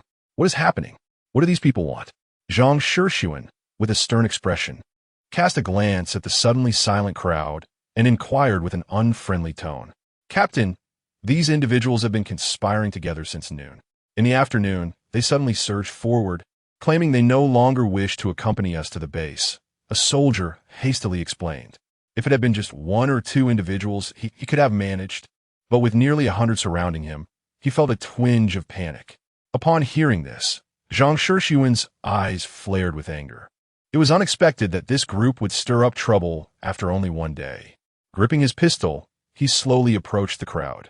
As they saw his grim demeanor, the people instinctively recoiled, wary of making eye contact with him. What a bunch of useless fools. Zhang Shixuan halted, disdainfully surveying the crowd that dared not move. Whoever wishes to leave, let them speak now. Do not think that I will hesitate to act against you simply because there are many of you. Killing 1 or 100 makes no difference. The menacing words of Zhang Shixuan echoed in the ears of everyone present, causing their faces to pale with fear. Yet none dared to make a move. This commander, do not blame us for our regrets. Initially, we joined because we believed that following you would lead us to safety. A man clad in a thick gray down jacket and wearing glasses spoke with an air of calmness. His demeanor was untroubled, seemingly unfazed by Zhang Shixuan's threatening tone. He stepped out of the crowd and met Zhang Shixuan's dark gaze, asserting, "If this truly is a sanctuary, then we would have no objections to following you. However, from the words of your soldiers, it seems to differ from what you have promised us, does it not?" Upon hearing this, Zhang Shixuan shot an irate glance at his soldiers, silently cursing them for their lack of caution in speech. Those who felt his piercing gaze instinctively lowered their heads. Chapter 55. Mutation. May I inquire as to your name, brother? It appears you're the leader of this group. Zhang Shixuan inquired after a moment of silence. I am Liang Qingjun, not a leader by any means, merely one among many seeking an explanation from you. Liang Qingjun replied with a calm demeanor, seemingly unperturbed by Zhang Shixuan's ominous presence. What explanation do you seek? Zhang retorted. While conversing, your subordinates inadvertently revealed information overheard by our people. The so-called refuge you speak of is, in truth, merely a place for labor, is it not? Liang Qingjun stated, unflinching. He glanced at the crowd, which had gathered courage, and continued, last night, an owner overheard a conversation between two soldiers who were jesting about the influx of laborers. The base, previously strained from manpower, now finds itself in a more comfortable position, lest the soldiers themselves be compelled to toil. Upon hearing this, the owner shared the news within the owners group, instantly igniting discontent among the multitude. And what of it? Do you truly believe the past was one of indulgence? Let me be frank. Upon returning to the base, you shall comply with any orders given, and none shall be exempt. Zhang Shixuan scoffed, undeterred by the potential for unrest among the crowd. Then we shall refuse to go. Who knows what tasks await us under your command? Indeed, perhaps we will be made to endure the most arduous labor. Several individuals, clearly agitated, stepped forward to voice their dissent. These were people of some standing prior to the apocalypse, now being relegated to servitude, which they found intolerable. Liang Qingjun observed the agitated owners and adjusted his glasses, signaling for silence with a gesture. He then fixed his gaze upon Zhang Shixuan and stated, Commander, I implore you to understand our predicament. Many of these owners are women and children, unable to endure strenuous labor in such frigid conditions. I hope for your comprehension. Zhang Shixuan appeared to find this notion ludicrous, a sardonic smile curling upon his lips. What a farce! You fools still believe this is akin to the pre-apocalyptic era? Having food is a privilege. To dream of receiving without effort is sheer folly. We do not seek to reap without toil, merely to attain equitable treatment, Liang Qingjun countered. Equity? You must be jesting. All of you, return quietly. At dawn, everyone is to accompany us. Otherwise, do not blame my gun for its indiscriminate nature. Zhang Shixuan barked, his patience wearing thin. Drive them back. Should anyone continue to resist orders, eliminate them. He commanded, his voice cutting through the unrest. Bang! A deafening shot rang out from within the crowd, stunning all present. Blood seeped from a wound on Zhang Shixuan's shoulder, instantly staining his shirt crimson. Who dares? The sudden, excruciating pain contorted Zhang Shishun's features, as he had not anticipated that this group of individuals was armed with firearms. "Captain, are you all right? Quickly, help the captain to safety." A nearby soldier rushed forward, his expression fraught with panic, momentarily thrown into disarray. "Do not concern yourselves with me. Regain control of the situation. Identify the shooter and eliminate him immediately." Zhang Shishun pressed his hand firmly against his shoulder, a chill coursing through him as he assessed the wound, which appeared to be inflicted by a shotgun with a gaping gash. Fortunately, the assailant's marksmanship was mediocre, failing to strike a vital area. Had he been a skilled marksman, the injury would have been to his head, not merely his shoulder. Upon receiving the command, the soldiers raised their weapons, encircling the assailants, while reinforcements rushed in from a distance upon hearing the commotion. Everyone crouched down, crouched down. The panicked crowd was terrified by the soldiers' readiness, their heads bowed in submission, afraid to make any sudden movements. Amid the throng, a short, stout man with a pallid complexion glinted with madness in his eyes. He discreetly placed a shotgun at his feet, partially concealed by his heavy garment. This man was Zhao Qian. Since Li Guoliang's demise, the shotgun had remained in his possession. Yet what astonished everyone was his audacity to actually fire upon another. Zhao Qian simmered with rage. As a civil servant with a promising future, he found himself pushed to the brink of despair by this apocalyptic scenario, having been ridiculed and shoved by these soldiers just the previous night. How dare these individuals command him? Did they not realize he aspired to a position of authority in the future? The notion of gratitude for a mere meal was preposterous. He had ascended from a poverty-stricken childhood to this point. He could not bear to witness his bright future dissipate. "What are you doing standing up? Get down." A soldier conducting inspections approached Zhao Qian, only to notice that he had not followed the others in crouching, but instead was slowly rising. The soldier's expression shifted, ready to scold him, when he caught sight of the shotgun in Zhao Qian's grasp. In a moment of desperation, he hastily alerted the others. A few other searching soldiers quickly raised their handguns, aiming them at him. "Put down the gun. Do you hear me?" Bang! The soldier closest to Zhao Qian, having recognized the danger, could only look on in disbelief as he witnessed the grievous wound inflicted by a gunshot. Overwhelmed by the pain, he stumbled backward. "Kill him, quickly!" Zhang Shishun, filled with fury and sorrow, watched helplessly as one of his men was slain, his heart aching with rage. He had never anticipated encountering a shotgun among this group, nor that they would dare to fire. Bang! As Zhang Shishun's words fell from his lips, the soldiers unleashed a torrent of gunfire, reducing Zhao Qian to a mass of pulp, his body crumpling to the ground like a discarded rag amidst a pool of blood. His crimson lifeblood stained the pristine white ground, his gaze lingering on the snowflakes that softly descended upon his face, cold and unyielding. The crowd, horrified by the scene, erupted into frantic screams, attempting to scatter in all directions. Several women, gripped by fear, shielded their children's eyes, cradling them protectively. "Do not move. Everyone, remain crouched. Otherwise, we will open fire." As the crowd began to scatter in panic, the soldiers raised their weapons and shouted furiously. When the throng continued to disregard their commands, one soldier fired into the sky. Bang! Bang! Bang! The gunfire seemed to awaken a deep-seated fear within the crowd, compelling them to quiet down, their faces pale with dread. At that moment, the once snow-laden sky transformed into a vivid crimson hue, as if the entire world had been drenched in blood. They stood in stunned silence, bewildered by the sudden and inexplicable change. Just as they were lost in their thoughts, a dark red meteor streaked across the heavens, moving with such velocity that it carved a gap through the clouds above.